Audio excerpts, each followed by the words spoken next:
Hi అండి. శ్రోతలకు నమస్కారం. Welcome back to SS Telugu audio నవలలు. నిన్నటి వరకు సర్పాపురం పురాతన రాజమందిరం అనే నవల విన్నారు కదండి. ఈరోజు రసన అనే ఇంకో నవలతో మీ ముందుకొచ్చింది మీ సుజన. ఇది పూర్వజన్మలకు సంబంధించిన నవలండి. శ్రీధర్ గారు రచించారు. ఇక నవల్లోకి వెళ్ళిపోదాం. చంద్రగిరి రాజప్రసాద భవనాలు వెన్నెల చీరని ధరించి ప్రకాశిస్తున్నాయి.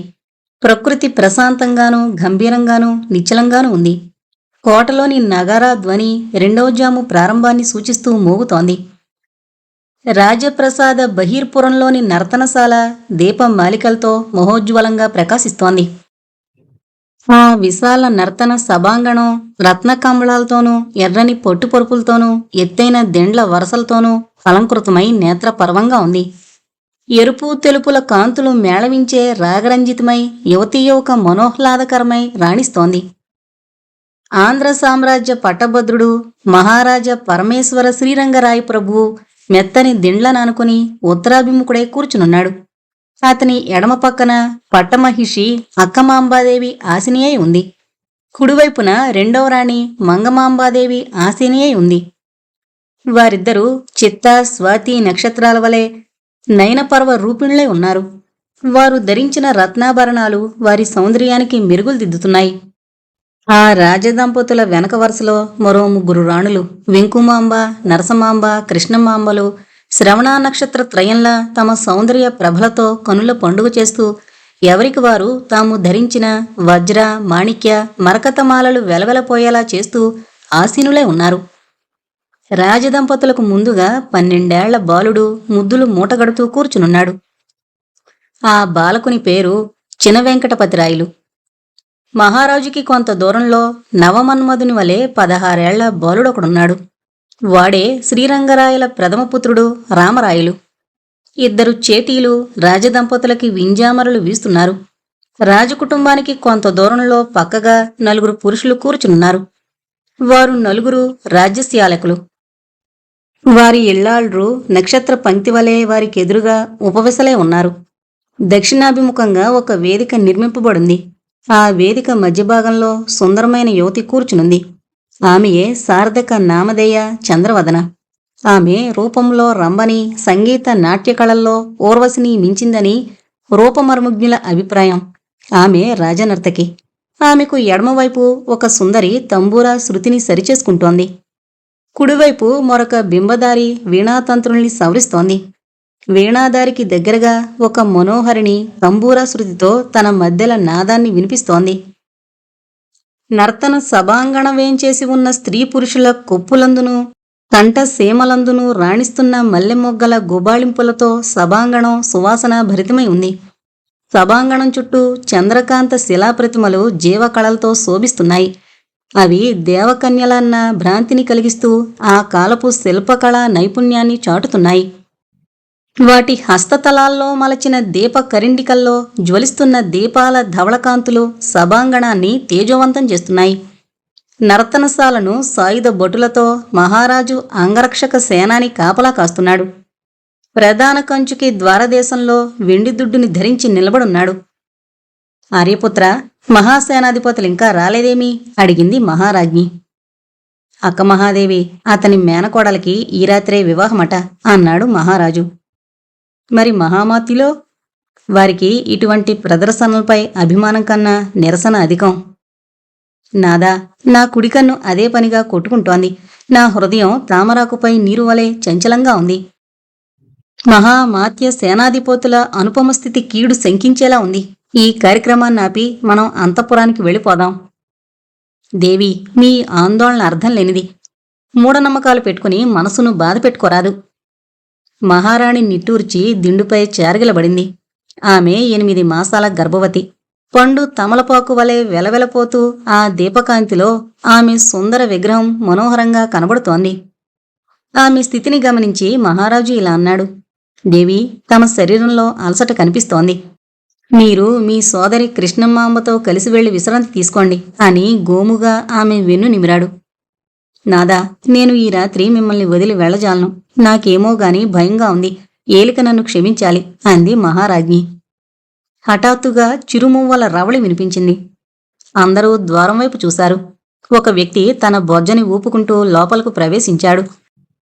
అతడు ఎర్రని గోపురాకారం కల కొళ్ళాయిని ధరించున్నాడు. కొళ్ళాయి చివరి భాగంలో ఒక కంచుమువ్వ గలగలా శబ్దం చేస్తోంది. అతని నీలిరంగు పట్టు అంగరాక అంచులయందు చిరుమువ్వలు కట్టి ఉన్నాయి. అతన్ని చూసి హాస్య చక్రవర్తి వసంత భట్టారకుల వారు వేయించేయుచున్నారు బహుపరాక్ అని కంచుకి ఉద్ఘాటించాడు. టీవీగా నడక సాగించి వసంతభట్టు ఆంధ్ర సార్వభౌమునికి అభివాదం చేశాడు. రాజబంధువులను అందరినీ పరికించి తలని తాటించాడు. వేదికపై ఉన్న రాజనర్తకిని చూసి వెగిలి నవ్వును ప్రదర్శించాడు. హాస్య చక్రవర్తి, మీకు మా ఘనస్వాగతం. తమ ఆలస్యానికి కారణమేమో అడిగాడు మహారాజు. మహాప్రభో, ఆలస్యానికి కారణం నాకేదీ లేదు. చిన్న మహాదేవి గారే నా ఆలస్యానికి కారణం అన్నాడు వసంత భట్టారకులు. మహారాజు మంగమాంబాదేవిని నవ్వుతూ చూశాడు. ఆమె హాసప్రఫుల్ల వదన అయింది. ఏమేమి, చిన్న మహాదేవి గారు మిమ్మల్ని బంధించారా అడిగాడు మహారాజు.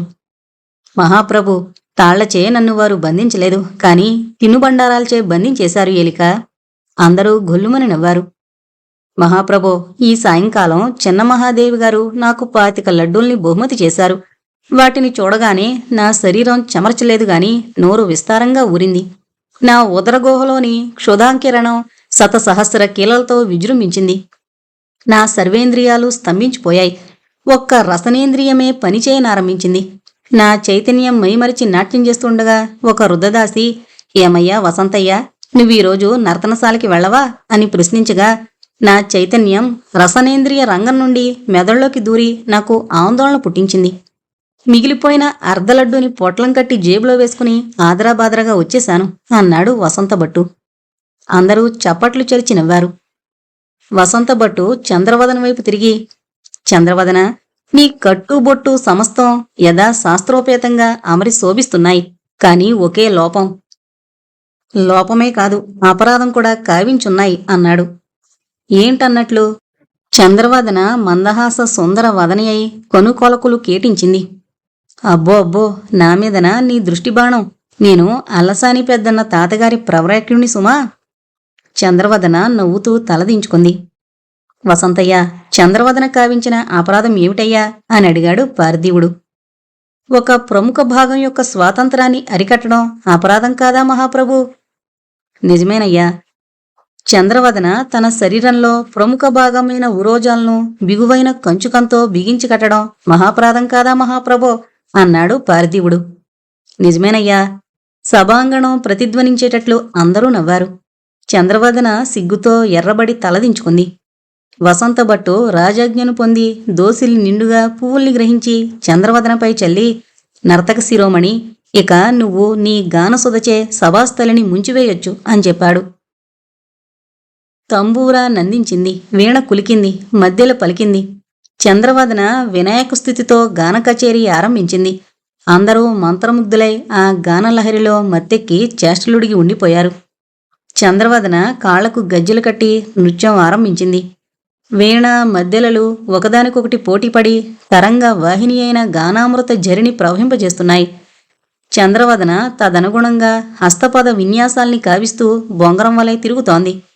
అందరూ శబాష్ శబాష్ అంటూ తలలు ఆడిస్తున్నారు. సభాసదుల మనఃప్రవృత్తి మంచి రక్తిలో పడింది. కొందరు పువ్వులు, కొందరు బంగారు నాణాలు వేదికపైకి వెదజల్లుతున్నారు.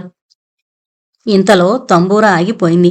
వీణ పలకలేదు, మధ్యలో ఊరుకుంది. సంభ్రమంతో చంద్రవదన నృత్యాన్నాపింది. చేటిజనులు, రాజ్యస్యాలకులు, పత్నులు వేదికపైకి పరిగెత్తుకు వెళ్లి గుమిగూడారు. కారణం, గడగడమనే పదఘట్టనలు, చరాలు చరాలుమనే కత్తుల రాపిళ్లు, హాహాకారాలు, ప్రగల్భ వచనాలు, వీటితో సభాంగణం మారుమ్రోగుతోంది. మహారాజు అంగరక్షక సైన్యంతో అగంతక సైన్యం ఘోరంగా పోరు సలుపుతోంది. వసంతభట్టు పిల్లివలే అడుగులు వేసుకుంటూ యువరాజు రామరాయల దగ్గరికి వెళ్లి, కుమారప్రభో, నాతో ఇలా రండి అని అతని బొదుల్ని ఆక్షేపింపక చెయ్యి పట్టుకుని వేదిక వెనక భాగానికి లాక్కుని వెళ్లాడు. వెళుతూ వెళుతూ వసంతభట్టు చిన వెంకటపతిరాయల్ని వచ్చేయమని సంజ్ఞ చేశాడు. ఆ బాలప్రభువు తన తల్లి చోటుకి వెళ్లి దాక్కున్నాడు. రాజబంధువులు కృపాణదారులై తమ రాజుని వలయాకారంగా చుట్టుకున్నారు. కొట్రా కొట్రా, మన రాజుని కాపాడండి అని బెగ్గరగా అరిచారు. మహారాజ్ఞి తన వల్లభుని బిగ్గరగా కౌగిలించుకుని నిలబడింది. చిన్నరాణి తక్కిన రాణులందరూ తమ శరీరాల్ని మహారాజుకి అడ్డంగా పెట్టి నిలబడ్డారు. చినవెంకటపతిరాయలు తన తల్లి మంగమాంబ చీరంచుల్ని పట్టుకుని రోదించసాగాడు. కుట్ర మీది కాని మాది కాదు, మాది న్యాయం, న్యాయం బలికొరే పరిస్థితి ఏర్పడింది. ఆ చచ్చిన ముదిసలి సార్వభౌముడు తన కుమారుణ్ణి వెనక్కి నెట్టి తన తమ్ముడి కుమారుని గద్దెనెక్కించి న్యాయదేవతకి మహాపరాధం చేశాడు అని బిగ్గరగా ఉద్ఘాటిస్తూ కృపాణధారి అయి భీమబలుడు గొబ్బూరి జగ్గారాయుడు సాయుధభటులతో సభాస్థలిని ప్రవేశించాడు. 6.5 అడుగుల దృఢమైన శరీరం, ఎత్తుకు తగ్గ శరీరపుష్టికి తగ్గ వ్యాయామ విభక్త వజ్ర సదృశ దృఢ అవయవాల్లో టీవీని ధిక్కరిస్తున్న క్రూరత్వం, కోర మీసాలు, ఇట్టి ఆకారం గల జగ్గారాయుడు అక్కడి వారందరికీ యమధర్మరాజులా కనిపించాడు. మామయ్య, కోపంతో మనలోని బాంధవ్యాన్ని మరిచిపోయావా? నేను గద్దె నుండి దిగిపోతాను. నా తమ్ముణ్ణే రాజుగా చేసుకో, హత్యలు చెయ్యొద్దు, నా ప్రార్థన్ని మన్నించు. ఇదిగో రాజముద్ర, తీసుకుని నాకు ప్రాణభిక్ష పెట్టు. నేను నా భార్య పిల్లలతో ఈ దేశాన్ని వదిలి వెళ్ళిపోతాను అని మొరపెట్టుకున్నాడు ఆంధ్రుల సామ్రాట్టు శ్రీరంగరాయలు. గొబ్బూరి జగ్గారాయుడు వికటాటహాసం చేసి ఇలా అన్నాడు. పిరికి పంద, నన్ను ఏమార్చి చూస్తున్నావు? నిన్ను ఈ విశాల సామ్రాజ్యానికి వారసునిగా ప్రకటిస్తూ ఆ ముసలిరాజు మాకు చిన్నదేవేరి బయ్యమాంబకు కుమారుడు కలగడం వాస్తవమే, కాని ఆ శిశువు 3 ఏండ్లు బతికి చనిపోయాడు. మాకు కుమారుడు ఉన్నాడనే మాట జగ్గారాయుని కల్పనే కాని నిజం కాదు అని చెప్పాడు. ఇప్పుడొచ్చాను, అది కల్పనో వాస్తవమో నా కత్తితో రుజువు చేస్తాను. మామయ్య, మరొక మారు నిన్ను అర్థిస్తున్నాను, నాకు ప్రాణభిక్ష పెట్టు అన్నాడు శ్రీరంగరాయలు. ప్రాణభిక్ష పెట్టడం కాదురా, ప్రాణచ్యుతుణ్ణి చేసి నిన్ను విముక్తుణ్ణి చేస్తాను అన్నాడు జగ్గారాయుడు. రాక్షసుడా, నీది హృదయం కాదు, అది హాలాహల కబళం. నీకు తగిన శిక్ష కాలగర్భంలో చాలా కఠిన రూపంతో దాగుంది అని చెప్పి శ్రీరంగరాయలు తనని చుట్టుముట్టున్న కాంతలను తొలగించుకుని క్రోధంతో కత్తిదూసి జగ్గారాయునిపై ఉరికాడు. కొద్దిసేపటి క్రితం శృంగార రసప్లావితమై ఉండిన నర్తనశాల ప్రచండమైన యుద్ధభూమిగా మారిపోయింది. కవచాలు లేని కారణంగా రాజ్యశాలకులు నేలకొరిగిపోయారు. నెత్తుటి వరదలతో నిండిన సభాంగణాన్ని చూసి చినవెంకటపతిరాయలు భయంతో పరిగెత్తి ద్వారదేశంలో నిలబడున్న రుద్దకంచుకి కాళ్ళని చుట్టుకుని తాత నాకు భయంగా ఉంది అని ఏడ్చాడు. కన్నీరు ధారకట్ట రుద్దకంచుకి బాలకుని సంకనిరికించుకుని కత్తిని దూశాడు. సింహసమాన లాఘవంతో అతడు జగ్గారాయుని సైనికులతో పోరాడసాగాడు. పెద్ద పులివలే గర్జించి రుద్దుడు 2 బలుగొన్నాడు. రుద్దుని బలం క్షీణించిపోసాగింది. మీదికొస్తున్న యోధుల్ని సంభాళించుకోలేక నేల కొరిగాడు. అతంతో పాటు బాలప్రభువు కూడా నేల కొరిగాడు. ఒక యోధుడు నిష్కరుణతో బాలకుని గుండెల్లో కత్తిని చొరకొట్టాడు. రుద్దుని కూడా తల నరికేశాడు. చిమ్మిన గొట్టంలోంచి వసంతం వలె వాడి నుండి రక్తం చిమ్మింది. ఈ దృశ్యాన్ని చూసి మహారాజ్ఞి అక్కమాంబ కెవ్వున కేకవేసి హృదయచలనం ఆగిపోయినందువల్ల నేలకూలి మరణించింది. కూచిన శింసుపావృక్షం వలె రక్తసిక్త శరీరుడై శ్రీరంగరాయలు జగ్గారాయుని కఠోర ఖడ్గధారకి ఆహుతైపోయాడు. తమ నాదుని మరణాన్ని కనులారా కాంచిన చిన్నరాణులందరూ మొలలోని బోకుని పెరికి గుండెలపై పొడుచుకుని మరణించారు. రాజకుటుంబం యొక్క హత్యని పూర్తి కావించిన జగ్గారాయుడు సింహనాదం చేసి ఇలాగన్నాడు. వేదికపైన స్త్రీ జనమంతా పారిపోవచ్చు, వారితో మాకు శత్రుత్వం లేదు అని. స్త్రీలందరూ ఆక్రందన చేస్తూ ఆ స్థలాన్ని వదిలి వెళ్లిపోయారు. వారిని సైనికులు అడ్డుకోలేదు. వసంతభట్టు, యువరాజు శత్రువుల దృక్పథాల నుండి తప్పుకున్నారు. వారిని గురించి ఎవరూ పట్టించుకోలేదు. 4 సైనికుల్ని నర్తనశాలకి కాపలా ఉంచి గొబ్బూరు జగ్గారాయుడు విజయోత్సాహంతో వెనుతిరిగి వెళ్లిపోయాడు. రాసిందంతా ఒక మారు చదివి ఓపెనింగ్ బాగుంది అనుకుని దగ్గరున్న ఫైల్ తీసి సుఖీ ఇచ్చిన చారిత్రక వివరాలు తిరిగేశాడు పృథ్వీరాజ్, సుఖీ, శుభంకరి 2 సహాధ్యాయులు, స్నేహితులు. పృథ్వీ వృత్తిరీత్యా జర్నలిస్ట్ అయితే సుఖీ న్యాయవాది. ప్రవృత్తిరీత్యా వారిద్దరూ జంట కవులు. 2 రచనల్లో భాష, శైలి, సంభాషణ సరళి వగేరా ఒకేలా ఉంటాయి. ఏది ఎవరు రాశారో ఒక్కొక్కప్పుడు వాళ్లకే తెలీదు. సుఖీ కొన్నేళ్ల కిందట ఒక వారపత్రిక మొదలుపెట్టింది. 2 విద్యావంతులు, ఉత్తమ అభిరుచిగల రచయితలు కావడం వల్ల ఆ వారపత్రిక పాఠకుల అభిమానాన్ని పుంజుకొని సాప్తాహిక ప్రవర్ధమానమైంది. 4 రోజుల క్రితం సుఖీ పృథ్వీకి ఒక ఫైల్ పంపించింది. ఆ ఫైలు పైన చిన్న నోట్ రాసింది. పృథ్వీ, మన రైవల్ పత్రిక ఒక చారిత్రక నవలని సీరియలైజ్ చేస్తోంది. పాఠకుల్లో దానికి రెస్పాన్స్ బాగుంది. మనం కూడా దానికి ప్యారలల్గా మరో చారిత్రకం మొదలు పెట్టాలి. ఈ ఫైల్లో విజయనగర చరిత్రకి క్రీస్తు శకం 1336 టు 1680 వరకు ఎంఏ హిస్టరీ నోట్సులు పంపిస్తున్నాను. మంచి యుద్ధ కథని భూమికగా చేసుకుని చక్కటి చారిత్రకం రాయి అని. పృథ్వీ ఆ ఫైల్ పరిశీలించి తోపూరు యుద్ధ చరిత్ర రాయాలని శ్రీకారం చుట్టాడు. సుఖీ వివరాలతో పాటు కొన్ని సజెషన్లు కూడా ఇచ్చింది. అదే లేకపోతే తన కలం చారిత్రక సీమల్లో నాట్యం చేసేది కాదేమో. పృథ్వీ సుఖీని తలుచుకుని నవ్వుకున్నాడు. అదే సమయంలో అతని మొబైల్ రింగ్ అయింది. తీసి చూస్తే చక్కని చిరునవ్వుతో దర్శనమిచ్చింది సుఖీ. కాల్ ఆన్ చేసి, సుఖీ, డిస్టర్బ్ చేయకు, మంచి మూడ్లో ఉన్నాను అన్నాడు. చేయకూడదని అనుకున్నాను పృథ్వీ, కానీ చేయక తప్పలేదు. ఏంటి, ముఖ్యమైన విషయమా? అవును పృథ్వీ, ఒక సీరియస్ సర్ప్రైజింగ్ మ్యాటర్. టెలిఫోన్లో మాట్లాడడం కుదరదు. నేను సుషి ఇద్దరం మీ ఇంటికొస్తున్నాం. పృథ్వీ గడియారం వంక చూశాడు. అప్పుడు రాత్రి 10 గంటలు దాటింది. సుఖీ, ఈ రాత్రి సమయంలో వస్తున్నావా? ఇంతకీ సుషి ఎవరు? సుష్మిత, మా పెదనాన్నగారు అమ్మాయి. నాకు అక్క అవుతుంది. అది పోలీస్ సబ్ ఇన్స్పెక్టర్, తెలిసిందా? ఎస్ఐని నా ఇంటికి ఎందుకు తెస్తున్నావు? దానికి నీతో పనుంది, ఏదో ఇంట్రాగేషన్. అందుకే అన్నాను, టెలిఫోన్లో చెప్పడం కుదరదని. ఇప్పుడే బయలుదేరుతున్నాం, కాఫీ పెట్టించు. మరో ప్రశ్నకి తావు లేకుండా కట్ చేసింది సుఖీ. పృథ్వీ కిచెన్లోకి వెళ్లి కాఫీ పెడుతూ ఆలోచనల్లో పడ్డాడు. సుఖీ పెదనాన్నగారు ముంబైలో ఉంటున్నారు. అక్కడ్నుంచి తన కోసం ఏదో ఇంట్రాగేషన్ కోసం వచ్చిందంటే సీరియస్ మ్యాటర్ అయి ఉంటుంది. ఒక జర్నలిస్టుగా పోలీస్ స్టేషన్, జైలు, దాని కటకటాల వెనక స్థావరం అతనికి కొత్తేమీ కాదు. ఇది వరకు ఒకసారి బి క్లాస్ ఖైదీగా 3 నెలల పాటు జైల్లో గడిపొచ్చినప్పటినుంచి చాలా జాగ్రత్తగానే ముసులుకుంటున్నాడు. మళ్ళీ ఇదేమిటి, అది కూడా హైదరాబాద్కి ఇన్ని మైళ్ల దూరం నుండి? కాలింగ్ బెల్ అతని ఆలోచనల్ని చెదరగొట్టింది. పృథ్వీ తలుపు తీసి ఆ అక్కా చెల్లెలిద్దరినీ ఆహ్వానించాడు. ఇద్దరు సల్వార్ కుర్తాల్లో సింపుల్గానే ఉన్న తేజస్సుట్టిపడే ముఖాలతో గార్జియస్గా చిత్తా స్వాతి నక్షత్రాల్లా ఉన్నారు. పృథ్వీ నవ్వుకున్నాడు తన పరిశీలనకి. తన కథలో లక్కమాంబ, మంగమాంబలను వర్ణించిన విషయం గుర్తుకొచ్చి, వెల్కమ్ సుఖీ, వెల్కమ్ సుష్మిత గారు.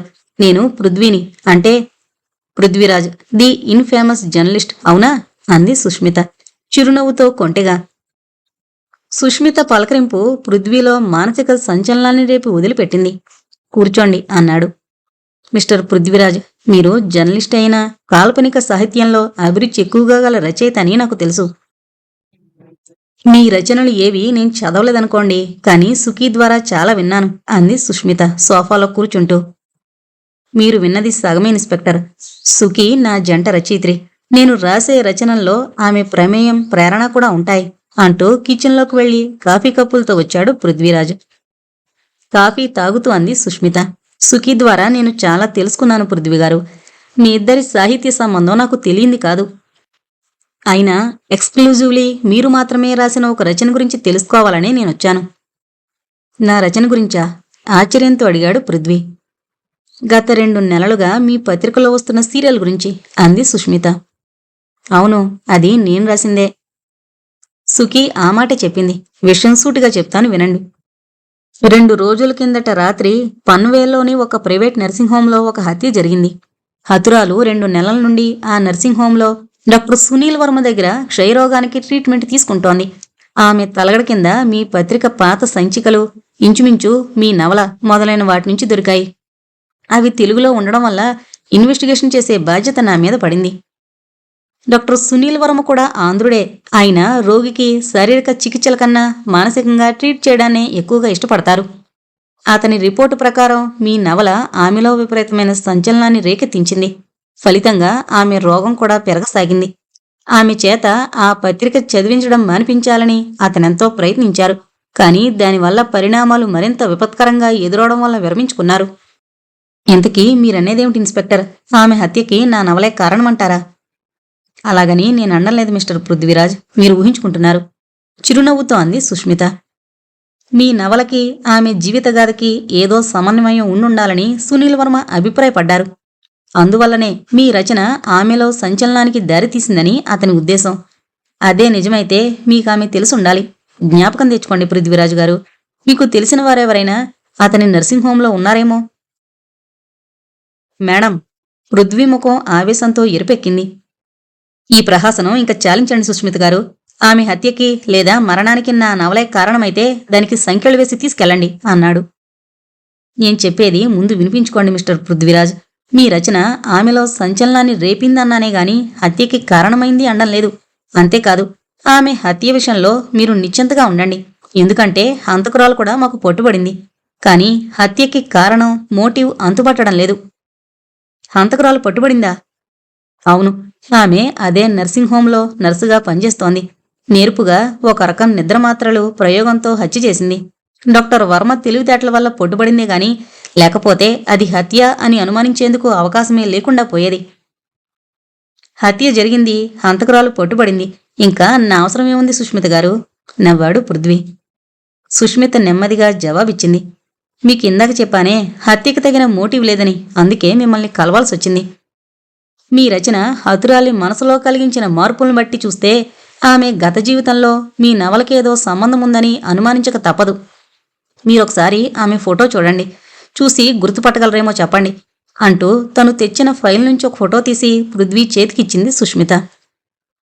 పృథ్వీ ఆ ఫోటో అందుకుంటుండగా, మిస్టర్ పృథ్వీ గారు, మీరు చట్టానికి సహాయపడాలనే దృష్టితో కాక మీ నవలలోని ఒక పాత్ర దుర్మరణానికి కారణమైన పరిస్థితులను అన్వేషించడంలో సహకరించండి అంది. పృథ్వీ విస్మయంతో ఆమె వంక చూశాడు. కొంపదీసి ఈ ఇన్స్పెక్టర్ సుష్మిత కూడా భావుకురాలా ఏం అన్న ఆలోచన కలిగి మరుక్షణంలో సర్దుకుని ఆమె ఇచ్చిన ఫోటో వంక చూశాడు పృథ్వీ. ఫోటోలో ఉన్న అమ్మాయి, మై గాడ్ అనుకున్నాడు పృథ్వీరాజు. ఈమె సంయుక్త కదూ అన్నాడు. అవును పృథ్వీరాజు గారు, హత్యకు గురైన ఆ నిర్భాగ్యురాలి పేరు సంయుక్త. మీ మాజీ ప్రియురాలు, అవునా? No, not at all. సంయుక్తను నేను ప్రేమించిన మాట నిజం. కానీ ఆమె నన్ను ఏనాడు ప్రేమించలేదు. ఆమె హృదయం ఒక కరుడుగట్టిన మంచుగడ్డ. దానికి ద్రవించడం కూడా తెలీదు. ప్రేమలోని వెచ్చదానానికి దానికి ద్రవించడం కూడా తెలీదు. తిరిగి ఆ ఫోటో వంక చూస్తూ అలాగే సోఫాలో అచేతనంగా పడి చైతన్యాన్ని కోల్పోయాడు పృథ్వీ. సుఖీ, శుషి ఒకరి ముఖాలొకరు చూసుకున్నారు. సుఖీ త్వరగా తేరుకుని కిచెన్లోకి పరిగెత్తింది చల్లని మంచినీటి కోసం. పృథ్వీ ఎందుకలా రియాక్ట్ అయ్యాడో ఆమెకు అంతుబట్టలేదు. తెల్లని ఆస్పత్రి గౌనులో, తెల్లని ఆస్పత్రి బెడ్ మీద నిశ్చేతనమై పడుకునున్న సంయుక్త ప్రతిరూపం పృథ్వీ మనోనయనాలకి పొడగట్టింది. సంయుక్త, ఎంత చక్కని రూపం, ఎంత చక్కని పేరు! చూస్తూ ఉండగానే తెల్లని పరుపు గులాబీ రంగులోకి మారిపోయింది. నిశ్చేతనమైన సంయుక్త పాదాలకి చలనం కలిగి వాటి స్వర మంజీరాలు గలగలమన్నాయి. ఆమె తెల్లని గౌను ఎరుపు, గులాబీ రంగు పరిధానంలోకి మారింది. నుదుటిపై మాణిక్యపు పాపిట బొట్టు, ముక్కుకి వజ్రపు బేసరి, తళతళ్లాడే రత్న కర్ణాభరణాలు, మెడలో అసంఖ్యాకమైన నవరత్న హారాలు, బోహువులకి దండవంకీలు, జడకి స్వర్ణ నాగరాలు, చేతులకి రవ కంకణాలు, వేళ్లకి ఉంగరాలు, నడుముకి వడ్డాణం, నకసిక పర్యంతం దేవకన్యలా మారిపోయిందామె. ఎవరు నువ్వు నా సంయుక్తవి కావు అని అన్నాడతను. నిజమే మహారాజా, నేను సంయుక్తను కాను అని అందామె. మహారాజా, ఎవరా మహారాజు? నేను పృథ్వీరాజును. పృథ్వీరాజనే పేరు మీ వర్తమానం, గతాన్ని, అదే మీ పూర్వజన్మని గుర్తు తెచ్చుకోండి మహారాజా. మీరు మహారాజ పరమేశ్వర శ్రీ శ్రీ వెంకటపతి రాయలవారు. నేను మహారాజు వెంకటపతి రాయల్నా? అది పూర్వజన్మలోనా? మరి నువ్వెవరివి? నువ్వు వర్తమానంలో సంయుక్తవైతే పూర్వజన్మలో ఎవరివి? ఇది నీ పూర్వజన్మ రూపమా? సంయుక్తకి ఇప్పుడు వర్తమానం కూడా లేదు మహారాజా, అంతా గతమే. ఆమె సుదూర గతంలో నేను మీ చిన్నరాణి బయ్యాంబను అంది. బయ్యాంబవా? పృథ్వీరాజు మనసు ఒక్కసారిగా గతంలోకి జారిపోయింది. అవును, నీ అతిలోక సౌందర్యం నాకు పిచ్చెత్తించింది. నువ్వు నా సొంతం కావాలని నా రాణిని చేసుకున్నాను. కాని బయ్యాంబ, నువ్వు ద్రోహివి, వంచకివి. జగ్గారాయంతో సంబంధం పెంచుకున్నావు, అది అక్రమ సంబంధం. వాని బీజాన్ని నీ గర్భవాసాన మోసి నా పుత్రునిగా ప్రసవించావు. పో, దూరంగా పో. బయ్యాంబ కంటనీరు పెట్టుకుంది. మహారాజా, నేను వంచకిని కాను మహారాజా, ద్రోహిని అంతకన్నా కాను. చిక్కిరాయలు నిజంగా మీ ఔరస సంతానమే. జగ్గారాయునితో నాకున్నదంతా ధర్మ భగీనీ సంబంధమే. నాకేగాని జగ్గారాయునితో అనైతిక సంబంధం ఉంటే అతని కుమార్తెను చిక్కరాయునికిచ్చి వివాహం ఎందుకు చేస్తాను చెప్పండి మహారాజా. నేను వంచకిని కానని నా నిర్దోషిత్వాన్ని మీ ముందు చెప్పాలని ఎంతగానో ప్రయత్నించాను. కానీ మీరు నాకు అవకాశం ఇవ్వలేదు మహారాజా. నాకు కనీసం దర్శనం కూడా ఇవ్వలేదు. నా సౌతులు కల్పించిన అసత్య ప్రచారాన్ని నమ్మి నన్ను ఉపేక్షించారు. నిజమా భయ్యాంబా? జగ్గారాయుని కుమార్తెతో చిక్కరాయల వివాహం చేయించావా? నేను అతని మేనకోడలతో చేయించావని విన్నానే అన్నాడు. అయ్యో, అంతా నా కర్మ మహారాజా. నా సౌతులు పన్నిన కుట్ర. నేను త్రికరణ శుద్ధిగా మిమ్మల్నే ప్రేమించాను. మీరు నాపై కోపంతో చిక్కరాయల హక్కును తిరస్కరించి మీ తమ్ముని కుమారుడు శ్రీరంగరాయలకి పట్టం కట్టారు. నాకు మరో మాట చెప్పే అవకాశం లేకుండా చేశారు మహారాజా. భయ్యాంబా, నా వల్ల పొరపాటు జరిగింది.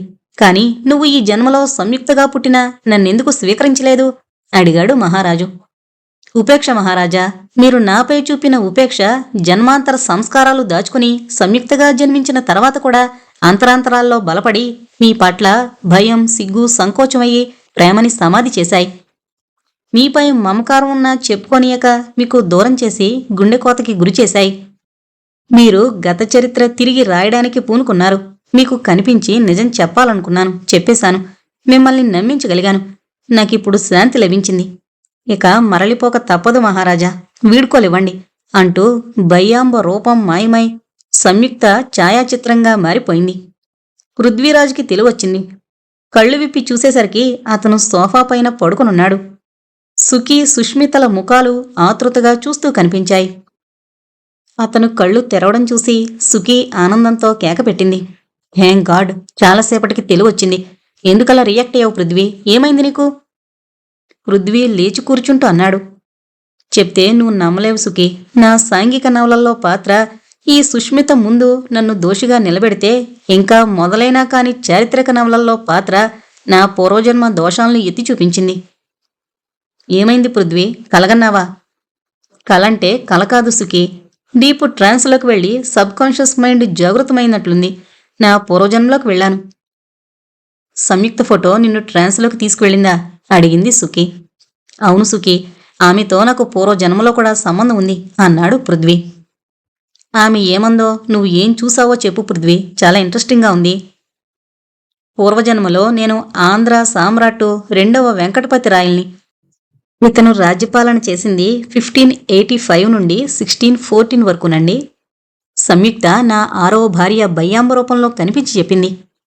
ఆమెపైన సందేహంతో నేను ఆమెను దూరం చేసుకున్నాను. అంతేకాదు, ఆమె కుమారుణ్ణి సింహాసనానికి వారసుడిగా ప్రకటించగా నా తమ్ముడు కొడుకు శ్రీరంగరాయలకు పట్టం కట్టాను.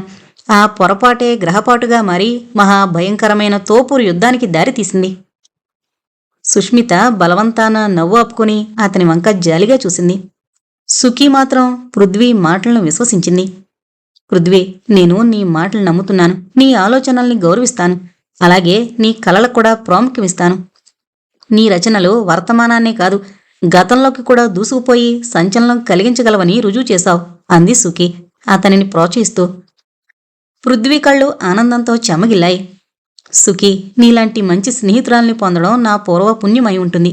భయ్యాంబ చెప్పిన మాటల్ని నా కథలో రాసి మార్పు చేయమంటావా? వద్దు పృథ్వీ, అలా చేస్తే యుద్ధ కారణాల గరిమి తగ్గిపోయి కథ నిస్సారమవుతుంది.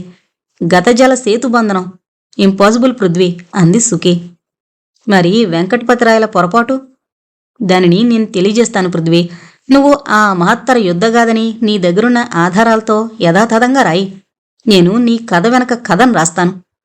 ఇంకో విధంగా చెప్పాలంటే నువ్వు చరిత్ర రాయి, నేను చరిత్రకారుని చరిత్ర రాస్తాను, సరేనా అంది సుఖీ భావుకత్వంతో. వారిద్దరి భావోద్వేగాలను పసిగట్టిన సుష్మిత ఆ పరిస్థితుల్లో తన విచారణ కొనసాగించడం మంచిది కాదని మౌనం వహించింది. సుషి, పృథ్వీ రాస్తున్న చారిత్రకం అర్థమైంది సుఖీ. ఇంకా బాగా అర్థం కావాలంటే ఆ కథ మొత్తం నేను చదవాలి అంది సుష్మిత. అలాగే సుష్మిత గారు, ఇదిగో నా స్క్రిప్ట్ చదవండి. అది చదవడం పూర్తయ్యాక నేను మీరడిగే ప్రశ్నలన్నింటికీ జవాబులిస్తాను అన్నాడు పృథ్వీ. ప్రామిస్ అడిగింది సుష్మిత. గాడ్ ప్రామిస్ అన్నాడు పృథ్వీ. అయితే ఆ రచననివ్వండి అంటూ పృథ్వీ చేతిలోని స్క్రిప్టునందుకొని చదవసాగింది సుష్మిత. రాజకుటుంబ హత్యలు జరిగిన రాత్రి 3వ జాము ప్రారంభ సమయం. ప్రకృతిని ఆవరించిన వెన్నెల వెలవెలపోతోంది. చంద్రగిరిలో నిశ్శబ్దత నెలకొంది. నలుగురు అశ్వికులు రాజధానిని సమీపించారు. వారందరూ పూర్ణ కవచాలంకృతులై ఉన్నారు. సమస్త ఆయుధాలతోనూ వారి గుర్రాలు సజ్జితమై ఉన్నాయి. కంపరాయ, చంద్రగిరికి గొబ్బూరు జగ్గారాయుడు బయలుదేరడన్న వార్త నిజమేనా అని ప్రశ్నించాడు సామంత యాచమ నాయకుడు. నిజమే ప్రభు. వీరొందర వేగులో అసత్యం ఉండదు. అయితే ఈ కుట్ర ఎన్ని రోజులుగా సాగుతోంది అని అడిగాడు. వీరొందర కాలాన్ని చెప్పలేకపోయాడు. ఈ కుట్రలో ఆంధ్రసేనా వాహిని అధ్యక్షుని మహామాత్యుని చేతులు కలిసున్నాయంటారు వీరందర. అయితే మరేం, జగ్గారాయుడు ఎంతైనా చేయగలడు. మనం రాజధానిని సమీపించాం. మొదట చందనదాసు ఇంటికి వెళదాం.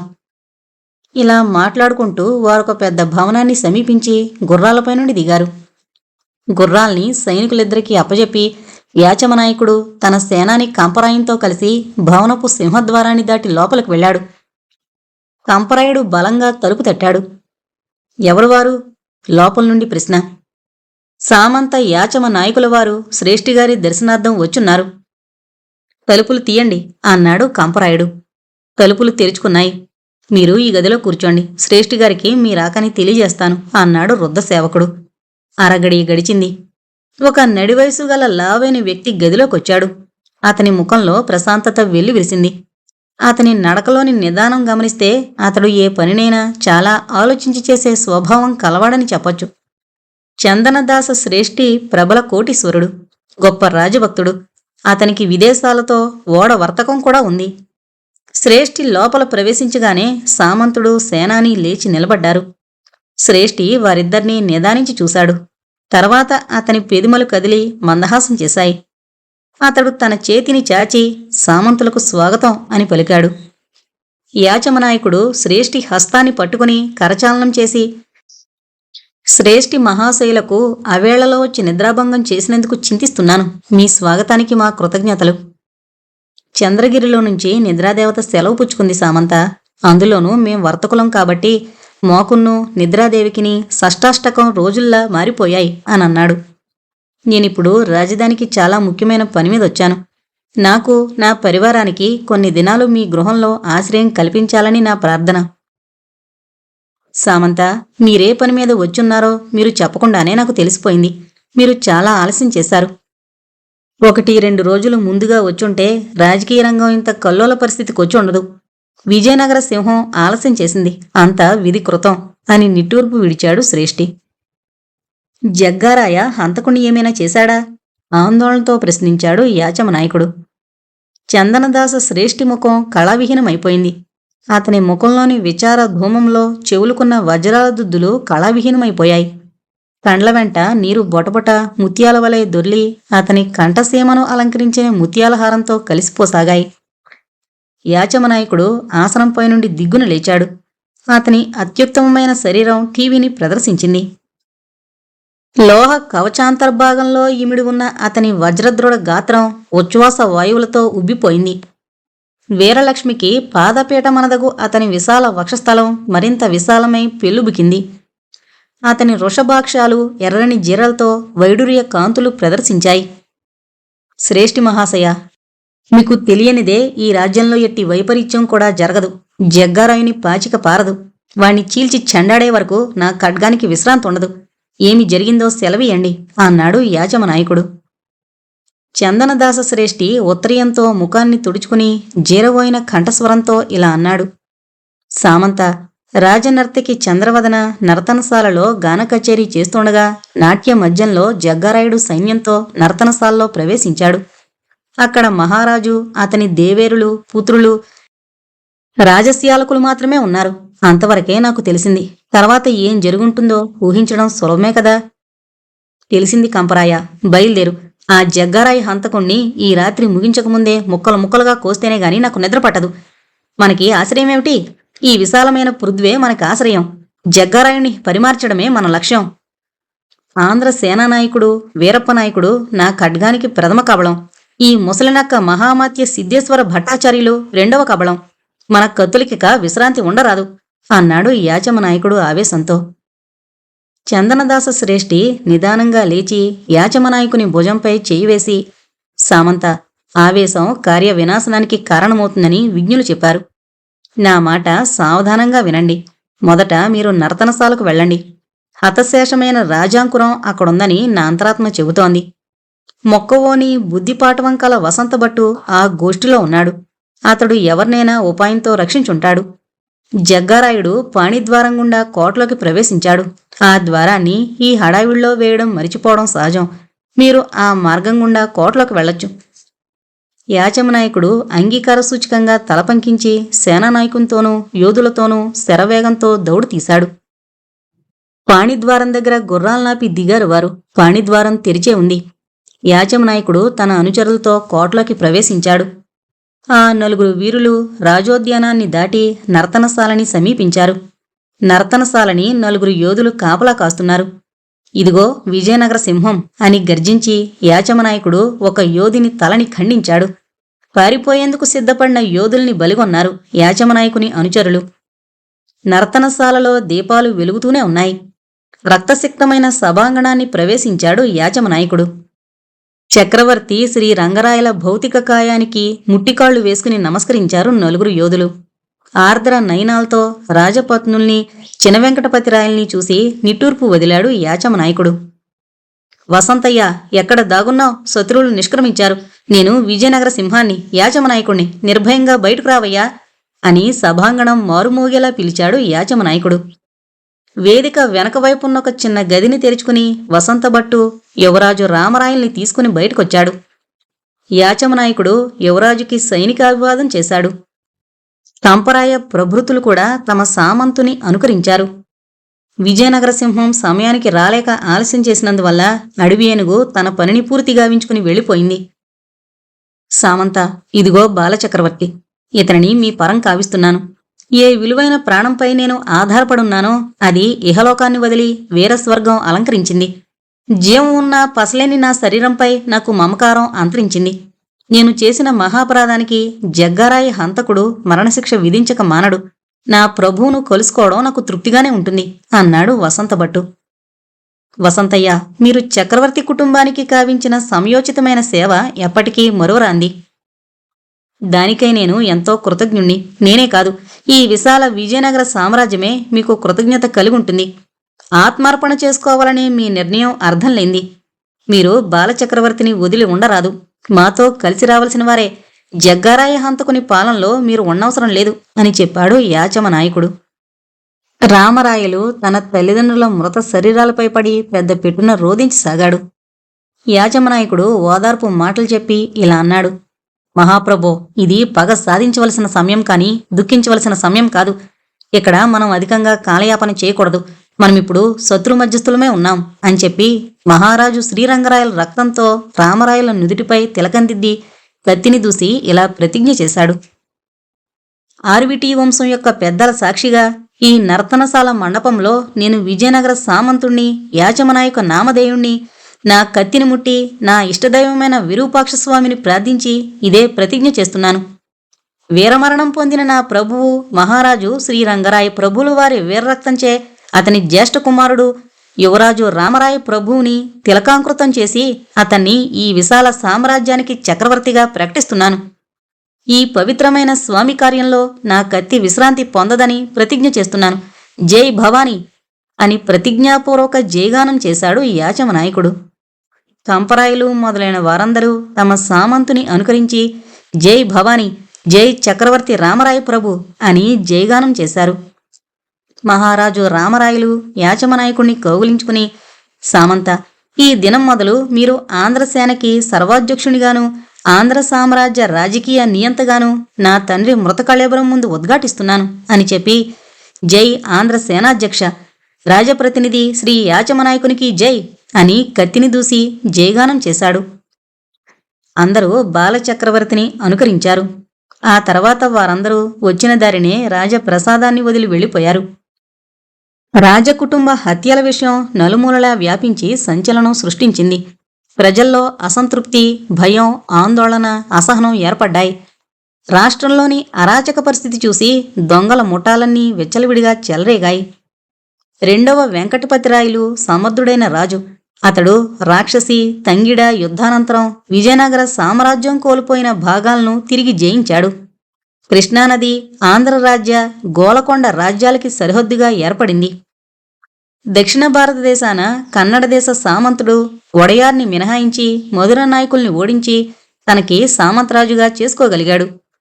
వడయారు మాత్రం స్వాతంత్రాన్ని ప్రకటించుకుని శ్రీరంగపట్నాన్ని రాజధానిగా చేసుకుని కన్నడ దేశాన్ని పాలిస్తున్నాడు. వెంకటపతిరాయలు తన పూర్వుల అవలంబించిన ప్రజా పరిపాలనని చేపట్టి పాలించాడు. పంచాయతీ సభల్ని పటిష్టం కావించాడు. పన్నుల వసూళ్లు, నేరాల విచారణ, సంఘపు కట్టుబాట్లు, కుల వివాద పరిష్కారాలు మొదలైన వాటిని ఈ పంచాయతీలే చూసుకుంటుండేవి. చోర బాధితుల నుండి గ్రామీణుల్ని రక్షించడం, అనుమానాస్పదుల్ని ఠాణాలో బంధించే హక్కు ఈ పంచాయతీలదే. నిరపరాధుల్ని రాత్రికే విచారించి తెల్లవారుగానే వదిలివేస్తున్నారు. అపరాధులు శిక్షింపబడుతున్నారు. ఈ విధంగా పంచాయతీలు, నేర విభాగం, ఇతర అంశాల విభాగాలు రెండింటిలోనూ సర్వాధికారాల్ని కలిగుండేవి. ప్రతి గ్రామంలోనూ ఈ పంచాయతీలు దేవాలయాల్లోనూ రచ్చకట్టల్లోనూ సమావేశమవుతుండేవి. రెండవ వెంకటపతిరాయలు మరణానంతరం అతని తమ్ముని కుమారుడు రెండవ శ్రీరంగరాయలు రాజ్యానికొచ్చాడు. శ్రీరంగరాయలు భోగలాలసుడు. అతనికి రాజకార్యాల్లో నేర్పు కన్నా అశ్రద్ధ హెచ్చు. స్నేహితుల్ని నమ్మి అన్ని పనుల్ని చేసేవాడు. వైదిశిక నీతిలో మిక్కిలి అసమర్థుడు. శ్రీరంగరాయలు సూర్యుడైన శాంతిప్రియుడు. తనకి అప్పగించబడిన విశాల సామ్రాజ్యాన్ని అతడు ఆనందంతో స్వీకరించాడేగాని బాధ్యతతో స్వీకరించలేదు. తన బాధ్యతని గుర్తించక శృంగార పురుషులకు ముఖస్థుతి చేయువారికి ఉన్నత పదవులిచ్చి గౌరవిస్తూ మహేంద్రభోగాన్ని అనుభవించడమే తన ధ్యేయంగా తలంచి వ్యవహరించాడు శ్రీరంగరాయ రాజాన్యుడు. కేంద్రంలోని బలహీనతని బాగా గుర్తించారు సామంత ప్రభువులు. వారు తమ స్వతంత్రాన్ని ప్రకటించుకునే సందర్భానికి ఎదురుచూస్తూ సైనిక బలాన్ని పెంపు చేసుకుని అధికమైన పన్నుల్ని విధించి గ్రామ ప్రజల్ని బాధిస్తూ విచ్చలవిడిగా సంచరించనారంభించారు. గొబ్బూరి జగ్గారాయుడు చక్రవర్తి రెండవ వెంకటపతిరాయలు వారి శాల్యకుడు. ధనికుడైన పాళేగారు దురాశాపూరితమైన వారి దృష్టికి ప్రస్తుత స్థితి అనుకూలమైంది. ఒక శుభముహూర్తాన కీర్తిశేషుడైన చక్రవర్తికి 16 సంవత్సరాల ప్రాయంగల కుమారుడున్నట్లు, వాడే సామ్రాజ్యానికి నిజమైన వారసుడని, కుమారుడుండగా తమ్ముని కుమారుని గద్దెనెక్కించుట ధర్మవిరుద్ధమని బహిరంగ ప్రకటన చేశాడు. ఈ ప్రకటనని రహస్యంగా ఆమోదించారు కొందరు సామంతులు. దీనికి కారణం లేకపోలేదు. రాజకుటుంబంలో కలహం పుట్టిన వెంటనే కేంద్రం బలహీనమవుతుంది. ఆ బలహీనతని తాము స్వప్రయోజనానికి వినియోగించుకోవచ్చునని వారి పథకం.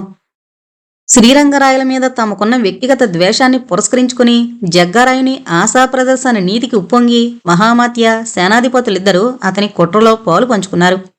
దాని పర్యవసానమే రాజకుటుంబ హత్యలు. వీటినంతటినీ గమనిస్తూనే ఉన్నాడు సామంత ప్రభు, విజయనగర దుర్గాధీశుడు, యాచమనాయకుడు. రాక్షస తంగిడి తల్లికోట యుద్ధానంతరం ముస్లింలచే నాశనం చేయబడిన విజయనగర దుర్గం వెంకటపతిరాయలు యువకుడైన సమర్థుడైన యాచమనాయకుని వశం చేశాడు. రాజుని హత్య చేసే కుట్ర వివరం అతనికి కొంత ఆలస్యంగా తెలిసింది. యాచమనాయకుడు 25 ఏళ్ల యువకుడు. ఆంధ్రదేశంలోనే ప్రసిద్ధి చెందిన ఖడ్గ పండితుడు. అతడు శాంతిప్రియుడే అయిన శత్రువులపై పగబట్టే స్వభావం కలవాడు. యువతీజన మనోహ్లాదకరమైన రూపసంపత్తి కలవాడు. పేరు పొందిన రాజనీతిజ్ఞుడు. అచంచలమైన రాజభక్తి కలవాడు. అనేక యుద్ధాల్లో సాహస కార్యాలు చేసి విజయనగర సింహం అనే బిరుదులను పొందినవాడు. విధివశం వల్ల విలయంబుమైందే కాని లేనట్లయితే గొబ్బూరి జగ్గారాయుని ప్రయత్నం కూలిపోయుండేది. చంద్రగిరి దుర్గం బహిర్పురంలోని విశాల సభాభవనంలో కొలువు తీర్చాడు గొబ్బూరి జగ్గారాయుడు.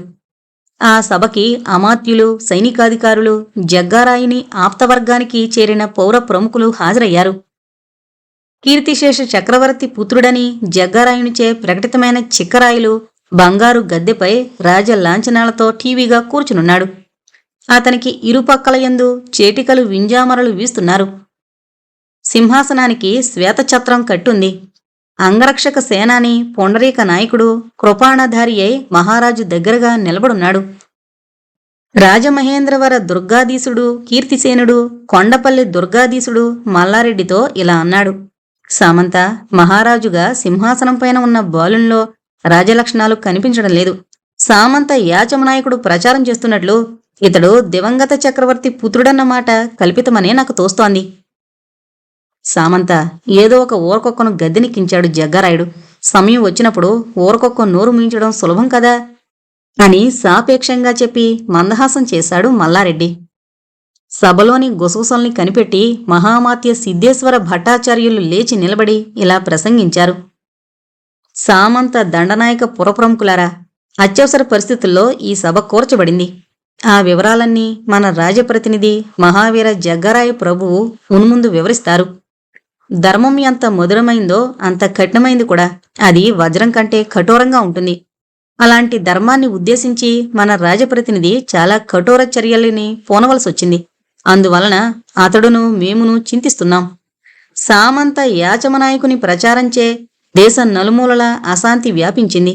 దానిని మనం అరికట్టి దేశంలో శాంతి భద్రతల్ని నెలకొల్పడం ఇప్పుడు ప్రధాన కర్తవ్యమై ఉంది. యాచమనాయకుని జోక్యం వల్ల యుద్ధం కూడా తటస్థించే సూచనలున్నాయి. ఇలాంటి క్లిష్టమైన పరిస్థితుల్లో మనం ఎలాంటి చర్యలు చేపట్టాలో బాగా చర్చించుకోవడానికే ఈ సభ ఏర్పాటు చేయడమైంది అన్నాడు. మహామంత్రి ప్రసంగానంతరం రాజప్రతినిధి జగ్గరాయుడు లేచి ఈ విధంగా ప్రసంగించాడు. సామంత దండనాథ పుర ప్రముఖులారా, యాచమనాయకుడు తానేమో రాజభక్తుండని ప్రజల్ని మోసగించి లేనిపోని ప్రచారాలు చేస్తున్నట్లు వార్తలు వింటున్నాం. నిజానికి అతడే రాజద్రోహి, దేశద్రోహి. అతని ప్రచారాన్ని నిర్మూలనం చేసి దేశ గౌరవాన్ని, స్వాతంత్రాన్ని పునరుద్ధరించడమే మన కర్తవ్యం. అతని ప్రచారాన్ని నమ్మి వేడి రక్తం గల ఆంధ్ర యువకులు కొందరు మారువేషాలతో ప్రజల్లో అలజడిని సృష్టించి విస్తారమైన ధనాన్ని, పశువుల్ని, మనుషులను లేవదీసుకుని సరిహద్దుల్ని దాటి తంజావూరు రాజ్య ప్రాంతాలకి వలస వెళుతున్నారని వేగుల వాళ్ల కథనంగా ఉంది. ఇదే వాస్తవమైతే మనం గొప్ప యుద్ధాన్ని ఎదుర్కోవలసి ఉంటుంది. గత 2 శతాబ్దాలుగా సాటిలేని మేటి రాజ్యాన్ని స్థాపించి మహత్తర సారస్వత కళా సృష్టికిని, మధురాతి మధురమైన లలిత కళా విస్తృతికిని, శిల్ప కళోన్నతికిని మూలపురుషులై రత్నస్థగిత సువర్ణ ఘంటముతో చరిత్ర పుటల్లో ఆంధ్రుల కీర్తిని లిఖించేవారు సంగమ తుళువంశ విజయనగర సామ్రాజ్య భూపతులు. విజయనగర చక్రవర్తుల్లో ప్రచండభానుడైన రామరాయులు విధివశం వల్ల రాక్షస తంగిడ యుద్ధంలో మరణించిన వెంటనే దేశం చిన్నాభిన్నమైపోయింది. దానిని మానవమాతృడు ఎవడు అడ్డుకోలేడు. అది విధి విలాసం. కాని రామరాయల అనంతరం ఆర్విటీ వంశం వారు కొంతవరకు విజయనగర సామ్రాజ్య కీర్తిని నిలబెట్టారు. కీర్తిశేషుడైన వెంకటపతి రాయలు భార్యామృతిని కావించి తన కుమారుని ఉపేక్ష చేసి తన సోదరుని కుమారునికి రాజ్యాన్ని ఇవ్వడం వల్లనే దేశంలో అశాంతి ప్రబలిపోయింది. దురదృష్టవశంచే శ్రీరంగరాయ నృపుడు అసమర్థుడైన రాజుగా తయారయ్యాడు. అతడే సమర్థుడై ఉండినచో మేము రంగంలోనికి వచ్చే ఉండము. అతడు పనికిమాలిన రాజుగా ఉన్నందునే మేము నడుం కట్టాల్సొచ్చింది. మీ అందరి సహకారంతో నేను కోల్పోయిన విజయనగర కీర్తిని పునరుద్ధరించగలనన్న విశ్వాసం నాకుంది. సభలో కలకలము, కరఘోషము. మన మహారాజు శ్రీ చిక్కరాయలు కీర్తిశేషుడైన వెంకటపతిరాయల ఔరసపుత్రుడు అనడానికి తగిన సాక్ష్యాలు, ఆధారాలు నా దగ్గరున్నాయి. ఆ విషయంగా అందరి సందేహాల్ని పటాపంచలు చేసే ప్రకటన శీఘ్రంగానే వెలువడుతుంది. దక్షిణం ఉండి మధుర జింజి నాయకులు మన ప్రభువుని సామ్రాట్టుగా గుర్తించినట్లు లేఖలు రాసున్నారు. కొన్ని రాజకీయ కారణాలను బట్టి వారి సభకి రాలేకపోయారు. మరి తంజావూరు సామంతుల మాటేమిటి అని సభా మధ్యంలోంచి లేచి ప్రశ్నించాడు వేలూరు దుర్గానికి అధిపతైన విజయకేసరి. వేలూరు దుర్గాధిపతులు అడిగిన ప్రశ్న సమంజసంగానే ఉంది. తంజావూరు నాయకుడు యాచమనాయకుని వర్గంలోని వాడని తెలుస్తోంది.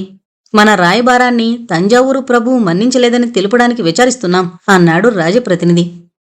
అతడు స్వతంత్రాన్ని ప్రకటించినట్లేనా అడిగాడు వేలూరు దుర్గాధిపతి. మీ రాయబారాన్ని, అందులోని విషయాల్ని బాగా పరిశీలించందే మేం అంగీకరించజాలం అని వారు బదులిచ్చారే కాని స్వాతంత్రం వహించినట్లు రాయలేదు. విజయనగర దుర్గాధీశుడు యాచమనాయకుని ఎలా ఇంకా బంధించలేదు ప్రశ్నించాడు దేవగిరి దుర్గాధిపతి పరాంకుశ నాయకుడు. ఆ పనిని నెరవేర్చడానికే మన సేనాధిపతిని పంపించాం. కాని విజయనగర దుర్గంలో అతడు లేడు. ఆ దుర్గాన్ని మనం వశం చేసుకోవడం జరిగింది. దేశం నుండి వలస వెళుతున్న వారిని అరికట్టే ఏర్పాట్లు జరిగాయా ప్రశ్నించాడు దేవగిరి దుర్గాధీశుడు. ఆ ఏర్పాట్లు ప్రబలంగానే చేయబడ్డాయి. మన చక్రవర్తి గారు ఏమైనా సెలవిస్తే బాగుండును అని మందహాసంతో చెప్పాడు మల్లారెడ్డి. అతడు నిరక్షర కుక్షి, జగ్గారాయి హంతకుని యజ్ఞ పశువు అని ఒక ధ్వని వినవచ్చింది. అందరూ లేచి ధ్వని ఎక్కడ్నుంచొచ్చిందా అని 4 పక్కలా చూడనారంభించారు. అక్కడొక బాణం సూటిగా స్వర్ణసింహాసనానికి కట్టబడిన శ్వేతఛత్రానికి చరాలుమని గుచ్చుకుంది. సభలో కల్లోలం ఏర్పడింది. అప్పుడు సామంత మల్లారెడ్డి వేదిక వైపు వచ్చి ఇలా అన్నాడు. సభాసదులారా, అందరూ శాంత చిత్తాలతో వారి వారి ఆసనాల్లో ఆసీనులు కండి. శత్రువు తన పని ముగించుకుని ఈ పాటికి క్రోసెడు దూరమైన దౌడు తీసుంటాడు. భయంకర యుద్ధాల్లో పాల్గొని శత్రువుల్ని చీల్చి చెండాడిన మనం ఈ చిన్న విషయానికి అలజడి చెందరాదు. బాణానికి ఏదో లేఖ కట్టబడింది. దానిని ఇప్పుడు పరిశీలించడం మన కర్తవ్యం. గొబ్బూరు జగ్గారాయుడు కూడా అందరినీ శాంతంగా కూర్చోవలసిందని కోరాడు. సభాసదులందరూ ఆసీనులయ్యారు. రాజప్రతినిధి ఆజ్ఞను అనుసరించి సాయుధభటులు సభాభవనం యొక్క ద్వారదేశాన్ని ఆక్రమించి నిల్చున్నారు. బిక్కచచ్చిపోయి ఆసనంలో పిల్లిలా ముడుచుకుని కూర్చునున్న మహారాజు కొంత టీవీని ప్రదర్శిస్తున్నాడు. అంగరక్షక సేనాని ఛత్రానికి గుచ్చుకున్న బాణాన్ని పెరికి జగ్గారాయుని చేతికిచ్చాడు. బాణానికి కట్టున్న లేఖను విప్పి రాజప్రతినిధి ఇలా చదివాడు. హంతక జగ్గారాయ, నర్తనశాలలో నువ్వు వధించిన చక్రవర్తి శ్రీ రంగరాయ ప్రభువుల వారి రక్తంతో వారి వంశాంకురమైన శ్రీ రామరాయలకి తిలకందిద్ది ఆంధ్ర సామ్రాజ్య చక్రవర్తిగా నాచే ప్రకటించబడింది. నువ్వును దేశద్రోహులైన కొందరు సామంతులను నీ యొక్క వేశ్యాపుత్రుని ఆంధ్ర సామ్రాట్టుగా అంగీకరింపవచ్చును. ఈ తగాయిదా మనం మన కత్తులతో సరిపెట్టుకుందాం. నువ్వు సింహాసనం పైన కూర్చోబెట్టిన నక్కని ఈ బాణంతోనే పరిమార్చడం ఏమంత కఠినమైన పని కాదు. కానీ మేము హంతకులం కాము. హత్య కలుషితమై అల్పవీర్యమైన నీ శస్త్రానికి, అధర్మపదంలో సంచరిస్తున్న నీ అనునాయ సామంత వర్గానికి ఈ యాచమనాయకుడు ఎన్నడూ భయపడ్డు. ఇట్లు మీ గుండెల్లో బల్లెం. లేఖలోని పాఠాన్ని విని సామంతరాజులందరూ క్రోధంతో ఎరుపెక్కిపోయారు. అమాత్యవర్గము సామంతులు తప్ప ప్రతిమావారంతా సభాభవనాన్ని వదిలి వెళ్ళిపోయారు. రక్షక భట్లు ఒక్కొక్కరిని బాగా పరీక్షించి వదలసాగారు. ఈ వ్యర్థ పరిశీలన వల్ల వారి మనసులు క్షోభించకపోలేదు. రాజప్రతినిధి సామంతులు అమాత్యులతో కలిసి సభాభవనాన్ని శోధించాడు. మేడమీద స్త్రీలకై ఏర్పాటు చేయబడిన విశాలమైన అంగణం ఉంది. ఈ సభకి స్త్రీలు హాజరు కానుందున అది శూన్యంగా ఉంది. అక్కడ ఒక యోధుడు కాపలాగా నియమింపబడ్డాడు. జగ్గారాయుడు అందరితో కలిసి మేడమీదకు వెళ్ళాడు. అక్కడ వారు చూసిన దృశ్యం, కవచాది అలంకరణాశూన్యుడై సామాన్య వస్త్రాలచే ఒప్పుతున్న ఒక వ్యక్తి నోట గుడ్డలు కుక్కబడి ఒక స్తంభానికి తాళ్లచే బంధింపబడున్నాడు. వాడే కాపలాకి నియమింపబడిన యోధుడు. యోధుని కట్లు విప్పి నోటనున్న గుడ్డ పీలికల్ని తీసి భయంతో వణికిపోతున్న వానిని జగ్గారాయుడు గద్దించి ప్రశ్నించగా, మహాప్రభో, సభలో ప్రభువుల వారి ప్రసంగం జరుగుతుండగా ఒక అజ్ఞాత వ్యక్తి వెనక భాగానికొచ్చి నన్ను జ్ఞానశూన్యుని చేశాడు. ఆ తర్వాత ఏం జరిగిందో నాకు తెలీదు అని చెప్పాడు ఆ యోధుడు. రాజప్రతినిధి, ఇప్పుడంతా అవగాహన అయింది. యాచమనాయకుడో లేక వాని సేనాని కంపరాయుడో ఈ నిర్భాగ్యుని బంధించి వీని కవచాలు ధరించి ఇక్కడి నుండి బాణాన్ని వదిలి యోధిని వేషంతోనే బయటికి నిర్గమించుంటాడు. ఇక మన అన్వేషణను కట్టిపెట్టి వెళ్ళిపోవచ్చును అన్నాడు మల్లారెడ్డి. జరిగిన సంఘటన వల్ల తమ అభిప్రాయంలో మార్పు కలగలేదని, సమయం తటస్థించినప్పుడు తాము ససైన్యంగా యుద్ధానికి సిద్ధంగా ఉంటామని వాగ్దానం చేసి సామంతులు జగ్గారాయించే అనుజ్ఞాతులై తమ తమ పరివార వర్గంతో రాజధానికి వెళ్ళిపోయారు. కలహం మంచి రసకందాయంలో పడిందని సామంతులు సంతోషించారు.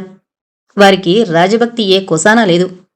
చిక్కరాయల్ని మహారాజని వారి అంతరాత్మ అంగీకరించును లేదు. వారందరిది రాజ్యతృష్ణతో కూడిన స్వార్థ చింతనీయే కాని అన్యము కాదు. ఆ దేశద్రోహుల మధ్య అన్యోన్యం మైత్రి కూడా లేదు. వారొకరికొకరు అనుమానాస్పద హృదయ స్పందనతోనే తమలో తాము మైత్రిని పాటించుకుంటున్నారు. పటిష్టమైన పునాదులతో నిర్మింపబడిన విజయనగర సామ్రాజ్య సౌధానికి ఇటువంటి సామంత ప్రముఖులే పందికొక్కులై సామ్రాజ్య పతనానికి కారకులైనారు అనడంలో అతిశయోక్తి లేదు. ఈ పందికొక్కుల్ని బోనులో పట్టడంలో యాచమనాయకుడు ఎంతవరకు కృతార్థుడవుతాడో ముందు ముందు చూడవలసింది. రాతప్రతిని చదవడం పూర్తి చేసిన సుష్మిత, బాగా రాశారు పృథ్వీరాజ్ గారు. సుఖి అన్నట్లు మీ కన్ఫ్యూషన్ని ఇందులో రాయకపోవడమే మంచిది. అందువల్ల యుద్ధం పొటెన్షియల్ బలహీనమవుతుంది అని. కానీ ఒక్క విషయం పృథ్వీరాజ్ గారు, మీ వర్తమానంలో మాత్రం ఎటువంటి కన్ఫ్యూషన్ని దాచకుండా చెప్పండి. అప్పుడు కేసు సాల్వ్ చేయడానికి సహాయం చేసిన వారవుతారు అంది. సరే, అడగండి సుష్మిత గారు అన్నాడు పృథ్వీ. సంయుక్త గురించి చెప్పండి. సంయుక్త ఇది వరకు హైదరాబాదులో నేనుండే వాటాకి పక్కవాటాలో ఉండేది. ఆమె స్వజనంలో తల్లి తమ్ముడు, బహుశా భర్త కూడా ఉండుండాలి. బహుశా భర్త అంటారేం? అతని విషయం మీకు తెలీదా? తెలీదు. ఆమె వివాహం చాలా తొందరగా నేను లేనప్పుడు జరిగిపోయింది. తిరిగి నేనొచ్చేటప్పటికీ ఆమె కుటుంబం మొత్తం ఇల్లు ఖాళీ చేసి వెళ్ళిపోయారు. అప్పుడు అంటే ఆమె వివాహం జరిగిన రోజుల్లో మీరెక్కడున్నారు? జైల్లో. జైల్లో ఎందుకని సుష్మిత అడగలేదు. దాదాపు ఒక సంవత్సరం కిందట ఒక పెద్ద మనిషి మీద బంగారం స్మగ్లింగ్, ఆడపిల్లల కిడ్నాపింగ్ లాంటి నేరారోపణ చేసి పత్రికల్లో ప్రచురించినందువల్ల అతను పృథ్వీ మీద డిఫమేషన్ కేసు వేశాడు. ప్రచురించిన వార్త నిజానిజాల పట్ల సరైన సాక్ష్యాధారాలు లేకపోవడం వల్ల పృథ్వీకి బి క్లాసు ఖైదీగా 3 మాసాల జైలు, 200 రూపాయల జరిమానా శిక్ష పడింది. ఆ విషయం సుష్మిత సుఖీ ద్వారా తెలుసుకునే వచ్చింది. మిస్టర్ పృథ్వీరాజ్ గారు, మీపై కేసు పెట్టిన అతని పేరు తెలుసుకోవచ్చా? ష్యూర్, వాడి పేరు జగ్గారాయుడు అంటూ కంగు తిన్నాడు పృథ్వీ. ఇదేంటిది, జగ్గారాయుడితో కూడా తన సంబంధం జన్మ జన్మాంతరాల దాకా? అతను సుఖీ వంక చూశాడు. ఆమె కూడా సాభిప్రాయంగా అతని వంక చూసింది. మిస్టర్ పృథ్వీరాజ్, మీరు సంయుక్తను ప్రేమించారా? అవును, ప్రాణం కన్నా మిన్నగా ప్రేమించాను. కానీ ఆమె నుండి నన్ను ప్రేమిస్తున్నట్లు సంకేతమేదీ లభించకపోవడం వల్ల నా ప్రేమ నాలోనే ఉండిపోయింది. జైలు నుండొచ్చిన తర్వాత ఆమె తల్లితో పెళ్లి మాటలు ఆడవచ్చని ఉపేక్షించాను. అంతలోనే అంతా జరిగిపోయి ఆమె కంటికి కనిపించకుండా పోయింది. సంయుక్త తమ్ముడితో మీకు బాగా పరిచయముందా? అడిగింది సుష్మిత. ఉంది. తేజ మంచి పిల్లాడు. రాత్రింబవళ్ళు కష్టపడి చిన్న వయసులోనే తన మీద పడ్డ కుటుంబ భారాన్ని నెట్టుకురావాలని ప్రయత్నించేవాడు. స్థిరమైన ఉద్యోగం లభించకపోవడం వల్ల ఎంతగానో వాపోయేవాడు. అతనికేదైనా పనిపించమని వాళ్ళమ్మ నన్ను అడిగింది. నేను అతనిని నా మిత్రుని సహాయంతో రైల్వేలో అప్రెంటిస్గా కుదరచగలిగాను. ఆ రకంగానే వాళ్ల కుటుంబంతో నాకు పరిచయమైంది. ముఖ్యంగా సంయుక్తని చూడ్డానికే వాళ్ల వాటాకి వెళ్లేవాణ్ణి. ఆమె మాత్రం ఎప్పుడూ నా వైపు చూసేది కాదు. నా సడి వినపడగానే లోపలికి వెళ్లి ముఖం చాటు చేసుకునేది.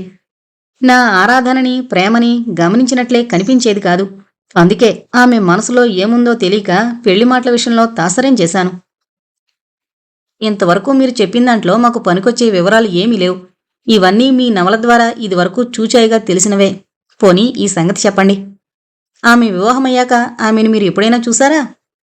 లేదు. తిరిగి ఆమెను గురించి వినడం, ఫోటోలో చూడడం ఇదే మొదటిసారి.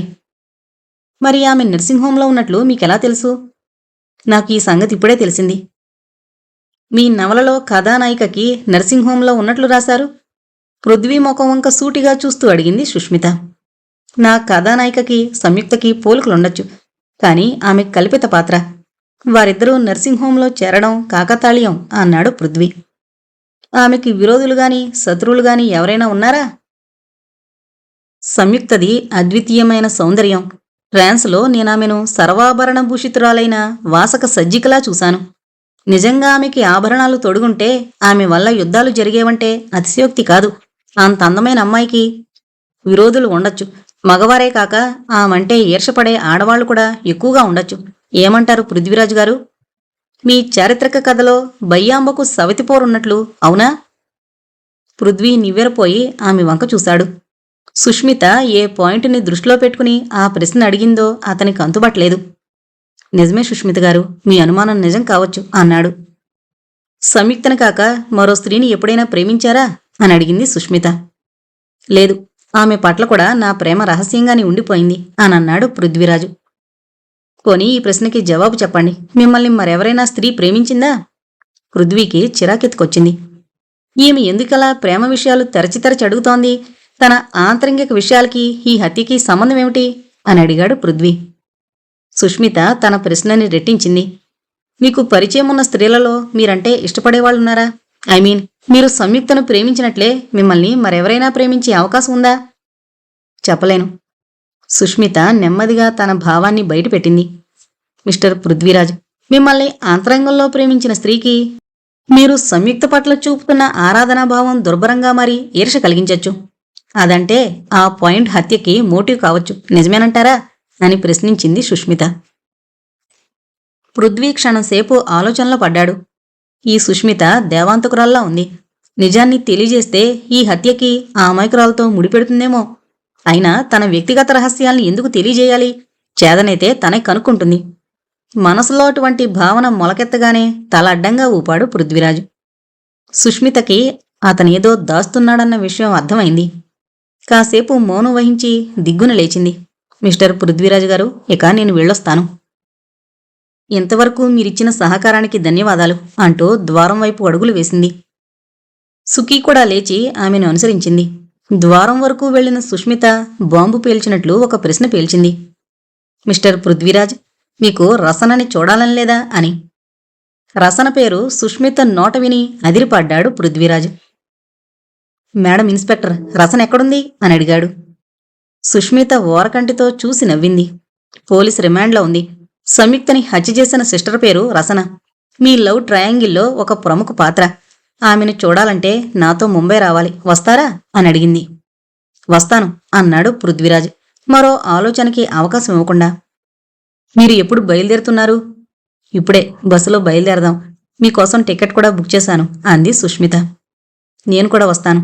రసనకి నా అవసరం రావచ్చు అంది సుఖీ.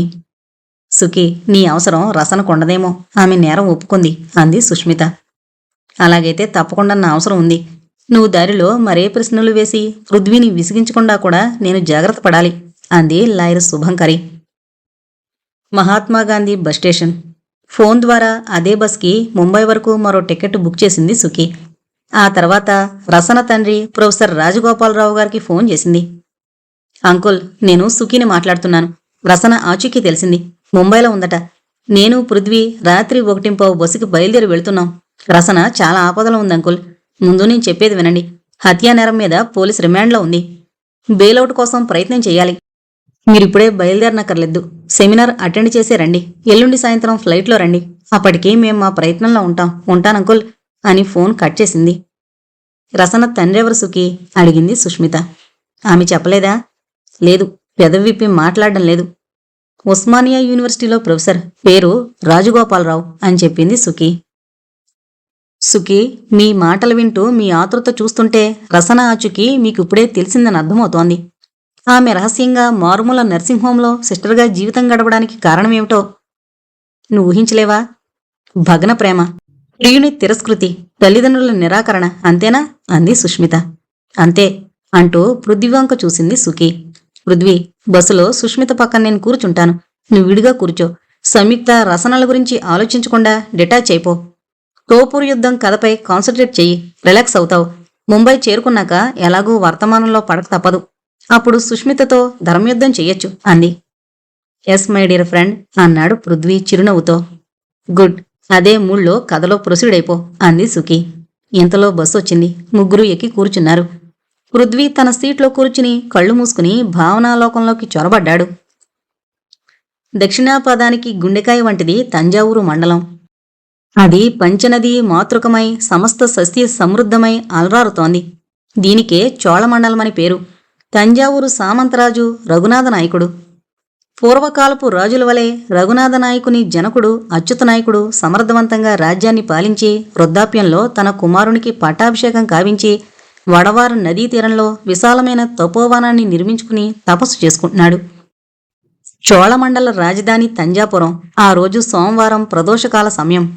బృహదీశ్వరాలయంలో ప్రదోషకాల పూజ జరుగుతోంది. బృహన్నదీ మండపం దీపమాలికలతో దేదీప్యమానంగా ఉంది. ఆ రోజు ఆలయమంతా భక్తజనులతో చాలా అలజడిగా ఉంది. ఆలయ గోపురం దీపాలతో అలంకరింపబడింది.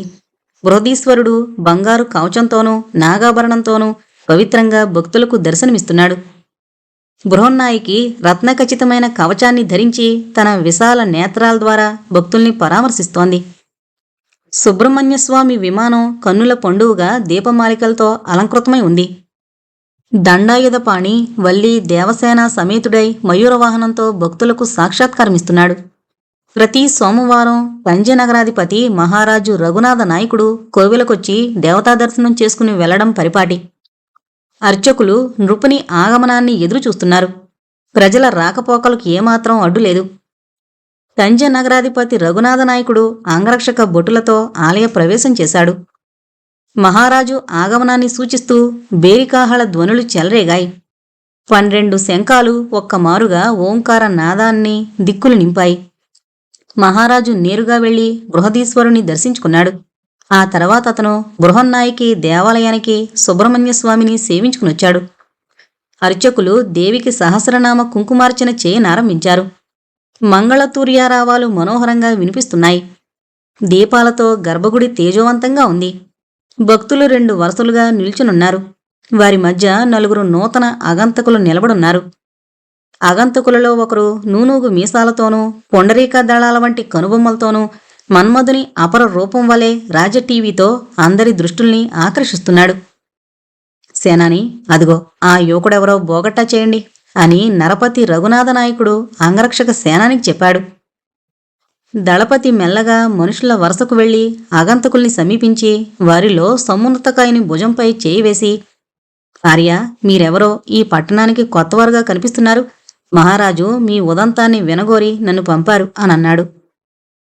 ఉన్నత శరీరుడు దళపతికి అభివాదం చేసి, ఆర్య, మేము తంజానగరాధీశుని శరణార్థులం. నేను విజయనగర దుర్గాధిపతిని యాచమనాయకుణ్ణి. ఇతడు నా సేనాని కంపరాయుడు. ఇతడు ఆస్థాన విదూషకుడు వసంతభట్టు. ఇదిగో ఈ సుదర్శనుడైన యువకుడు విజయనగర సామ్రాజ్య చక్రవర్తి శ్రీ రంగరాయల ఔరసపుత్రుడు శ్రీ రామదేవరాయలు. దళపతి చకితుడై రామదేవరాయలకి వంగి నమస్కరించి తన ప్రభువును సమీపించి విషయాన్ని చెప్పాడు. రఘునాథ నాయకుడు చిరునవ్వుతో చేతులు జోడించి రామదేవరాయలనుద్దేశించి నమస్కరించాడు. రామదేవరాయలు ప్రతివందనం చేశాడు. పూజ ముగిసింది. దీపారాధన జరిగింది.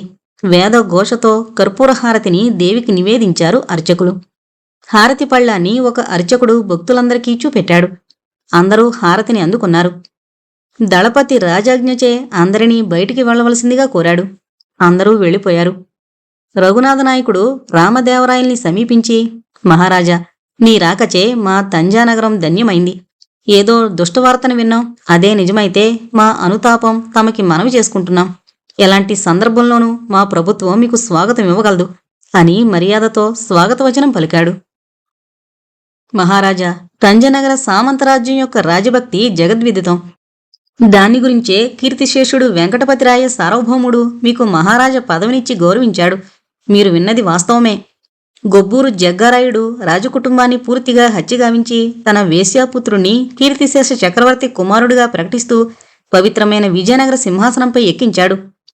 దైవకృప వల్ల యువరాజు రామరాయలు మాత్రం రక్షింపబడ్డారు. మీ ఉదారమైన ఆహ్వానాన్ని మా ప్రభువులు కృతజ్ఞతతో స్వీకరిస్తున్నారు అని చెప్పాడు సామంత యాచమ నాయకుడు. దళపతి, సార్వభౌములకు ఉచితమైన వసతి మన మోతీమహల్లో ఏర్పాటు చేయండి. ప్రభువులు వారి పరిచర్యకు ఏమాత్రం భంగం రానీయకూడదు అని ఆజ్ఞాపించాడు. తర్వాత యాచమనాయకుణ్ణి చూసి, సామంత, గద్దెనెక్కించినంత మాత్రాన ఊరకొక్క సింహమవుతుందా? అదేదో దాని గురించి మనం సావకాశంగా చర్చించుకుందాం. ప్రస్తుతం మీరు విడిదిలో మదర్పిత సేవల్ని అంగీకరించి విశ్రమించండి. రేపటి ఉదయం మనం నిండు సభలో విషయాన్ని కలబోసుకుందాం అని వక్కాణించాడు రఘునాథ నాయకుడు. చిత్తం అన్నాడు యాచమనాయకుడు. మరొక మారు బృహన్నాయనికి మనఃపూర్వకంగా నమస్కరించి వారు వెళ్ళిపోయారు. చిమ్మ చీకటి, మింగిన తారలు మేఘాచ్ఛాదితములై ఉన్నాయి. ధ్రువతార మాత్రం మిణుకు మిణుకుమని మెరుస్తోంది. ఉష్ణవాయువులతో సముద్ర తరంగాలు ఉవ్వెత్తున మీదకి లేచి పడుతున్నాయి. వాటితో మైత్రి కలుపుతున్నాడు వాయుదేవుడు. పవనోద్భూత సముద్ర తరంగసీకరణాలు ఆ చీకట్లో మిలమిలా మెరిసే వెండి చేపల వలె లేస్తున్నాయి, తిరిగి పడుతున్నాయి. కొంగల వలె ధవళఖండాలు సుదూరంలో కదిలి వెళుతున్నాయే, అవి ఏమిటి? కండ్లని పొడుచుకుని చూస్తే అవి తెరచాపలతో కూడిన ఓడల సముదాయమని తెలుస్తోంది. దగ్గరగా వెళ్ళి చూద్దాం. అవి 150 ఓడల సముదాయం. అన్నింటికీ తెల్లని తెరచాపలున్నాయి. ఓడ అంచులకి ఇరుపక్కల కండలు తిరిగిన పోటు బానిసలు తెడ్లతో ఓడను నడుపుతున్నారు. ఒక్కొక్క ఓడలో 50 మంది మనుషులున్నారు. ఒక్కొక్కనిది ఉక్కు కడ్డీ లాంటి శరీరం. ఒక్కొక్కని శరీరంలోనూ నరాలు రాగి తివ్వలచే పెనబడిన తాళ్లవలే బీసుకునున్నాయి. ఒక్కొక్కని ఛాతీ నల్లసాన రాతి పలకవలే ఉంది. అన్ని విధాల శీత వాత తపస్థితులకి అలవాటు పడినవి వారి శరీరాలు. వారందరూ ఎక్కడికి, ఏ పనిమీద పయనిస్తున్నారు? ఓడలన్నీ అర్ధ చంద్రాకారంలో వెళుతున్నాయి. వాటి మధ్య రాబందు ఆకారంతో కనిపిస్తుండే ఆ ఓడ సుప్రసిద్ధ వీరుడు, ధనికుల పాలిటి మృత్యు స్వరూపుడు, ఎదురులేని పోటు మానిసి అయిన చోళగుణిది. వాని పక్కన కూర్చుని ఉన్నాడొక పోర్చుగీసు దొర. వాని పేరు కెప్టెన్ మైకెల్. వాడు తెలుగు భాషని బాగా అర్థం చేసుకోగలడు, కొద్ది కొద్దిగా మాట్లాడనుగలడు. దొరగారు, నా వాటా 4 వంతుల్లో ఖచ్చితంగా 3 వంతులుండాలి. ప్రతి సంవత్సరం 5-6 లక్షల సువర్ణాలు నాకు మీ వద్ద నుండి ముడుతుండాలి. నిజమేనా? అడిగాడు చోళగుడు. సర్దార్, మా కంపెనీ ఒప్పేసుకుండాది కదా అని అన్నాడు కెప్టెన్ మైకెల్. అయినా మరొక్క మారును మననం చేసుకోవడం మంచిది కదా అని దూరం నుండి బొమ్మరిల్లులా కనిపిస్తున్న వాటిని, అదిగోండి చూడండి, అదే జాఫ్నా, అదో చిన్న గోపురం, అదే నీలాపుర దేవాలయం అని చూపిస్తూ చెప్పాడు చోళగుడు. దొర తన చూపుల్ని నిగిడించి చాలా నిదానంగా చూశాడు. బాగా చూశాను అన్నట్లు తల పంకించాడు. ఓహోయ్ కళాసులు, ఓడల్ని కుడిపక్కగా తిప్పి తెరచాపల్ని దించేయండి అని కంచుబూరా మూలంగా బిగ్గరగా ఉద్ఘాటించాడు చోళగుడు. చోళగుని ఆజ్ఞ సుగ్రీవాజ్ఞ వంటిది, మరి దానికి తిరుగులేదు. వెంటనే కళాసులు ఓడల్ని కుడివైపుకి మరల్చి తెరచాపల్ని దించడం ప్రారంభించారు.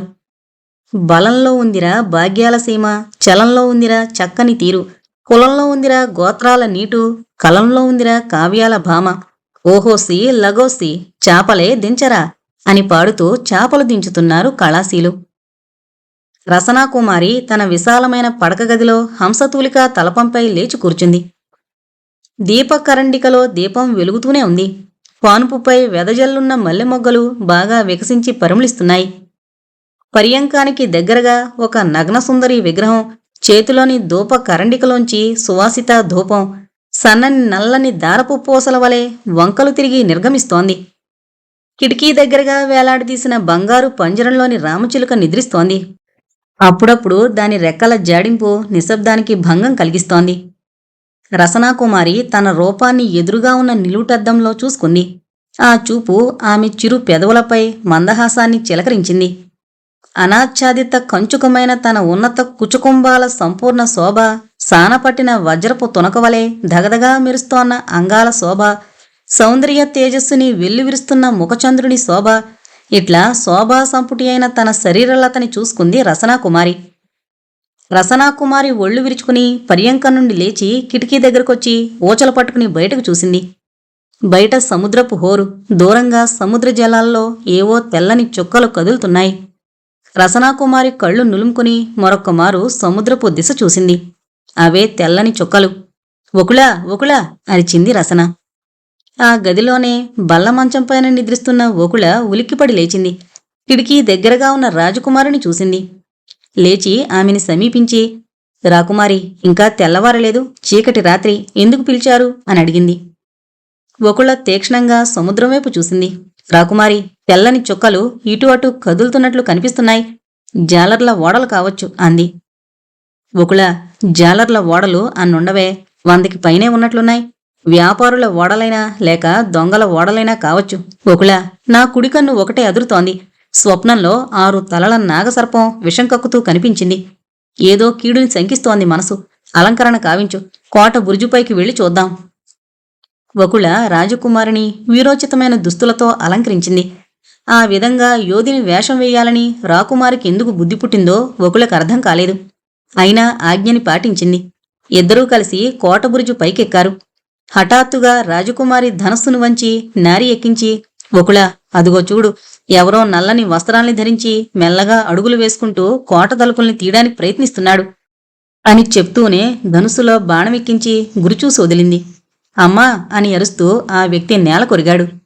రసనాకుమారి, ఒకుళ కోట బురుజు నుండి కిందకు దిగి పడిపోయిన వ్యక్తి దగ్గరకొచ్చారు. వాణ్ణి సమీపించి, ఎవరు నువ్వు అని కఠోరధ్వనితో ప్రశ్నించింది రాజకుమారి. పడిపోయినవాడు తన వీపున గుచ్చుకున్న బాణాన్ని పెరికి, విషలిప్త బాణం, శరీరంలో విషం పాకుతోంది, దాహం దాహం అని అరిచాడు. ఒకుళ వాని మేలు ముసుగు తొలగించింది. ఆశ్చర్యం, వాడు జఫ్నాదేశ సేనాధిపతి చండవర్మ. చండవర్మ రాకుమారిని చూసి చేతులు జోడించి, భద్రుదారిక, నన్ను క్షమించండి, నేను రాజద్రోహిని, దేశద్రోహిని. కొన్ని ఘడియల్లో చోళగుడనే గజదొంగ ఉడతకీచుల సహాయంతో కోటలోనికి రాబోతున్నాడు. నాకు వాళ్లు చాలా ఆశ చూపెట్టారు అని ఇక మీద చెప్పలేక స్పృహ తప్పి పడిపోయాడు. మరో అరగడియలో కోట సజీవమై కళకళ్లాడింది. ఆపత్తిని సూచించే నగారా ధ్వనులు దిక్కులు పీకటిల్ల మోగసాగాయి. కోట బురుజులన్నీ సైనికులతో నిండిపోయాయి. మహారాజు మహేంద్రవర్మ స్వయంగా సేనని నడిపించడానికి పూనుకున్నాడు. రాజకుమారి లోహ కవచాలంకృతమై తండ్రికి కుడిభుజమై నిలిచింది. జాఫ్నా వీరులారా, సముద్ర మధ్యమందున్న మన చిన్న ద్వీపం పై దేశాల యొక్క ఒత్తిడి లేక ఇంతకాలం స్వేచ్ఛా వాయువుల్ని పీల్చింది. మనకి ఆక్రమణ దురాశ ఏ కొసానా లేదు. ఇప్పుడు పోర్చుగీసు వారి దురాశ వల్ల మన దేశానికి విపత్తు సంభవించింది. మహాక్రూరుడైన చోళగుడి సహాయంతో పోర్చుగీసు వారు మన దేశాన్ని కబళించడానికి వస్తున్నారు. మీలో ఒక్కొక్కరును దేశమాతకై ప్రాణాలర్పించి అమరకీర్తిని పొందవలసిన సమయం వచ్చింది. జయాపజయాలు దైవాధీనం కాబట్టి మన కర్తవ్యాన్ని నెరవేర్చడంలో వెనుకంజ వేయరాదు అని గంభీరంగా ఉద్బోధించింది రాజకుమారి రసనాకుమారి. సైనికులందరూ కత్తుల్ని దూసి దేశమాతకై మా ప్రాణాలు నర్పిస్తాం. మాలో ప్రాణం ఉండగా శత్రువును మా దేశంలో కాలు మోపనివ్వం. జై మురుగా, జై వడివేల అని ఏకకంఠంతో జైనాదం చేశారు. చోళగుడు నీలపురి దుర్గాన్ని ముట్టడించాడు. పోర్చుగీసు దళాధిపతి మైకేలు కోట గోడల దగ్గర గోతులు తవ్వి మందు దట్టింపజేస్తున్నాడు. జాఫ్నా వీరులు ధనుద్దారులై శత్రువుల్ని కోట దరిజారనీయకుండా బాణాల వర్షం కురిపిస్తున్నారు. పోరు ఘోర రూపాన్ని దాల్చింది. ఢాం! ఈశాన్య దిక్కున కోటగోడ కూలింది. చోళగుడు నగన కృపాణదారి అయి తన వారిని హెచ్చరిక చేస్తూ కోటలోకి చొరబడిపోయాడు. మహామంత్రి జయభద్రవర్మ మహారాజుని సమీపించి, మహాప్రభు, శత్రువులు లోపలికొచ్చేస్తున్నారు. మన సేనాపతి కుట్రలో చేరి 3 వంతుల సైన్యాన్ని కోటలో నుండి వేరుచేసి ఇతరత్రా పంపించివేసున్నాడు. కాబట్టి ఇప్పుడు మనం శత్రువును ఎదుర్కోలేని స్థితిలో ఉన్నాం. మీరు కుమారితో కలిసి సొరంగ మార్గం గుండా పయనమై పారిపోవడమే ఉచితం. చాందిసీకుండైపోయినన్న కించపడద్దు. జయమంగళ దుర్గం వద్ద ఓడెక్కి మారువేషాలతో మీ ప్రాణమిత్రుడైన తంజాపురాధిపతిని కలిసి తిరిగి రాజ్యాన్ని సాధించడమే ఇప్పుడు కర్తవ్యం. మీతో సహాయంగా మీ అంగరక్షక దళసేనాని వీరభద్రుడు రాగలడు. నా మాటని మన్నించి మీరు వెంటనే సొరంగ మార్గం గుండా పయనమై పారిపోవడమే ఉచితం అని చెప్పాడు. మహారాజు తన కుమార్తె రసనాకుమారిని పిలిపించి మహామంత్రి ఉద్దేశాన్ని వివరించి చెప్పాడు. రసనాకుమారి చాలాసేపు ఆలోచించి ఇలా అంది. నాన్నగారు, మహామంత్రి గారు అన్నట్లే ప్రస్తుతం మనం శత్రువుల్ని ఎదిరించలేం. కాందిశీకులమై మనం వెళ్లడమన్నదే నా హృదయానికి బాధాకరంగా ఉంది. భద్రుదారిక, రాజనీతి చాలా కఠినంగానే ఉంటుంది. కొన్నాళ్లు మీరును మహారాజును ఓపిక పట్టి అజ్ఞాతవాసం చేసి తీరాలి. మహాసత్వ సంపన్నులైన కుంతీపుత్రులు పాండవులు విధివంచితులై అడవులు పాలయ్యారు కదా. చక్రవర్తి తనూజుడైన శ్రీరామచంద్రుడు భార్యతో సహా అరణ్యాలకి వెళ్లలేదా? మన పరిస్థితి కూడా విధి నిర్ణయమే. సర్వనాశనం కావడం కన్నా కొంతకాలం అజ్ఞాతంగా గడిపినట్లయితే విధి మనకి అనుకూలిస్తుంది. పోగొట్టుకున్న రాజ్యాన్ని మరలా సంపాదించుకోవచ్చు అనన్నాడు మహామంత్రి. రసనాకుమారి మహామంత్రి సలహాను ఆమోదించింది. వీరభద్రుని సహాయంతో మహారాజు తన కుమార్తెను వెంటబెట్టుకుని సొరంగ మార్గం గుండా పయనమైపోయాడు. మహామంత్రి వాళ్ళిద్దరూ వెళ్లిపోగానే తెల్లజెండా ఎగురు వేయించాడు. నీలపురి దుర్గం శత్రువుల వశమైపోయింది. నీలపురిని 3 రోజుల పాటు నిష్కరుణతో దొంగలు దోచుకున్నారు. కోటలోని నిక్షిప్త ధనరాశులను కూడా తన వశం చేసుకున్నాడు చోళగుడు. జఫ్నాదేవి పోర్చుగీసు వారి వశమైపోయింది. మయూరానికి 200 గజాల దూరంలో ఒక ధర్మసత్రం ఉంది. సత్రానికి ఎదురుగా ఒక కోనేరుంది. ఆ సత్రాన్ని సాధారణంగా బైరాగులు వెచ్చగాళ్లు ఉపయోగిస్తుంటారు. నగరానికి దూరంలో ఉన్నందున శార్దవాహులు యాత్రికులు ఆ సత్రానికి రారు. సత్రానికి చుట్టూరా ముళ్లపొదలు దట్టంగా బలుసున్నాయి. విశాలమైన మైదానంలో అక్కడక్కడా చెట్లున్నాయి. సత్రానికి 10 గజాల దూరంలో ఒక చింత చెట్టుంది. ఆ చెట్టు కొమ్మలకి 2 గుర్రాలు కట్టబడున్నాయి. సత్రం దగ్గరగా ఒక బ్రహ్మాండమైన మర్రి చెట్టుంది. ఆ చెట్టు కింద రాళ్లని పేర్చి కొందరు బెచ్చగాండ్రు అన్నం వండుకుంటున్నారు. సత్రం అరుగు మీద 2 యాత్రికులు కమ్మలి పరుచుకుని కూర్చునున్నారు. సామంత, నా పేరు గోవిందయ్య, నీ పేరు రామయ్య, జ్ఞాపకం ఉంచుకో. సరే గోవిందయ్య, నా పని గోవింద అయింది. అదెలా సాధ్యం రామయ్య? ఎలాగోకలా తమలపాకులు సంపాదించాను, అక్కడ చెక్కలు లేకపోయాయి. ఓస్, ఇంతేనా? దానివల్ల మనకొచ్చే ఇబ్బంది ఏముంది గనుక? మీకు లేకపోవచ్చు, నాకుందిగా. తర్వాత 5 పణాలిచ్చి లడ్డూల్ని కొని మొదట ఉదరగుహని నింపుకున్నాను. తర్వాత ఒక పణమిచ్చి తమలపాకులు కొన్నాను.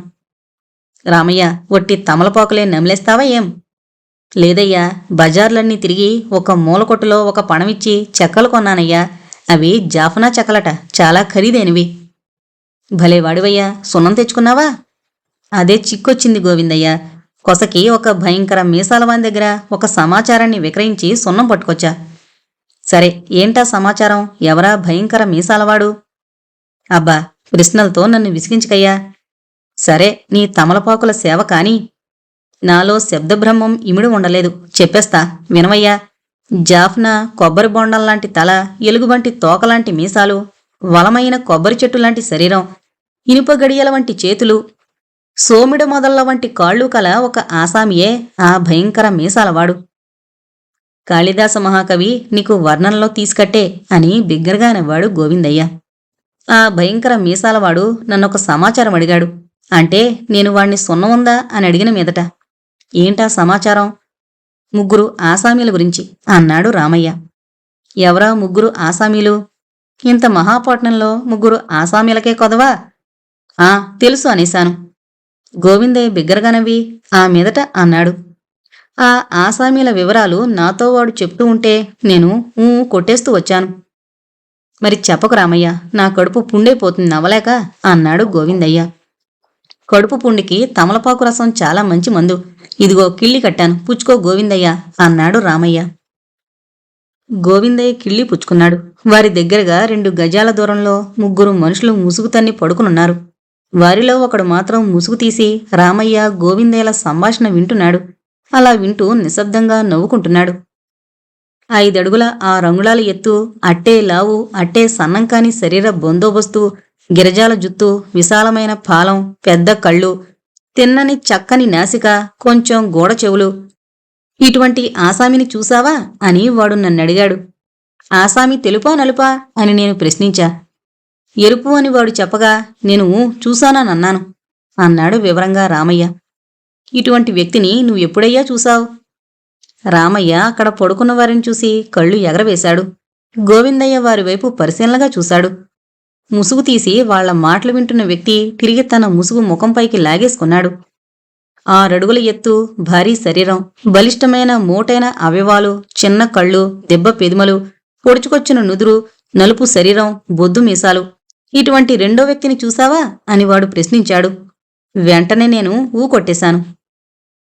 భలే, 5 అడుగుల 4 అంగుళాలు, సన్నని లతలాంటి శరీరం, ఎత్తుగుండెలు, చందమామ వంటి ముఖం, కలువరేకుల్లాంటి కళ్ళు, విండ్లాల్లాంటి కనుబొమ్మలు, చిన్నదైన సూటిగా ఉండే ముక్కు, చిగురు పెదిమలు, తెల్లని తెలుపు, దాంట్లో గులాబీ రంగు, ఇలాంటి లక్షణాలు కల బాలికగాని బాలునిగాని చూశావా అని వాడడిగాడు. బాలిక కాదుగాని బాలకుణ్ణి చూశానని నేనన్నాను. నీ వర్ణన బంగారం కాను. ఈ ఆసామీలను నువ్వు కొలపెట్టి చూశావా అడిగాడు గోవిందయ్య. అదేమిటయ్యా, నన్నెరిగిన నీవే ఇలాగంటున్నావు? కొలమానం తులమానం వీటిలో నా ప్రసిద్ధి జగద్విదితం కాదా? ఒక లడ్డూను చూడగానే దానిలోని పిండి తూకం, పంచదార తూకం, నెయ్యి తూకం, గుబీలుని చెప్పేయగలను. నాకిదంతా లెక్క అన్నాడు రామయ్య. గుర్రాల సెకిలింపు విన్నాడు గోవిందయ్య. రామయ్య, గుర్రాలు సెకిలిస్తున్నాయి. సందేహాస్పదం గల వారిని చూస్తే జాతి గుర్రం సెకిలిస్తుంది అని చెప్పి మూటను విప్పి లోహ కవచాన్ని తీసి తోడుకుని దుప్పటి కప్పేసుకున్నాడు. నా కవచం నా గుండెల మీద విరివిగా పెరిగిన వెంట్రుకలే అని నవ్వాడు రామయ్య. గోవిందయ్య కూడా చిన్నగా నవ్వి గుర్రాల వైపే చూస్తున్నాడు. దూరంగా 10 మంది మనుషులొస్తున్నట్లు గమనించాడు. రామయ్య కూడా చూసి గోవిందయ్య భుజంపై చేయి వేసి మెల్లని స్వరంతో, సామంత, వాడే భయంకర మీసాలవాడు అని చెవిలో చెప్పాడు. గమనించాను వసంతయ్య అన్నాడు యాచమనాయకుడు. గోవిందయ్య, నీకు విందు జరిగే సూచనలున్నాయి అన్నాడు రామయ్య బిగ్గరగా. చాలా రోజులుగా బద్ధకంలో పడిపోయింది శరీరం అన్నాడు గోవిందయ్య. వచ్చిన మనుషులు మర్రిచెట్టు దగ్గరకొచ్చారు. అక్కడ బెచ్చగాళ్లు తిని పారేసిన ఆకులు గాలిలో రెపరెపలాడుతున్నాయి. వచ్చిన వారిలో భయంకర మీసాలవాడు రామయ్య గోవిందయ్య దగ్గరకొచ్చి ఏయ్ ఇలారా అని పిలిచాడు. ఎవరు, నేనా లేకెత్తడా ప్రశ్నించాడు రామయ్య. నువ్వే, ఇలారా. నాకు చెవుడు లేదయ్యా, అక్కడుంచే చెప్పు. పొట్ట తన్నిగలను, జాగ్రత్త, రమ్మంటారా? అయ్యి బాబోయ్, పొట్టని తన్నక తిన్న లడ్డూలు ఇంకా జీర్ణం కాలేదు. ఈ దిక్కుమాలిన ఊర్లో పణానికి 2 లడ్లు, మా ఊర్లో అయితే 3 లడ్డూలు ఇస్తారు. ఇంట్లో చేసుకుంటే 4 గిట్టుబాటు అవుతాయి. నీ లడ్డూ రామాయణం ఎవరికి కావాలయ్యా? నువ్వు చెప్పిన ఆ 3 ఆసామీలు ఎక్కడా? నువ్విచ్చిన ఇంపుడు కాయంత సున్నానికి ఎంతో చెప్పేశాను, అంతకంటే వివరాలు నేను చెప్పలేను అని చెప్పి కంటితో పొరుండున్న 3 చూసి సంజ్ఞ చేశాడు రామయ్య. వీడు సులభసాధ్యుడు కాదులా ఉన్నాడు అని గొణిగాడు గోవిందయ్య. భయంకర మీసాలవాడు పడుకునున్న వారి దగ్గరికి వెళ్లి వరలోంచి కత్తిని దూసి కత్తిమొనతో మధ్యన పడుకునున్నవాడిని తాకి ఏయ్ లేచి నిలబడు అని గద్దించాడు. నిద్రపోతున్నవాడు లేవలేదు గాని గోవిందయ్య మాత్రం లేచి నిలబడ్డాడు. భయంకర మీసాలవాడు ఈసారి కాలితో తన్ని ఏయ్ లేచి నిలబడతావా లేదా కఠోరంగా అన్నాడు. గోవిందయ్య దగ్గరగా వచ్చి నేస్తమా, ఎవడో బెచ్చగాడు పడుకునున్నాడు, వాణ్ణెందుకు ఇబ్బంది పెడతావ్ అన్నాడు. వీరెవరో నీకు తెలుసా? తెలీదు. వీరు పారిపోయిన ఖైదీలు. మా దొర వీళ్ళని పట్టుకురమ్మన్నాడు. నువ్వెందుకు మధ్యలో కలగజేసుకుంటావ్? మీ దొర ఎవరు?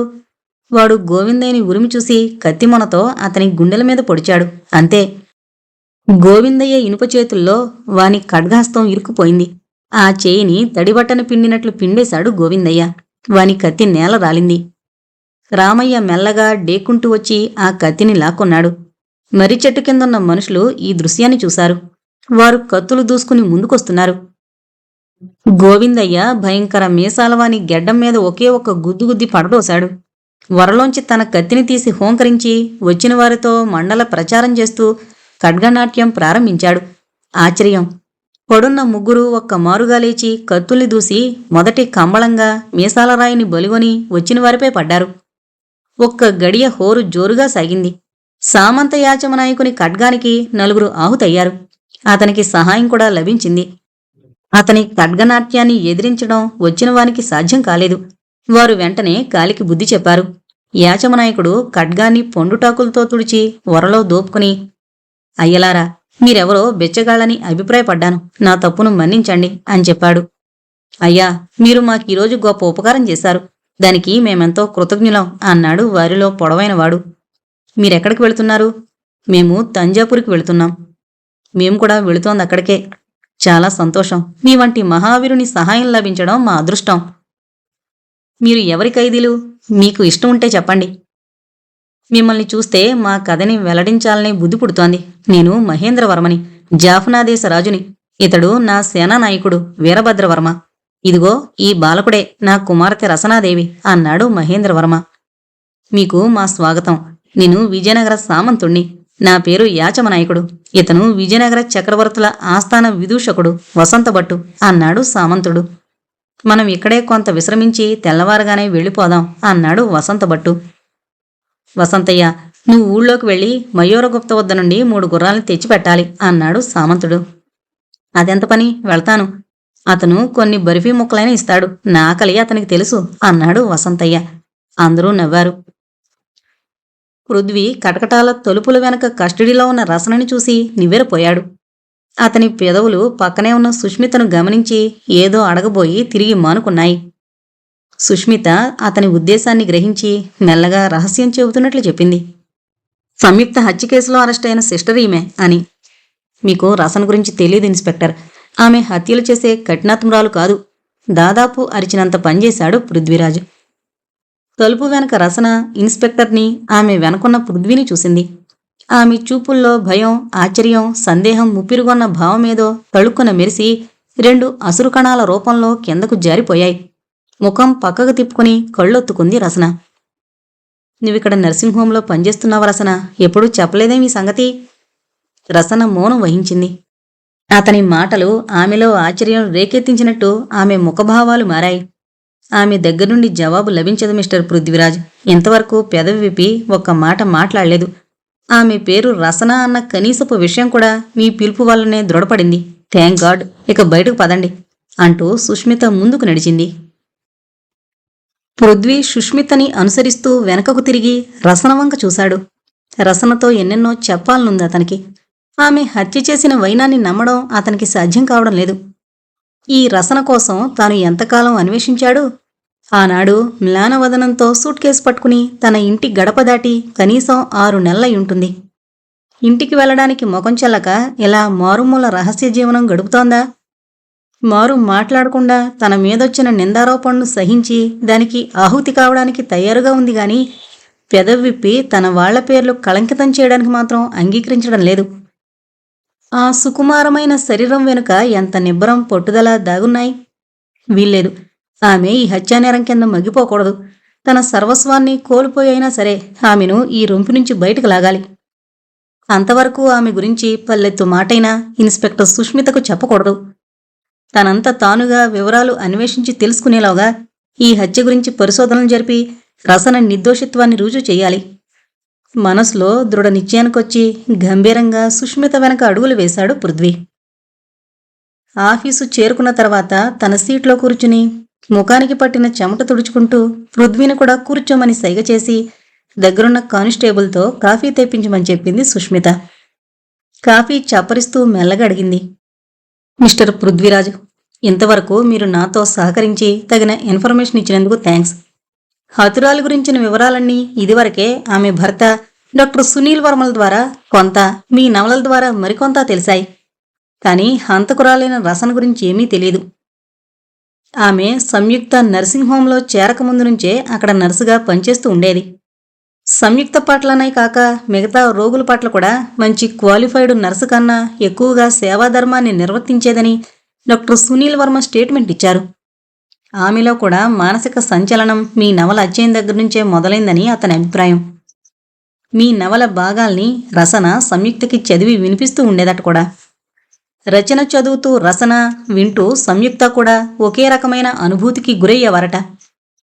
ఈ ఉపోద్ఘాతమంతా దేనికి ఇన్స్పెక్టర్? హంతకురాలతో కూడా నా నవలకి, అంటే నాకు సంబంధం ఉందని, ఆమెని గురించిన వివరాలు ముఖ్యంగా మీ మోటివ్కి సంబంధించినంత వరకు రాబట్టాలనేగా. నవ్వుతూ మాట సగంలోనే తుంచాడు Prithvi. That is good mister Prithviraj. మీరు సూటిగా విషయాన్ని అర్థం చేసుకున్నందుకు ధన్యవాదాలు. ఇక నేను ప్రశ్నలు వేసి మిమ్మల్ని విసిగించను. రసన గురించి మీకు తెలిసిందంతా చెప్పండి. కానీ ఒక విషయం మాత్రం జ్ఞాపకం ఉంచుకోండి. హత్య ఒక రకమైన నిద్రమాత్రల ప్రయోగం వల్ల జరిగింది.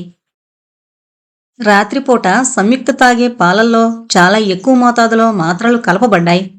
అంతకు కొన్ని గంటల ముందు సంయుక్త డాక్టర్తో తనకు నిద్ర పట్టలేదని చెప్పడం, అతను నర్సు రసనతో సగం నిద్ర మాత్రమే పాలల్లో ఇవ్వవలసిందిగా నిర్దేశించడం జరిగింది.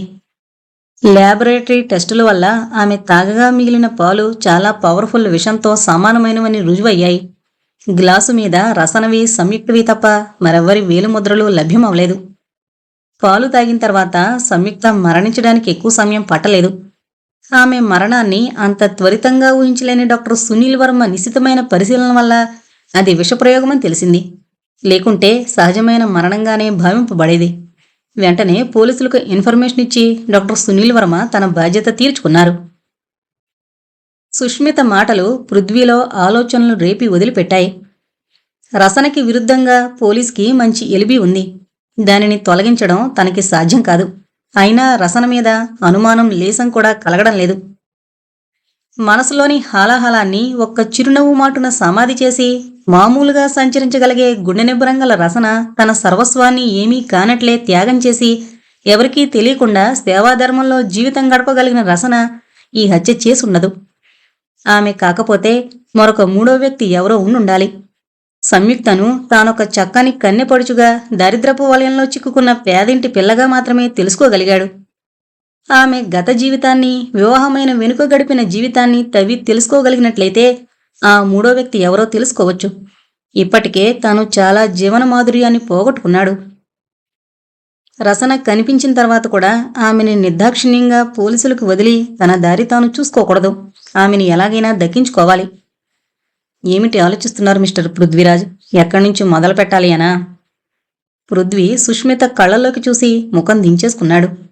ఈ సుష్మిత అసాధ్యురాలు, మంచి భావుకురాలు కూడా. విషయాన్ని ఆలోచన రహదారుల మీద పరిచి సరైన మార్గాన్ని ఎన్నుకోగల నేర్పుంది. తను ఏమీ చెప్పకపోయినా తవ్వి తెలుసుకోగలదు. అయినా ఇప్పట్లో ఏదీ అందివ్వకూడదు. కొద్ది జాప్యం జరిగి తీరాలి. ఈ విషయంలో మిమ్మల్ని నిరుత్సాహపరుస్తున్నందుకు చాలా విచారంగా ఉంది సుష్మిత గారు. రసన్కి నాకు పరిచయం కలం స్నేహం ద్వారా మొదలైంది.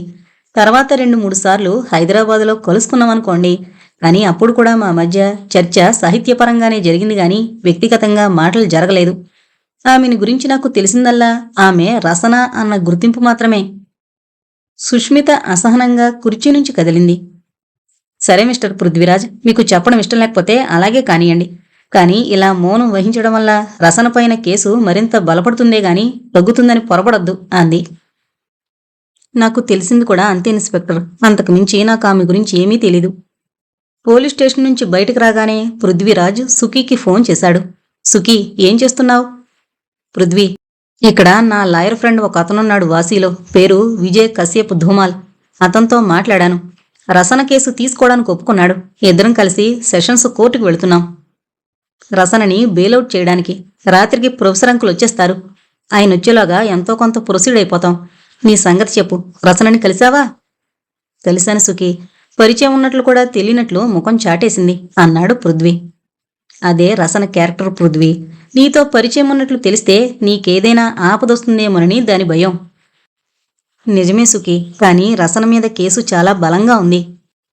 సుష్మిత చాలా ఫాస్ట్గా ముందుకెడుతోంది. ఆమెకి కావలసిన మోటివ్ దొరికిపోయింది. ఇక చేయాల్సిందంతా దానిని ప్రూవ్ చేయడానికి సాక్ష్యాలు సేకరించడమే. విచారించక పృథ్వీ, ఆ సాక్ష్యాలు గొడవలు నేను ధూమాలు చూసుకుంటాం. నువ్వొక పంచే, డాక్టర్ సునీల్ వర్మని కలిసి అతను ఎలాంటివాడో ఏంటో కనిపెట్టు. ముఖ్యంగా సంయుక్తకి సంబంధించిన బ్యాక్గ్రౌండ్ బయటికి లాగు, సరేనా? అలాగే సుఖీ, ఇప్పుడే బయలుదేరతాను. బెస్ట్ ఆఫ్ లక్ పృథ్వీ అంటూ ఫోన్ కట్ చేసింది. Doctor Sunil Varma consulting room. Swing doors దగ్గరకు వెళ్లి ఇన్స్పెక్టర్ సుష్మిత గొంతు వినిపించడంతో అక్కడే ఆగిపోయాడు పృథ్వీరాజు. లోపల డాక్టర్కి ఇన్స్పెక్టర్కి మధ్య సంభాషణ నడుస్తోంది. రసన మీ దగ్గర నర్సుగా చేరకముందు ఆమెను గురించిన వివరాలు మీరేమీ అడగలేదా డాక్టర్? లేదు మేడం, ఆమె నా మిత్రుడి నుండి రికమెండేషన్ లెటర్ పట్టుకొచ్చింది. ఆమె చాలా దైన్యావస్థలో ఉందని, కొన్ని కారణాల వల్ల అజ్ఞాతంగా జీవించాలనుకుంటోందని, నర్సింగ్ అంటే ఇష్టం కాబట్టి నా దగ్గర నర్సుగా ఉంచమని రాశాడు. ఆమె తన పేరు తప్ప మరేమీ చెప్పలేదు. నేను ఆ అమ్మాయి ముఖంలోని అమాయకతకి ముగ్ధున్నై వెంటనే చేర్చుకున్నాను. పని కూడా చాలా నెమ్మదిగా, అణకువగా, అందరికీ ప్రీతిపాత్రంగా చేసేది. ఆమె మనసులో అంతటి హాలాహలం ఎందుకు నిక్షిప్తమైందో, సంయుక్త పట్ల ఎందుకంత అమానుషంగా ప్రవర్తించిందో తెలియలేదు అన్నాడు డాక్టర్ సునీల్ వర్మ. మీ మిత్రుని అడ్రస్ ఇస్తారా డాక్టర్? ఐఎమ్ సారీ ఇన్స్పెక్టర్, అతను మరణించినట్లుగా నాకు 4 రోజుల కిందటే టెలిగ్రామ్ వచ్చింది. ఆ విషయం రసనకు కూడా చెప్పాను. చాలా విచారించింది అంటూ డెస్క్ అంతా వెతికి ఒక ఎర్రని కాగితం బయటకు తీశాడు డాక్టర్ సునీల్ వర్మ. ఆ టెలిగ్రామ్ వంక యథాలాపంగా చూసి తిరిగిచ్చేసింది సుష్మిత. పోనీ వాళ్ల కుటుంబ సభ్యులు ఎవరికైనా ఆమె గురించి తెలుసుంటుందేమో అంటూ. అతని కుమార్తె మాండవికి తెలుసు. రసన ఆమె క్లాస్మేట్స్ అట. ఆమెకి రికమెండేషన్ లెటర్ మాండవి ప్రోద్బలం వల్లనే దొరికింది. సుష్మిత ముఖంలో చిరునవ్వు వెలిగింది. అయితే మీ మిత్రుని చిరునామా, వీలైతే అతని టెలిఫోన్ నెంబర్ ఇవ్వండి అంది. డాక్టర్ సునీల్ వర్మ తొణకకుండా నిశ్చలంగా సుష్మిత కళ్ళలోకి చూశాడు. మాండవి ప్రస్తుతం స్టేట్స్లో ఉంది మేడం. ఆమె ప్రస్తుత చిరునామా నాకు తెలీదు. సుష్మిత గంభీరంగా తల ఊపి కుర్చీలోంచి లేచింది. అంతలో డాక్టర్ సునీల్ వర్మ, ఉండండి మేడం, ఆ రికమెండేషన్ లెటర్ నా దగ్గరుంది, మీకు పనికొస్తుందేమో చూడండి అంటూ టేబుల్ డ్రాయర్ నుండి ఒక లెటర్ తీసి ఆమెకిచ్చాడు. థ్యాంక్స్ డాక్టర్, ఈ లెటర్ మంచి ఎవిడెన్స్గా పనిచేస్తుంది.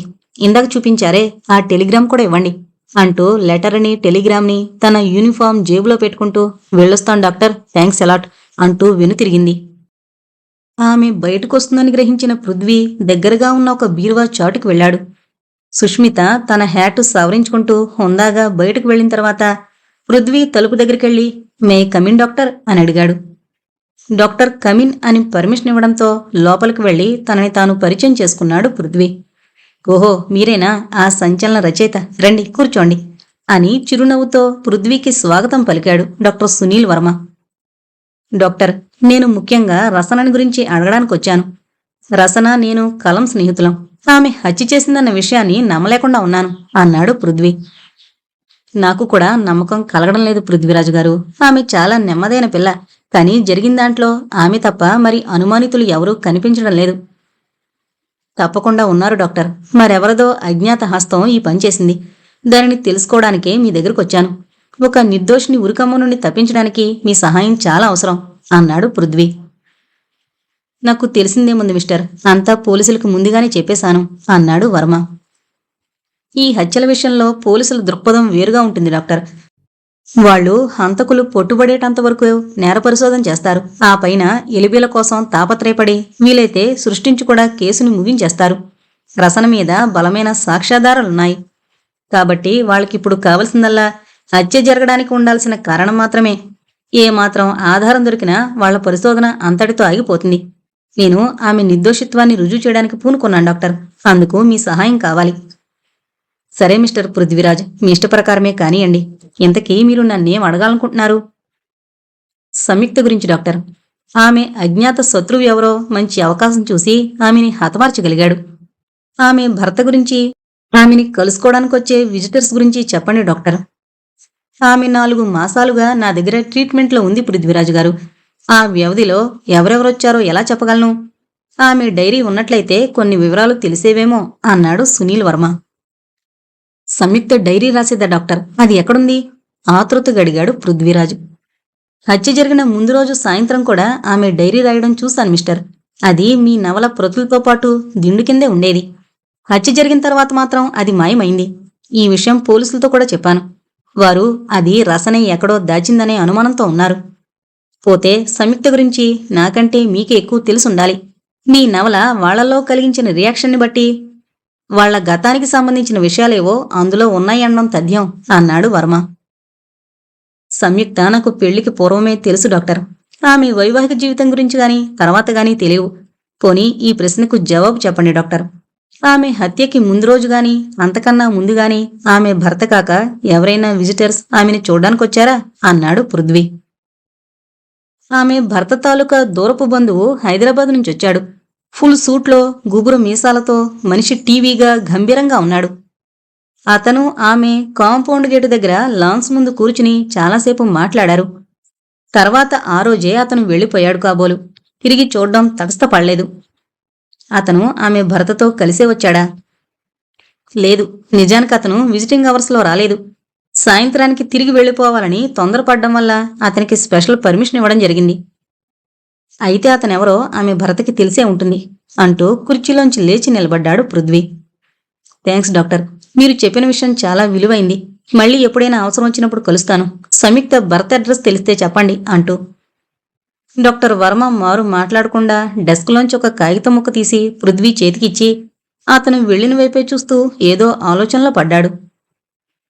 పృథ్వీ ఆసుపత్రి రిసెప్షన్ దగ్గర ఆగి అక్కడున్న అమ్మాయిని విజిటర్స్ గురించి ఇన్ఫర్మేషన్ అడిగాడు.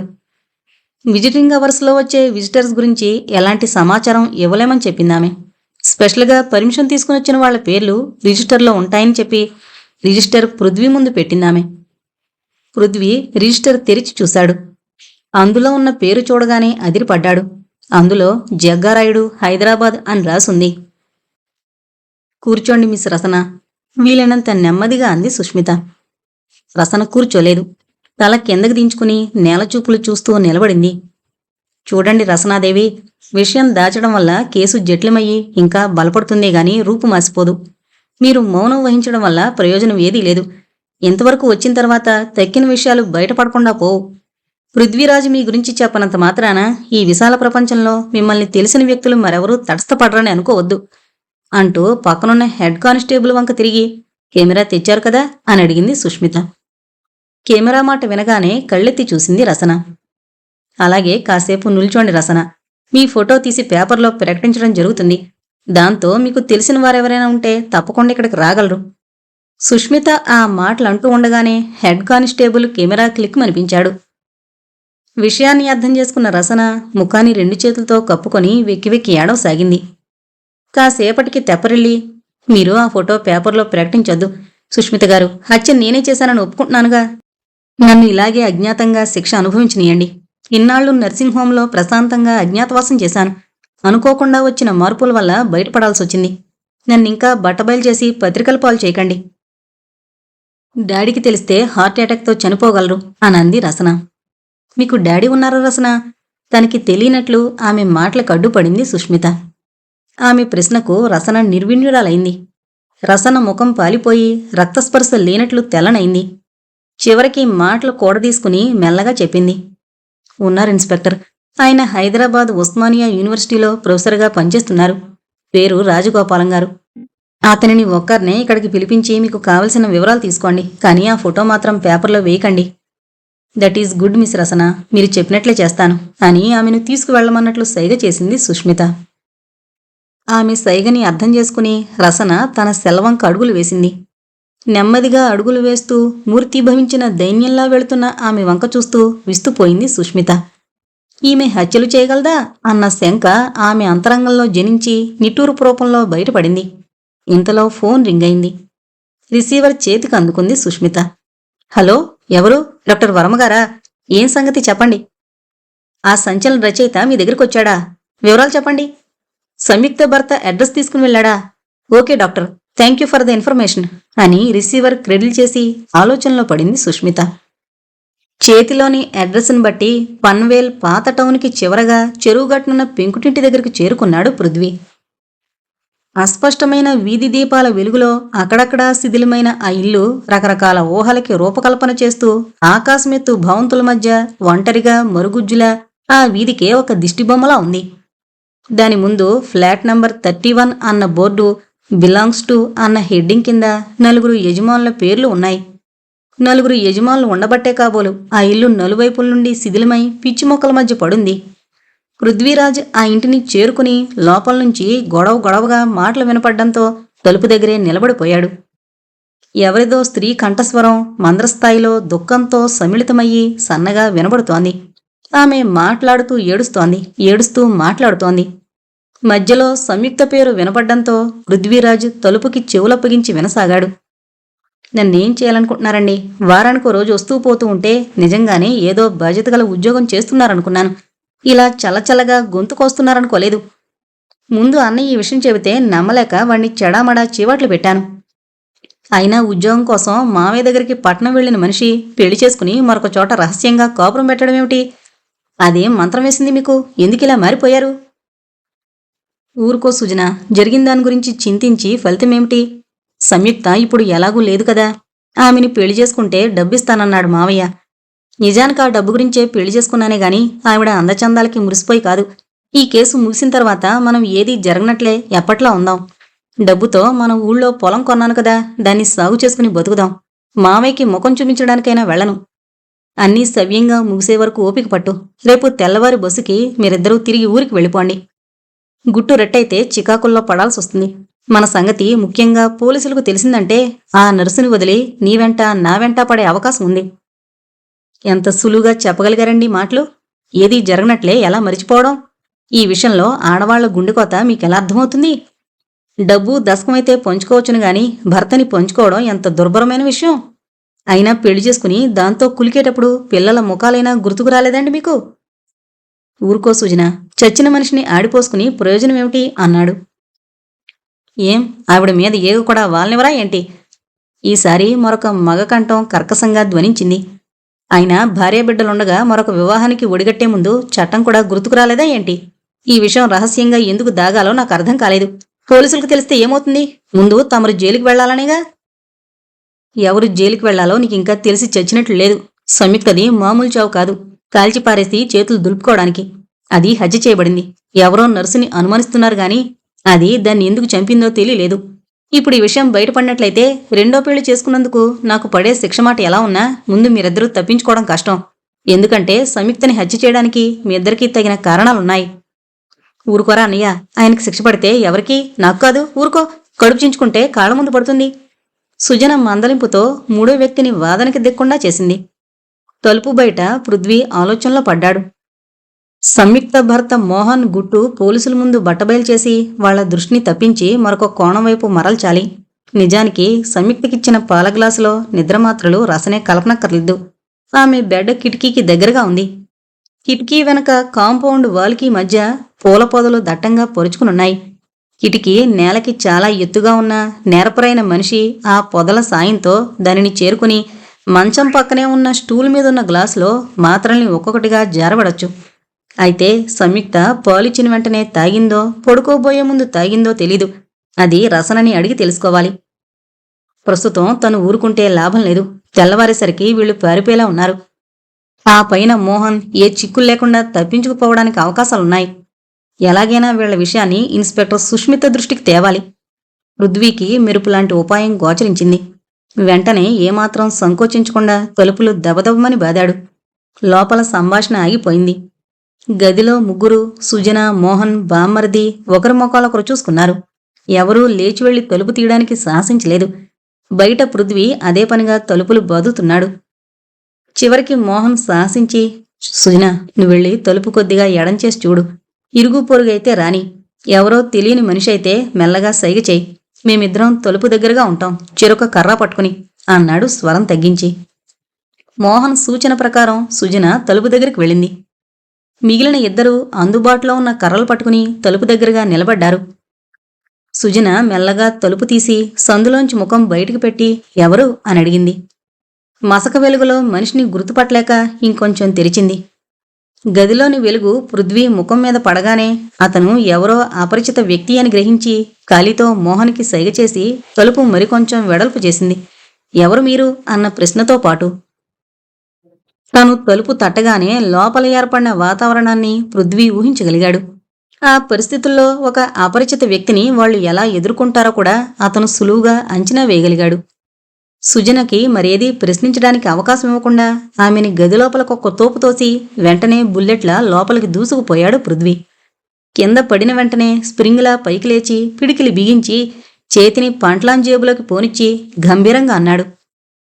మిస్టర్ మోహన్, మిస్టర్ బామ్మర్ది, మీరిద్దరూ కర్రలలా మూలపడేసి తలుపు దగ్గర నుండి కదిలి లోపలికి రండి. సుజన, నువ్వు లేచి నిలబడు. ఏ ఒక్కరూ నా మాట వినకపోయినా మరేదైనా అఘాయిత్యానికి పూనుకున్నా నిర్దాక్షిణ్యంగా కాల్చి పారేస్తాను అని.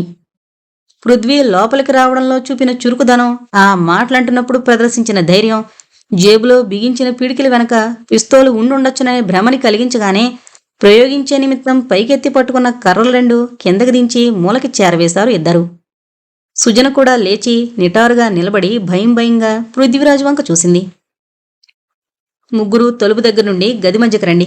అదే స్వరంతో ఆజ్ఞ జారీ చేశాడు పృథ్వీ. ఒక్కొక్క అడిగే ముందుకు వేస్తూ గది మధ్యకి చేరుకున్నారు వాళ్ళు. అందరి చూపులు పృథ్వీ జేబులో బిగుసుకున్న పిడికిటి మీదనే నిలిచాయి. అతనెవరు, ఇంకా పిస్తోలు బయటికి తీయడం అన్న సందేహం పొడసూపింది అందరిలో. వాళ్ల సందేహాన్ని పసిగట్టిన పృథ్వీరాజ్ అవసరమైతే వీధిలోకి దారి తీయడానికి వీలుగా వాళ్లతో పాటు తను కూడా వెనకకు అడుగులు వేసి తలుపు దగ్గరికి చేరుకుని వాటినొక్క తోపుతో దగ్గరగా చేరవేసి నిటారుగా నిలబడ్డాడు. అతని దగ్గర పిస్తోలు ఉంది లేంది తేల్చుకోలేని వాళ్లు ముగ్గురు నిస్సహాయంగా బెదురుచూపులు చూస్తూ గదికి మధ్యగా నిలబడ్డారు. మిస్టర్ మోహన్, నేను మిమ్మల్ని బెదిరించడానికి గాని మరేదైనా దోచుకుపోవడానికి గాని ఇక్కడికి రాలేదు. సంయుక్త హత్య సందర్భంలో నిజానిజాలు అన్వేషించడానికి హైదరాబాద్ నుండి వచ్చాను. నా పేరు పృథ్వీ, నేను సిఐడి ఆఫీసర్ని అంటూ జేబులోంచి చేయి తీసేసి, నా జేబులో పిస్తోల్లాంటిది ఏదీ లేదన్న సంగతి మీకు ఈ పాటికి తెలిసే ఉంటుంది. కానీ నా వెనక పోలీసు బలగం ఉంది. నేను ఏమాత్రం అరిచినా, ఏ విధమైన సంకేతాన్ని అందజేసినా లోపలికి రావడానికి సిద్ధంగా వేచుంది. అందుచేత ఎలాంటి గొడవ లేకుండా నేనడిగిన ప్రశ్నలకి సమాధానం ఇవ్వండి. మోహన్కేమీ పాలుపోలేదు. ఈ మనిషి వెనక పోలీసు బలగం నిజంగా ఉందా, లేక పిస్తోల్లాగా అది కూడా అబద్ధమేనా? ఇతను సిఐడి అయితే ఇక్కడికి ఎందుకొచ్చాడు? రసన నేరాన్ని ఒప్పుకుందని విన్నాడే, మరి పరిశోధన అవసరం ఏముంది? ఈ హత్య విషయంలో మేం మీకేమి సహాయం చేయలేం మిస్టర్ పృథ్వీరాజ్. మాకిందులో ఆ గింజంతైనా నిజానిజాలు తెలియవు. కాసేపటికి గొంతు పిగుల్చుకుని అన్నాడు మోహన్. అతన మాటలు అంటుండగానే అతని పక్కనే ఉన్న బావమరిది నేర్పుగా పృథ్వీపైకి లంఘించి నడుం వాటేసుకున్నాడు. అదను కనిపెట్టిన మోహన్ అతనిని అలాగే పట్టు సడల్ నీకు అంటూ పృథ్వీపైకి దూసుకొచ్చాడు. పృథ్వీ మోహన్ జుత్తు అందుకున్నాడు. ముగ్గురి మధ్య దొమ్మి యుద్ధం మొదలైంది. పృథ్వీ అలాంటి సంకేతాన్నిచ్చే ప్రయత్నం చేయకపోవడం చూసి మోహన్ బావమరుదుల ఉత్సాహం ఇనుమడించింది. సుజన ఇంట్లోకి వెళ్లి ఒక తాడు తీసుకురావడంతో ఇటువంటి పోట్లాట్లకి అలవాటు పడిన పృథ్వీని వాళ్లు ముగ్గురు బంధించగలిగారు. వార్తల్ని ఎడిట్ చేసి కాలంని నింపడంలోనూ, క్రైమ్కి సంబంధించిన విషయాలు ఒళ్ళు జల్దరించేలా రాయడంలోనూ, అద్భుతమైన కథనంతో ముందు వెనకలు చేసి పాఠకుల్ని తెకమక పెట్టడంలోనూ సిద్ధహస్తుడైన పృథ్వీ పరిస్థితిని ఎదుర్కొనబోయి ఆపదలో చిక్కుకున్నాడు. ఇతనెవరో తలుపుచాటు నుంచి మన మాటలు విని బ్లాక్మెయిల్ చేసి మన దగ్గర డబ్బు గుంజాలను వచ్చినట్లున్నాడు. సిఐడిలా లేడు. ఏది ఏమైనా మీరిద్దరూ తెల్లవారుజామున బస్సుకి బయలుదేరి వెళ్ళిపోండి. పరిస్థితులు చక్కబడే వరకు మళ్లీ వచ్చే ప్రయత్నం చెయ్యొద్దు. ఇన్స్పెక్టర్తో నాకెవరూ లేరని ఒంటరివాణ్ణని చెప్పాను. కేసు పూర్తయ్యేదాకా ఎక్కడికి వెళ్లొద్దని, వెళితే తనతో చెప్పి వెళ్ళమని చెప్పిందామే. ఈ అతిథి విషయం నేను చూసుకుంటాను.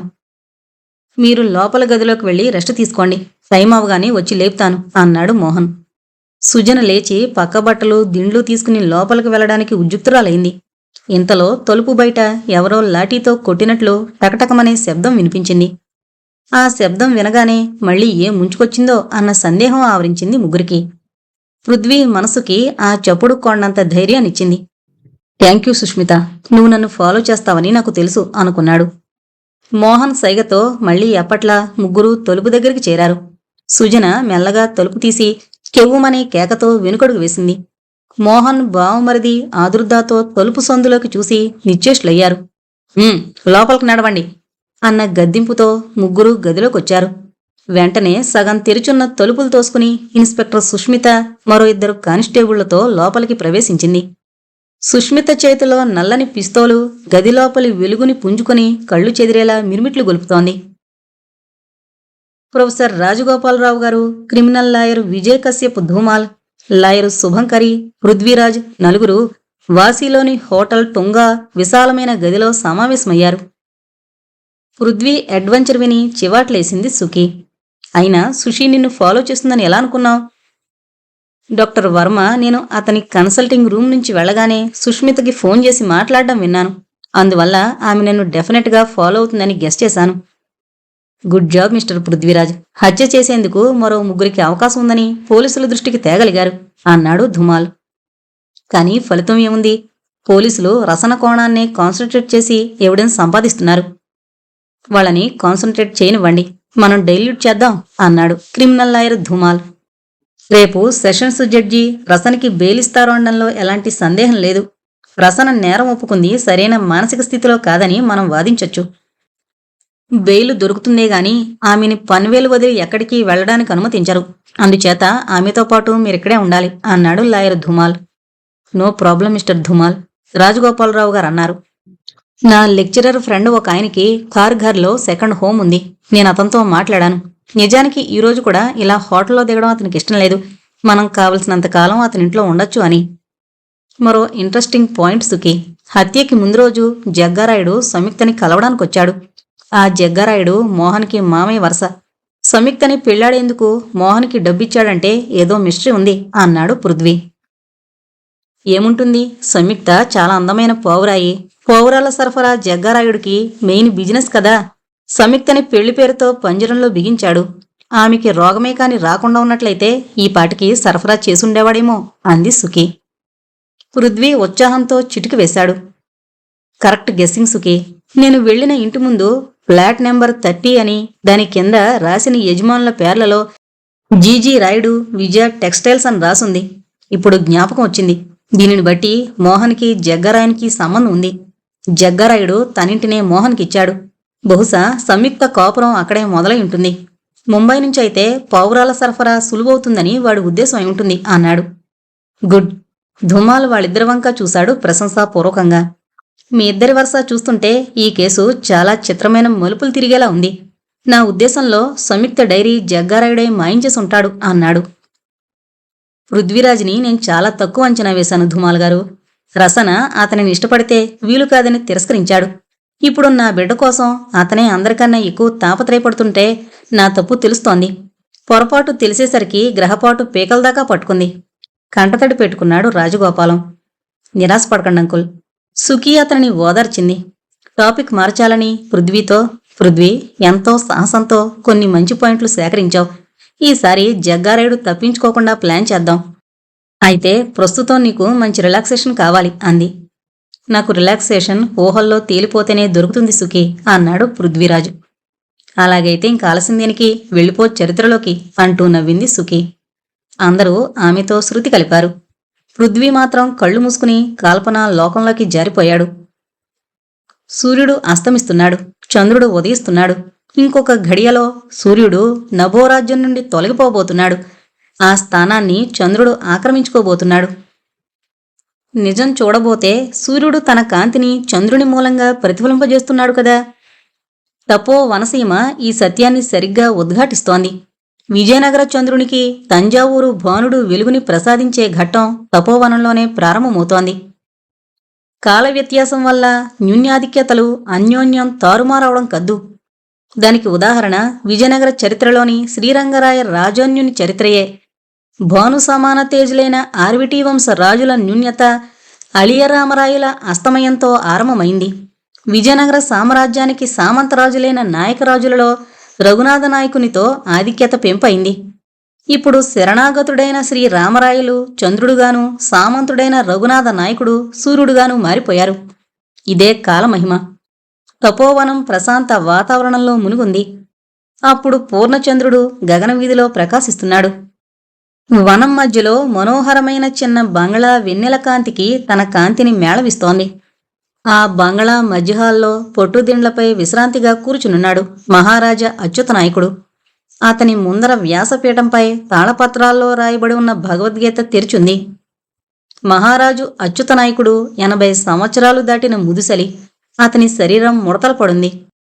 ఒక్కొక్క ముడతలోనూ సుఖదుఖ సమ్మిశ్రితమైన అతని ఉన్నత జీవితం ప్రతిబింబిస్తోంది. ఒకప్పుడు వైరి సమూహానికి చండభాను సదృశమైన అతని ముఖం ఇప్పుడు శాంతి కిరణాన్వితమై ఒప్పుతోంది. అతని కళ్ళు మిరుమిట్లు గొలుపుతున్నాయి. అతని జీర్ణ శరీరంలో లోకానుభవం తొణికిసలాడుతోంది. నాసిక తీక్షణమై మొనతేరి అతని బుద్ధి సూక్ష్మతను చాటి చెప్తున్నాయి. ధవళకాంతి చిమ్మే అతని మీసకట్టు ముఖానికి వింత శోభనిస్తోంది. మహాప్రభు మహామాత్య గోవింద దీక్షితుల వారు ద్వారదేశంలో వేంచేసున్నారు ఉద్ఘాటించాడు నౌకరు. మహారాజు నిలబడిపోయాడు. సాధారణంగా రాజులు పెద్దలొచ్చినప్పుడు కూర్చునుండరు. కూర్చున్న రాజులు ఎవరైనా వచ్చినప్పుడు నిలబడరు. అట్టి ఇక్కట్టుని పరిహరించడానికే మహారాజు లేచి నుంచుండిపోయాడు. వెంటనే ప్రవేశపెట్టు అన్నాడు మహారాజు. మహామంత్రి గోవింద దీక్షితులు రాజసమ్మూఖానికొచ్చాడు. మహారాజు చేతులు జోడించి అభివాదం గావించాడు. విజయోస్తు మహారాజా అన్నాడు గోవింద దీక్షితులు. ఇద్దరూ ఉపవిసులయ్యారు. కొన్ని క్షణాల నిశ్శబ్దాన్ని ఛేదిస్తూ గోవింద దీక్షితులు ఇలా అన్నారు. మహారాజా, చిరంజీవి మీ దర్శనానికి కొంతసేపట్లో రానున్నారు. మహారాజు ఆ మాటలకి అనూహ్యమైన ఆందోళన చెంది మహామంత్రిని సాలోచన దృష్టితో చూస్తూ, మహాత్మా, ఏమైనా ప్రత్యేకమైన కారణాలుగాని ఉన్నాయా అని అడిగాడు. మహారాజా, 2 విపరీత పరిణామాల్ని తెచ్చిపెట్టే సమస్యలు మన ప్రభుత్వం ముందరకొచ్చున్నాయి. రాజకీయాలలో ఫలితమస్తుకులైన మీ పర్యవేక్షణ లేందే ఎట్టి తీర్మానానికి చిరంజీవి రాలేరు. విజయనగర రాజకుటుంబ హత్యల గురించి అచ్యుతనాయకునికి తెలియంది కాదు. మహామంత్రి మాటలు విన్న వెంటనే అతనికి విజయనగర హత్యలు జ్ఞాపకానికొచ్చాయి. అతని ముఖంలో విచార ధూమం ఆవరించింది. మహాత్మా, ఏమిటా సమస్యలు అని అడిగాడు మహారాజు అచ్యుతనాయకుడు. బుడతకీచులు చోళగుని సహాయంతో జాఫ్నాద్వీప రాజుని ఓడించి రాజ్యాన్ని హరించారు. విజయనగర సామ్రాట్టు శ్రీ రంగరాయల్ని సపత్నీ పుత్రకంగా వధించాడు గొబ్బూరి జగ్గరాయుడు. శేషించి ఉండిపోయిన రాజవంశాంకురం శ్రీ రామరాయలు విజయనగర సామంత యాచమనాయకుని సహాయంతో మనల్ని శరణు పొందాడు. జాఫ్నాద్వీప విషయం మనకి పరకీయమే కదా, పోగా విజయనగర విషయంలోనే మనం శ్రద్ధ వహించాల్సి ఉంది అన్నాడు మహామంత్రి గోవింద దీక్షితులు. మహారాజు రఘునాథ నాయకులు వారు వేంచేసున్నారు అనొచ్చి చెప్పాడు సేవకుడు. ప్రవేశపెట్టు రుద్రరాజ్ అన్నాడు. రఘునాథ నాయకుడు యాచమనాయక రామరాయలతో కలిసొచ్చాడు. రుద్రరాజు తన కుమారుడు చేయుతనివ్వగా లేచి రామరాయల్ని గాఢ ఆలింగనం చేసుకుని, మహాప్రభో, మీ తండ్రిగారి విధి ప్రేరితమైన ఘోర మరణ వార్తని వినున్నాను. నా పండు జీవితంలో ఇంత సంతాపకరమైన వార్తని నేను వినుండలేదు. మీకు మా హృదయపూర్వక అనుతాపాన్ని చెప్పుకుంటున్నాం అన్నాడు. మహారాజా, క్లిష్ట పరిస్థితుల్లో మాకు ఆశ్రయమిచ్చి ఆదరించిన మీకు మా కృతజ్ఞత ఎలా చెప్పుకోవడమో తెలియకుండా ఉంది అన్నాడు రామరాయలు. కుమారా, మహామంత్రులు ఏమో సెలవిస్తున్నారు. నువ్వును నీ ప్రభుత్వమును ఏమైనా పథకం తయారు చేసుకున్నారా అడిగాడు రుద్రరాజు తన కుమారుణ్ణి. మహామంత్రి గోవింద దీక్షితులు మందహాసం చేశాడు. సామంత యాచమనాయకుడు దీక్షితుల యశస్సును విన్నాడే కాని స్వయంగా ఇదే ప్రథమంగా చూడ్డం. ఇతని ముఖ నిర్గత తేజస్సు ఆవాహనీయాగ్ని వలె పవిత్రంగా ఉంది. ఇతని కీర్తి వల్లనే ఇతని శరీరం కూడా ధవళకాంతి సముజ్వలంగా ఉంది. అనేక శత్రు మధ్య గతమైన తంజావూరు రాజ్యం సుభిక్షంగానూ నిశ్చితంగానూ మనుచున్నదంటే ఇతని బుద్ధిపాటవాన్ని వ్యాఖ్యానించిన అవసరం ఉండదు. లోకజ్ఞానంలోనూ రాజకీయంలోనూ శాస్త్ర పాండిత్యంలోనూ ఇతనితో సాటి దక్షిణాపదంలో ఎవరునూ లేరండం అతిశయోక్తి కాదు. ఇతను సంగీత సాహిత్యాల్లో నిధి, రాజకీయ రంగంలో చండభానుడు, నియమనిష్టలచే ఇతను దేవతాతుల్యుడు అని మనసులో తలపోశాడు యాచమనాయకుడు. మహారాజా, తమరు నియమనిష్టల్లో జనకునితోనూ, రాజకీయ కథన పాండిత్యంలో విదురునితోనూ, సేనాముఖంలో భీష్మునితోనూ సమాన ప్రజ్ఞ కలవారు. అట్టి మీ సహాయం లేనిదే చిరంజీవులెట్టి నిర్ణయానికి రాలేరు. ఈ విషయాన్ని తమ సన్నిధానంలో చర్చించి ఒక రూపానికి తెచ్చుకోవడానికే తంజపురాధీశుడు విజయనగర సార్వభౌమునితో సహా వచ్చున్నారు అన్నాడు గోవింద దీక్షితులు. రుద్రరాజు తన కుమారుణ్ణి చూసి, కుమారా, విన్నావా మహామంత్రి ఎలా సెలవిస్తున్నారో?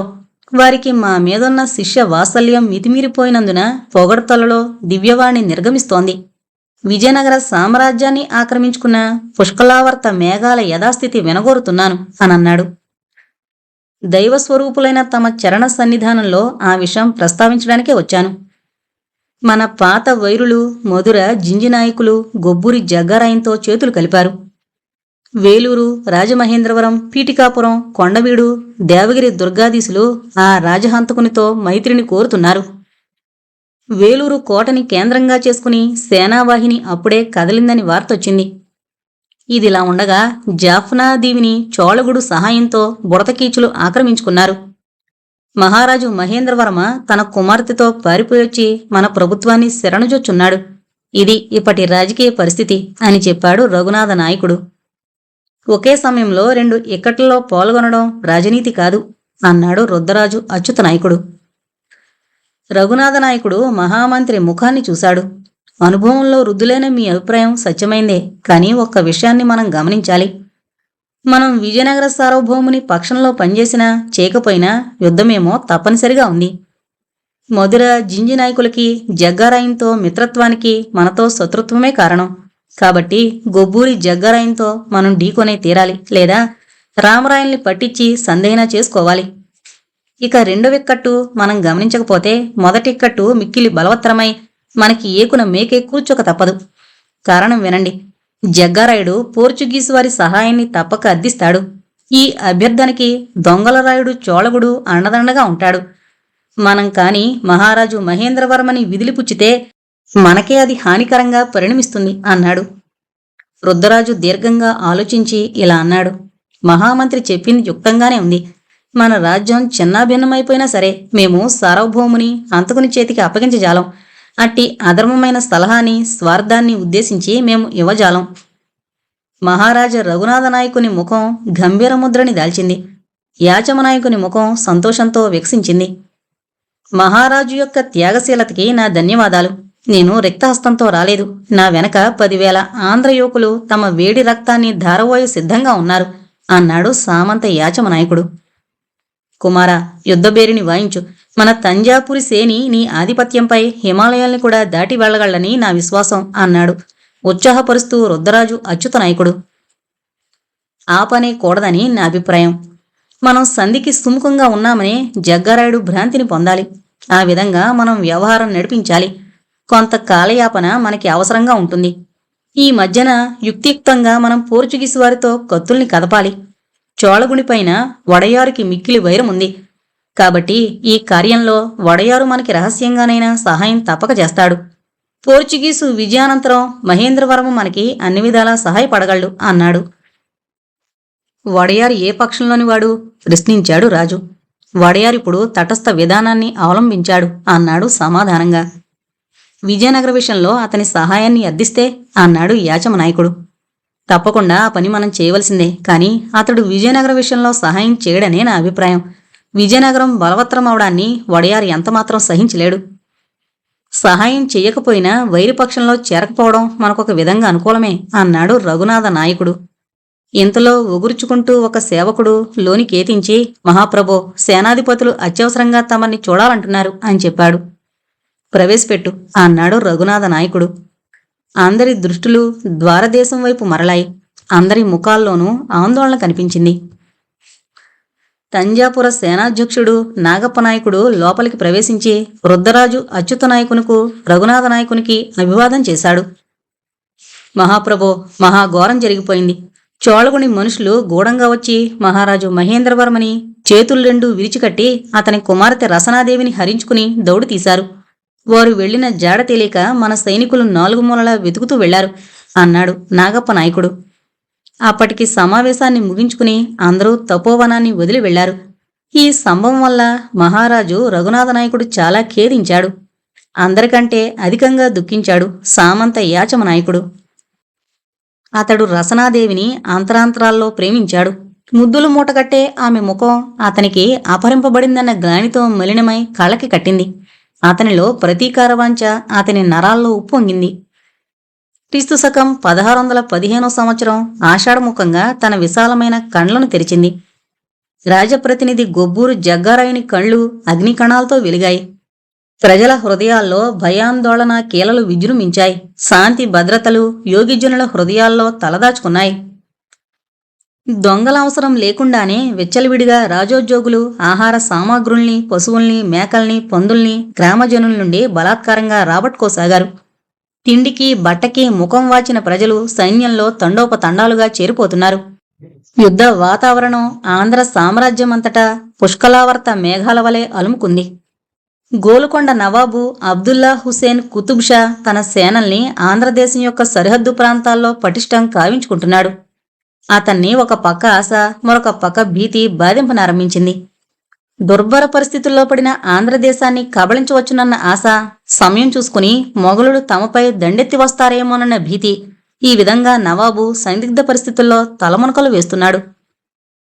కండ్లలో ఒత్తులు వెలిగించుకుని అప్రమత్తతతో మొఘలుల దాడిని ఎదురుచూస్తున్న బేజాపుర సుల్తాను ఆంధ్రదేశం వైపు దృష్టి సారించలేకపోతున్నాడు. మధుర నాయకుడు మొదటి ముద్ద వీరప్ప నాయకుడు, జింజి దేశాధిపతి జయసింహ నాయకుడు గొబ్బురి జగ్గారాయంతో సంధి కావించుకున్నారు. తంజావూరు రాజ్యాన్ని కూలదోసి మధుర దేశానాయకుడు, జింజి నాయకులు ఇద్దరూ పంచుకోవడానికిని యాచమ నాయకుని రామరాయలతో సహా పట్టి చంపడానికి ఒప్పందం చేసుకున్నారు. మధుర నాయకుడు యుద్ధ సౌకర్యార్థమై తన రాజధానిని మధుర నుండి తిరుచునాపల్లికి మార్చుకున్నాడు. ససైన్యంగా తిరుచునాపల్లి కోటలోనే మకాం వేశాడు. ఆంధ్ర సైనిక స్కందావారం వేలూరు కోటగా నిర్ణయమైంది. 25,000 సైన్యంతో గొబ్బూరి జగ్గారాయుడు వేలూరు కోటలో మకాం వేశాడు. ఆంధ్రదేశం యొక్క సామంతరాజులు తమ తమ సైన్యాలతో వేలూరు కోటకే వచ్చారు. ఆంధ్రుల సేనావాహిని 1,00,000 మంది సైనికులతో వేలూరు కోటలో శిక్షణ పొందుతోంది. సర్వ సైన్యాధిపతి వీరప్ప నాయకుడు 10,000 మంది సైన్యంతో గోలుకొండవైపు సరిహద్దుల్ని సంరక్షించడానికి నియమింపబడ్డాడు. వేలూరు దుర్గంలో దండనాయక సభ కూడింది. 5,000 దానికి పైబడిన సైనికాధికారులందరూ ఆ సభలో పాల్గొన్నారు. మధుర నాయకుడు తన ప్రతినిధిని సభకి పంపించాడు. జింజి నాయకుడు సభకి అగ్ర సేనాధిపత్యం వహించాడు. తంజావూరు నాయకుని రాయబారం విషయమై ఆ సభలో చర్చకొచ్చింది. దండనాయక ప్రముఖులారా, మనం అన్ని విధాలుగా దండయాత్రకి తగిన సన్నాహాలతో ఉన్నామని వెల్లడించుటకు చాలా సంతోషిస్తున్నాను. ఈ సమయంలో ఎదిరి యొక్క బలాన్ని మనం బాగా అవగాహన చేసుకోవాల్సింది. అదే విగ్రహ నీతి. మనం వేగులవారి కథనం ప్రకారం తంజాపురులో సైనిక శిక్షణ చాలా జోరుగా జరుగుతోంది. ముఖ్యంగా తంజపురాధిపతి తన అశ్వసైన్యంపై ఆధారపడున్నాడు. అతని అశ్వదళాధిపతి నాగప్ప నాయకుడు ప్రసిద్ధుడైన వీరుడట. ఇప్పుడా గుర్రాల దండుకి యాచమనాయకుడు ఆధిపత్యం వహించబోతున్నాడట. యాచమనాయకుని పరాక్రమం గురించి మనకందరికీ తెలుసు. సైన్యం మధ్యలో చొరబడి మెరుపువలే సంచరించే నేర్పు వానికుంది. వాని ఖడ్గ పాండిత్యం ఆంధ్రదేశ ప్రసిద్ధం. మనం కూడా అశ్వదళాన్ని పెంపు చేసుకునే ఉన్నాం. దానికి నాయకత్వం నేనే వహిస్తున్నాను. మన దేశం నుండి వేల కొలది యువకులు తంజాపూర్కి చేరుకుంటున్నారని వింటున్నాం. ఆ వార్తలో ఎంతవరకు సత్యం ఉంది? ప్రశ్నించాడొక దండనాయకుడు.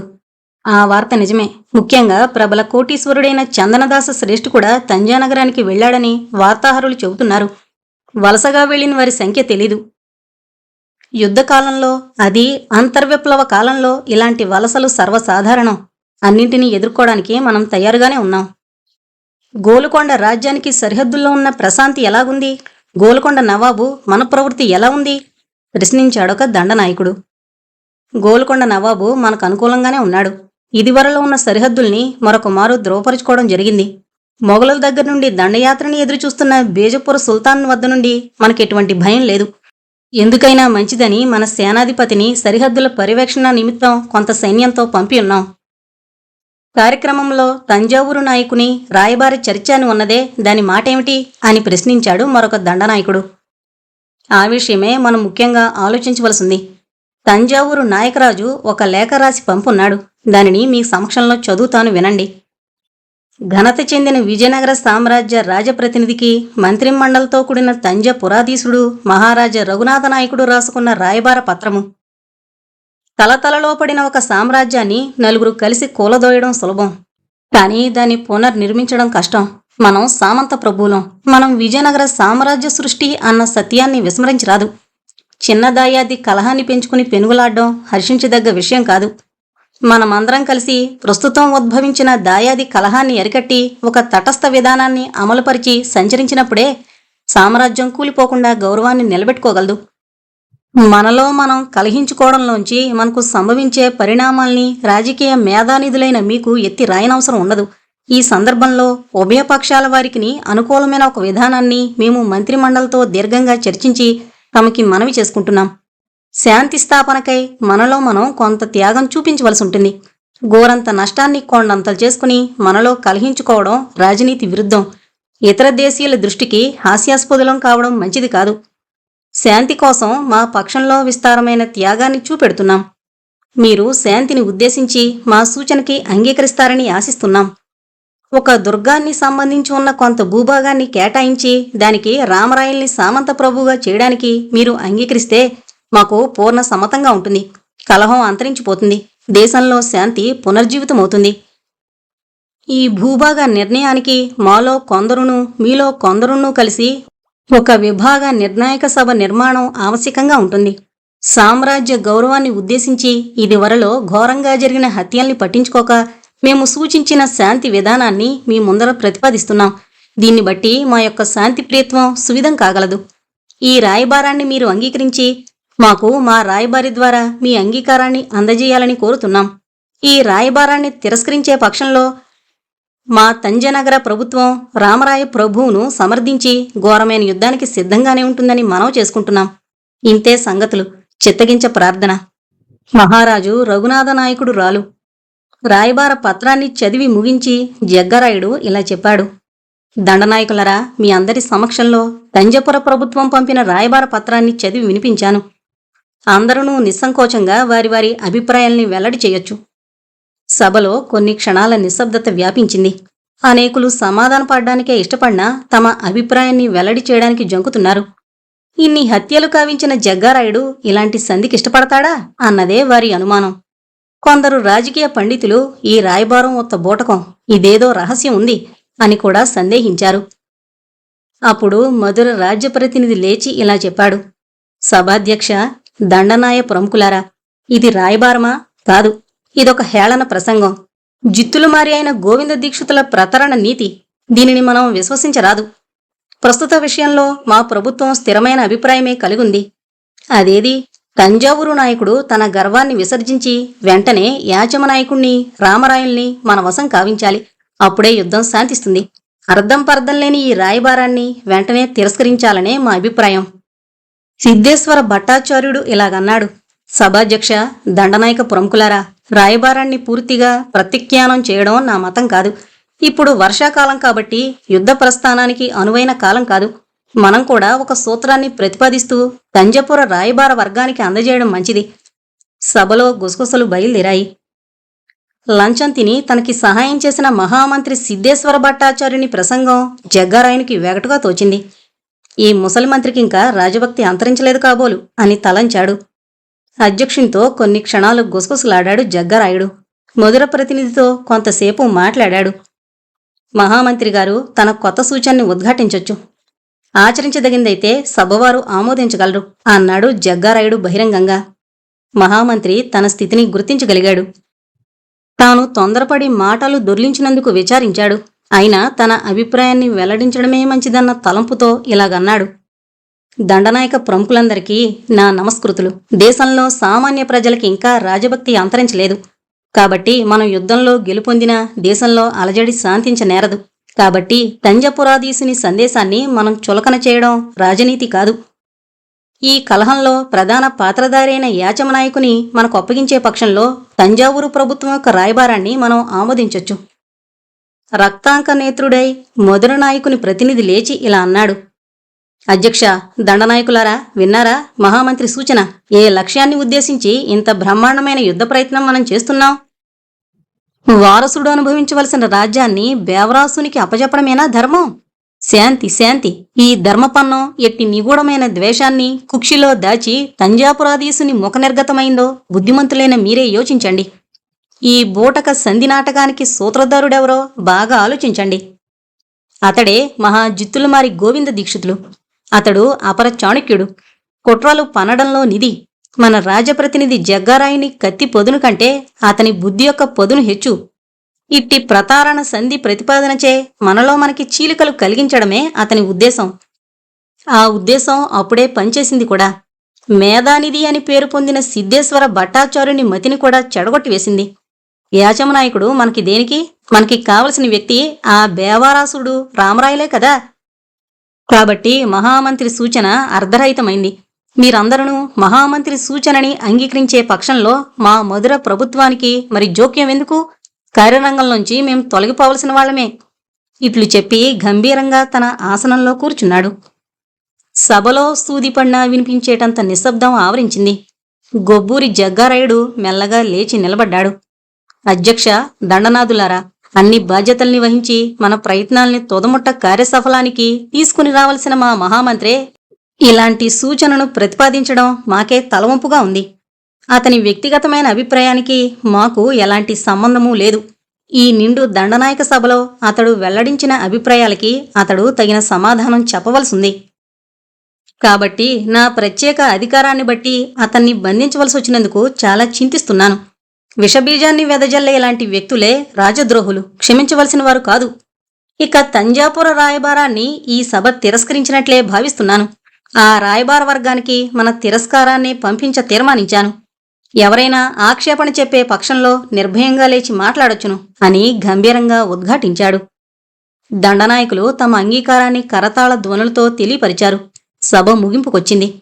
సాయుధులైన భటులు ఆంధ్ర సామ్రాజ్య మహామంత్రి సిద్ధేశ్వర భట్టాచార్యుణ్ణి శృంఖలాబద్ధునిగా చేసి తీసుకుని వెళ్లిపోయారు. వానాకాలం ముగించే వరకు సైనిక ప్రస్థానాన్ని ఆపుచేయవలసిందని, ఈ వ్యవధిలో పోర్చుగీసు వారి సహాయం అందించే నిమిత్తం తగిన మధ్యవర్తిని పంపాలని సభలో తీర్మానమైంది.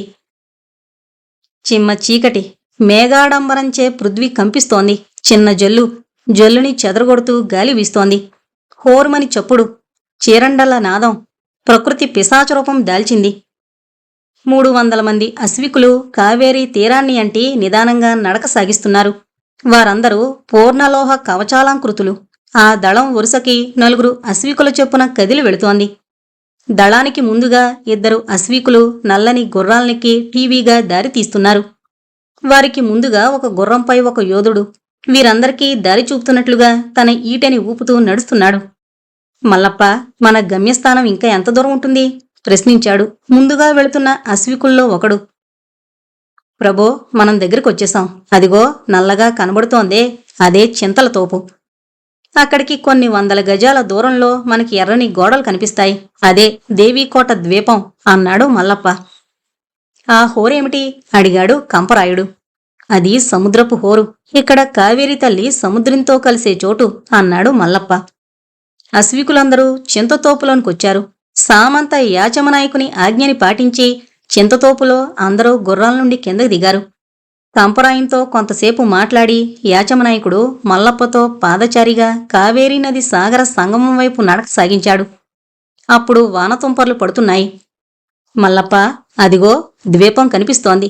ద్వీపాన్ని ఆవరించిన కోటగోడలు పటిష్టమైనవేనా అని అడిగాడు యాచమనాయకుడు. కోటగోడలు రాళ్లచే కట్టబడున్నాయి కాబట్టి బలిష్టమైన ఆకృతిని ప్రదర్శిస్తుందే తప్ప దిట్టమైనవి కావు. ఇక్కడ నీటిలోతు ఎంతుంటుంది? ప్రభో, లోతంతగా ఉండదు, కానీ వేగం మాత్రం హెచ్చుగా ఉంటుంది సమాధానం ఇచ్చాడు మల్లప్ప. సరే, దొంగలు కోటలోనికి ఎలా వెళుతుంటారు, వస్తుంటారు అడిగాడు యాచమనాయకుడు. వారు పడవల్ని ఉపయోగిస్తారు. పడవలు ఎక్కడుంటాయి? పడవల్లో ఎంతమంది పడతారు అడిగాడు యాచమనాయకుడు. 50 పడవలున్నాయి. ఒక్కొక్క పడవలోనూ 25 మంది ధారాళంగా కూర్చోవచ్చు. ఇంత వివరంగా నీకెలా తెలుసు? ప్రభో, నేను నా యవ్వన దశలో ఈ దొంగల గుంపులోనే ఉండేవాణ్ణి. నాకు దొంగల ఉపనాయకుడు చౌడప్పకి విరోధం సంభవించింది. దాంతో నేను వారి సంబంధాన్ని తెంపుకుని మహారాజువారి ప్రాపును పొందాను. దీర్ఘంగా నిట్టూర్పు వదిలాడు మల్లప్ప. మల్లప్ప కంటే ముందర 3 ఏళ్లకి పూర్వం జరిగిన ఒక విషాద సంభవం గుర్తుకొచ్చింది. నాగమణి కళ్ళారి జాతిలో పుట్టిన జాతిరత్నం. విషపూరితమైన సర్పానికి తలమానికమైన మణున్నట్టు కళ్ళారు దొంగల జాతికి నాగమణి శిరోరత్నమని చెప్పొచ్చు. ఆమె చౌడప్పకి మేనకోడలి వరస. మిలమిలా మెరుస్తున్న వజ్రమణి వల్లే నాగమణి యువకజన మాదకమైన యవ్వనపు జిగిబిగిని సంతరించుకుని పుష్పవతైంది. కలువరేకుల వలె కళ్ళు, చందమామలాంటి ముఖం, సంపెంగ కుసుమంలాంటి ముక్కు, దానిమ్మ విత్తుల వంటి పొలివరస, చిగుళ్లని పరిహసించే అదరపుటాలు, సన్నని నడుము, బిగువైన సరోజాలు, కొలిమిలో కాగిన బంగారు వంటి శరీరం కలిగిన నాగమణ్ణి యువకులందరూ ఆరాధించడంలో వింతేమీ లేదు. నాగమణి రూపానికి దాసులయ్యారు ఇద్దరు యువకులు. అందులో ఒకడు చౌడప్ప, రెండోవాడు మల్లప్ప. ఇద్దరూ ఆజానుబాహులే. గున్నటేనుగుల వలె ఇద్దరూ బలిష్ఠులే. కారు మేఘాల వలె వారిద్దరూ నాగమణి, చంద్రుని చుట్టూనూ తిరుగాడనారంభించారు. మల్లప్ప, చౌడప్పలు బలరూపాల్లో సమానులైన గుణగణాల్లో తూర్పు పడమర వంటివారు. చౌడప్ప క్రూరుడు, మల్లప్ప శాంతుడు. చౌడప్పలో దయ శూన్యం, మల్లప్పలో దయ బీజరూపమై నిగూఢమై ఉంది. చౌడప్ప కాముకుడు, మల్లప్ప నిగ్రహం కలవాడు. నాగమణి మల్లప్పనే ప్రేమించింది. బహిరంగంగా చౌడప్పని తిరస్కరించలేకపోయింది నాగమణి. ఆమె ఒక జాతి వృషభాన్ని పెంచింది. అది ఒక చిన్న కొండవలే తయారైంది. ఉన్నతమైన మూపురంతోనూ, సూదైన కొమ్ములతోనూ, నిగనిగలాడే నలుపుతోనూ ఆ వృషభరాజం పరమేశ్వరుని నందివలే చూడముచ్చటగా ఉంది. నాగమణి ఆ వృషభాన్ని తన 6వ ప్రాణంలా చూసుకుని మురిసిపోతూ ఉండేది. ఒకరోజు ప్రాతకాలం చౌడప్ప నాగమణి అన్న పొన్నప్ప వద్ద పెళ్లి ప్రస్తావన తీసుకునొచ్చాడు. మామయ్య, నాగమణి చిన్నపిల్ల కాదు. దానికి పరిపూర్ణమైన యవ్వనంతో పాటు జ్ఞానం కూడా వచ్చింది. దాన్నే వెళ్ళి అడుగు. అది ఒప్పుకుంటే నాకేం అభ్యంతరం లేదు అని చెప్పాడు పొన్నప్ప. చౌడప్ప నాగమణినే స్పష్టంగా అడిగేశాడు. మామా, నా ఎద్దుని జయించినవాన్ని తప్ప నేనెవర్నీ వివాహం చేసుకోను అంది నాగమణి. అదెంత పని? రేపు సాయంత్రం మన ఇంటి ముందరున్న మైదానంలో నీ ఆబోతు మదాన్ని అణిచివేస్తాను అన్నాడు చౌడప్ప. ఆ రాత్రి ఎలాగో సందు చిక్కించుకుని నాగమణి మల్లప్పతో విషయాన్ని విశదపరిచి తన ఆంబోతుతో వాణ్ణిని ఢీకొనమని పురుకొల్పింది. మర్నాడు సాయంత్రం ఆబోతు మదాన్ని అణిచే విందు ఏర్పాటైంది. మల్లప్ప, చౌడప్పలు నాణాన్ని మీదకి విసిరారు. బొమ్మొచ్చినవాడు ముందు పందెంలో దిగాలి. అది షరతు. చౌడప్పకి బొమ్మ పడింది. ఇక ఈ అందాల బొమ్మ నాదే అంటూ చౌడప్ప ఆబోతుతో పోరు మొదలుపెట్టాడు. కాలు దువ్వి రంకెవేసి ఆబోతు మోరని దించుకుని చౌడప్పపై ఉరికింది. గడియన్నర భయంకరమైన పోరాటం జరిగింది. చౌడప్ప అలిసిపోయాడు. ఆబోతు రోషం హెచ్చింది. గుబీలుమని చౌడప్పపై లంఘించి ఆబోతు తన కొమ్ములతో చౌడప్పని ఎత్తి విసిరికొట్టింది. చౌడప్ప మూర్చపోయాడు. రంగంలో ప్రవేశించాడు మల్లప్ప. ఆబోతు కోపం రెట్టించింది. మల్లప్ప దాని పొట్టుకు దొరకకుండా ఉన్నాడు. ఆబోతుని గిరగిరా తిప్పుతున్నాడు. ఉన్నట్లుండి సమయం చూసుకుని మల్లప్ప ఆబోతు వీపుపై లంఘించెక్కాడు. చేతులతో కొమ్ముల్ని పట్టుకుని బలంగా దాని మోరని పైకెత్తాడు. దాంతో ఆబోతు ముఖం తిరిగింది కాబోలు కింద పడిపోయింది. మల్లప్ప కిందకి గెంతేశాడు. ఆబోతు లేచి పొరుగు లంకించుకుంది. మల్లప్ప ఆబోతుని జయించాడు అన్నారు అందరూ. ఆ మర్నాడు కాళీ దేవాలయంలో నాగమణి మల్లప్పల వివాహం వైభవంగా జరిగింది. ఇంతవరకు కథని చెప్పి ముగించి, ప్రభో, కొన్నాళ్ళు మా సంసార జీవితం భూలోక స్వర్గం వల్లే ఉల్లాసంగా సాగింది. చౌడప్ప లోలోపలే ద్వేషాన్ని పెంచుకున్నాడు. తంజావూరికి దగ్గరగా కీళ్వాసల్ అనే పేటలో నేను మకాం పెట్టాను. ఒకరోజు రాత్రి చౌడప్ప మా ఇంట్లో రహస్యంగా ప్రవేశించాడు. ఆ సమయంలో నేను ఇంట్లో లేను. నా భార్యని చౌడప్ప బలాత్కారం చేసి తన పొసువాంఛని తీర్చుకున్నాడు. నాగమణి బోకుతో తన గుండెల్లో పొడుచుకుని ప్రాణత్యాగం చేసింది. ఆ దినం మొదలు నేను దేవీకోట దొంగల గుంపులోంచి తొలగిపోయాను. నా కథనంతా తంజాపుర రాజ్యాధిపతికి విన్నవించుకున్నాను. నన్నతడు ఓదార్చి నాకు తన సైన్యంలో పని కల్పించారు అని చెప్పాడు. శీలం వనితలకి దేవుడిచ్చిన వరప్రసాదం. శీలం చేతనే ఈశ్వర సృష్టిలోనే స్త్రీ గొప్ప ఉన్నత స్థానాన్ని పొందగలుగుతోంది. అట్టి శీలానికి కట్టుబడి నాగమణి తన ప్రాణాలనర్పించి వనితాలోకానికి ఆదర్శప్రాయమైంది. మనమిప్పుడు దేవీకోటని ఏ విధంగా ఆక్రమించుకోవాలో ఒకమారు మననం చేసుకుందాం. ఇప్పుడు మనిద్దరం నీటిలో పడి ఈదుకుంటూ ద్వీపాన్ని చేరుకుందాం. కవచాల్ని విప్పి మూటగట్టుకుని తలపై మోపుగా కట్టుకుందాం. తీరం చేరగానే వాటిని ధరించొచ్చు అనన్నాడు యాచమనాయకుడు. తీరానికి అంటి దొంగల పడవలుంటాయి. వాటికి కావలిగా కొందరు యోధులుంటారు. మనం వారిని అణగదొక్కి నోరు మూసితే కాని మన పని సాధ్యం కాదు అన్నాడు మల్లప్ప. అంతా దైవం మీద భారం వేసి సాహసం చెయ్యాలి. అంతకంటే వేరే గత్యంతరం లేదు. చోళగుని మనుష్యులు ఆరితేరని యోధులు. ప్రాణాలకి తెగించి పోరే స్వభావం కలవారు. కాని వారిలో యుక్తి చాతుర్యాలు శూన్యం. కాబట్టి మనం మన పనిని యుక్తితో సాధించుకోవాలి. అంతా వారిద్దరూ తమ ఇష్టదైవాన్ని ప్రార్థన చేసుకున్నారు. యాచమనాయకుడు తన ప్రణయదేవత రసనాదేవిని గుర్తు తెచ్చుకున్నాడు. మల్లప్ప తన ప్రియభార్యని ఘాతుకంగా బలాత్కరించిన చౌడప్పని హత్య చేస్తున్నట్లు ఊహించుకున్నాడు. ఇద్దరూ లంగోటీలతో నీళ్లలోకి దిగారు. తలపైన తమ ఆయుధాల్ని కవచాల్ని మూటగా కట్టి బలంగా కట్టుకున్నారు. ఇద్దరూ నేర్పుగా ప్రవాహ వేగాన్ని తట్టుకుంటూ ఒక ఘడియసేపు ఈదుకుంటూ దేవీకోట దక్షిణ భాగంలోని తీరానికి వెళ్లారు. అక్కడ మల్లప్ప చెప్పినట్లే ఓడలు వరుసగా పేర్చబడినట్లు కనిపించాయి. ప్రభో, అవిగో ఓడలు. ఓడల్లో ఎవరు ఉండరు. తీరం మీదనే పహారా ఉంటుంది. మనం ఒక ఓడలోనికెక్కి కొంతసేపు సేద తీర్చుకుని ఉడుపుల్ని ధరించి తర్వాత కార్యక్రమాన్ని ఆలోచించుకోవచ్చు అన్నాడు మల్లప్ప. ఒక పడవపై వారిద్దరూ లాఘవంగా ఎక్కారు. ప్రభు, అదిగో ఆ పక్క చూడండి. సుమారు 10 మంది గుంపుగా కూర్చుని మాట్లాడుకుంటున్నారు. నేను పడవల పక్కగా వెళ్లి వారి మాటల్ని వినొస్తాను అని చెప్పి వెనువెంటనే మల్లప్ప పడవ దిగి మనుషులున్న వైపుకి నడక సాగించాడు. అరగడియ గడిచింది. యాచమనాయకుడు కవచాదుల్ని ధరించి మల్లప్ప రాకకు ఎదురుచూస్తూ పడవలో కూర్చునున్నాడు. మల్లప్ప తిరిగొచ్చి తన కవచాన్ని ధరించాడు. ప్రభో, మన అదృష్టం బాగుంది. కోటలో శత్రు భయంకరుడు చోళగుడు లేడు. చౌడప్ప అధికారంలో కోటుంది. కోటలోని సైన్యంలో 2 వంతులకి పైగా చోళగుడు తన వెంట తీసుకువెళ్లాడు. ఆ కారణం వల్లనే ఇక్కడ పడవలు తక్కువగా ఉన్నాయి అన్నాడు మల్లప్ప. మన సైన్యం మహావీర రఘునాథ నాయకుని నాయకత్వంపై నాగపట్నం వెళ్ళింది. అక్కడ పోర్చుగీసు వారికి సహాయంగా చోళగుడు వెళ్ళుంటాడు అన్నాడు సామంతుడు. కొంతసేపటికి 2 పడవలు చింతతోపు తీరాభిముఖంగా పయనం సాగించాయి. వాటితో పాటు మరో 2 ఖాళీ పడవలు కూడా హుందాగా ఊగుసులాడుతూ బయలుదేరాయి. ప్రవాహ మధ్యంలోనికి పడవలొచ్చాయి. గాలి అనుకూలంగా ఉంది. నది పోటు వేగం కూడా వారికి అనుకూలించింది. ఓరన్నా, పడవలో నదిలో వెళుతున్నాయి చూడు అన్నాడు పహారాలోని ఒక వ్యక్తి. ఎవరో చేపలు పట్టుకుంటున్నారు. మన పడవలు ఎక్కడే ఉన్నాయి అన్నాడు ఇంకో వ్యక్తి. బోరా ఊది మన నాయకుడికి సూచనిద్దాం అన్నాడు మూడోవాడు. వద్దు, మనది తప్పు సూచనగా ఉంటే మనకి లభించే శిక్ష 100 సరైన సూచనగా ఉంటే మన భుజాలపై తలలే ఉండవు. చోడపొదరికి కనికరమన్నది మచ్చుక్కైనా లేదు అన్నాడు 4వ ఆసామి. పహరా వాళ్లు మరేమీ పట్టించుకోకుండా తంబాకు సేవలో మునిగిపోయారు. చలిగా ఉన్నందున వారు చితుకులు పోగు చేసి మంట వేసుకున్నారు. ఆ మంట వేడికి వారిలో ఉత్సాహం పుట్టింది. ఒక్కొక్కరు ముంతెడు మద్యం పుచ్చుకున్నారు. అందనాలాడారు. కొంతసేపటికి వారందరూ ఇసుక దిబ్బలపై నిద్రాదేవిని కొలవడం ప్రారంభించారు.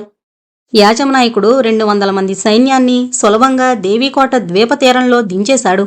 మొట్టమొదటగా యాచమనాయకుడు పహారా వాళ్ళని తాళ్లతో బంధించి నోట గుడ్డలు కుక్కి పడవల్లో సురక్షితంగా పడుకోబెట్టించాడు. తరువాత సైనికులకి దక్షిణం వైపు కోటగోడని పగలగొట్టడానికి ఆజ్ఞలు జారీ చేశాడు. ఈలోగా గుర్రాల్ని, తక్కిన అశ్వీకుల్ని పడవల ద్వారా రప్పించాడు. ఉలి సుత్తులు పనిచేయనారంభించాయి. సైనికులు గోడలోని రాళ్లను పెరికివేస్తున్నారు. తోవ ఏర్పడిపోయింది. విచ్చుకత్తులతో యాచమనాయకుని సైనికులు కోటలోపలికి చొరబడ్డారు. పహారా వాళ్ళని, ప్రతిహారుల్ని గుట్టుచప్పుడు కాకుండా వధించి దక్షిణ ద్వారాన్ని తెరిచారు. ద్వారం తెరుచుకోగానే అశ్విక దళం లోపల ప్రవేశించారు. తూర్పు దిశాకాంత యొక్క సింధురపు బొట్టువలే బాలబానుడు ఉదయిస్తున్నాడు.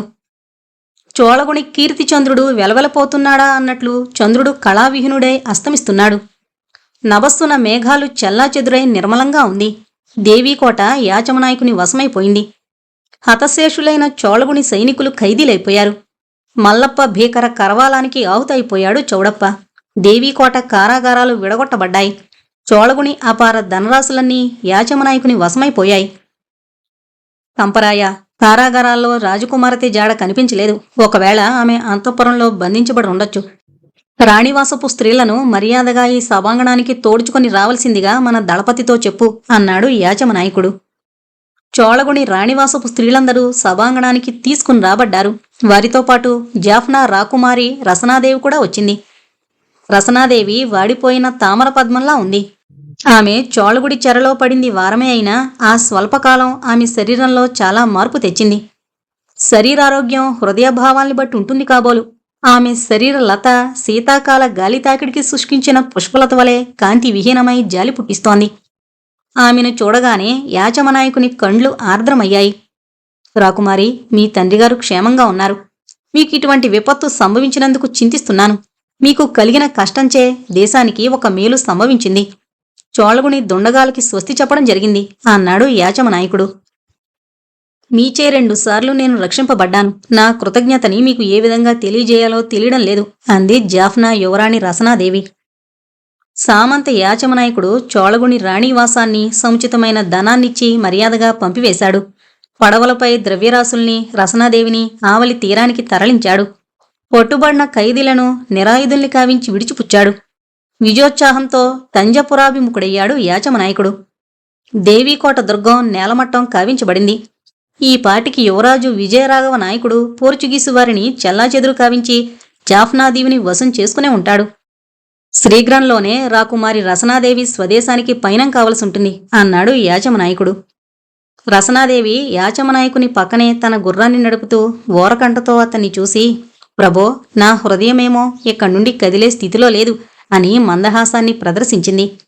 యాచమనాయకుని హృదయం తీయగా స్పందించింది. అతడా సుకుమారిని నిదానించి చూశాడు. అతని చూపులచే ఆమె తనూలత సిగ్గు దొంతర్లచే కదలాడింది. ఏం చెప్పాలో తోచక, నా సహాయం రాకుమారికి సర్వదా ఉంటుంది అని బదులిచ్చాడు. ఆ సమాధానంలోని భావాన్ని గ్రహించి రాకుమారి నేనెంతో ధన్యురాల్ని అని చెప్పింది. మనలో ధన్యులెవరో నిర్ణయించడం సులభం కాదు. ఆ నిర్ణయం నేను చేయగలను. ఈసారి రాజకుమారి రసనాదేవి ముఖం నుంచి చంద్రికని ధిక్కరించే నవ్వు వెలువడింది. మాయని మాయే నిర్ణయించాలి కదా అని నవ్వాడు యాచమనాయకుడు. ప్రేమే మాయ అని మీ వ్యాఖ్యానమైనప్పుడు నేను ఉత్తమ శ్రేణికి చెందిందాన్ని అని రాకుమారి నర్మగర్భంగా సామంతుని చూసింది. రాకుమారి, మీరేమో అమాయకులే, కాని మీ రూపం చాలా మాయవిని అని యాచమనాయకుడు తన గుర్రాన్ని రాజకుమారి గుర్రం దగ్గరికి చేర్చాడు. రాజకుమారి గుర్రం సైకిలించింది. అదిగో మన గుర్రాలు కూడా అంటూ తలదించుకుంది రాజకుమారి రసనాదేవి. అవి మనల్ని బాగా అర్థం చేసుకున్నట్లున్నాయి.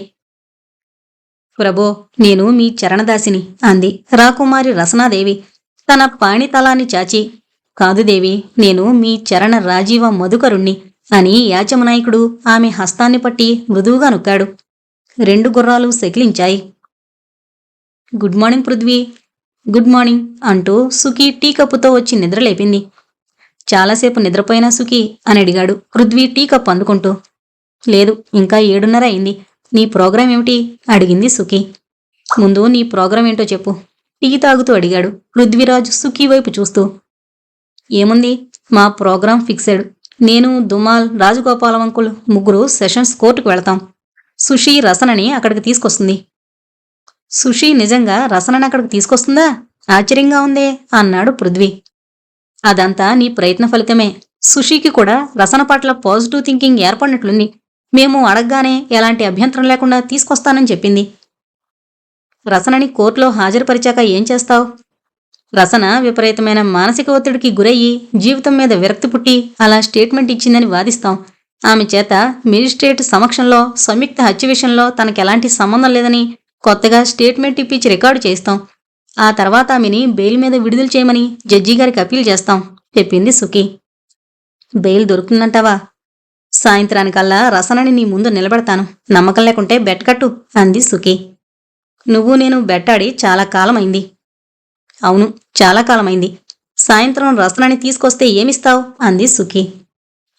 టీ కప్పు కింద పెట్టి అన్నాడు పృథ్వీ. టీ పార్టీ ఇస్తాను. టీ పార్టీ చాలదు. చాయిస్ నీదే, నువ్వేదడితే అది ఇస్తాను.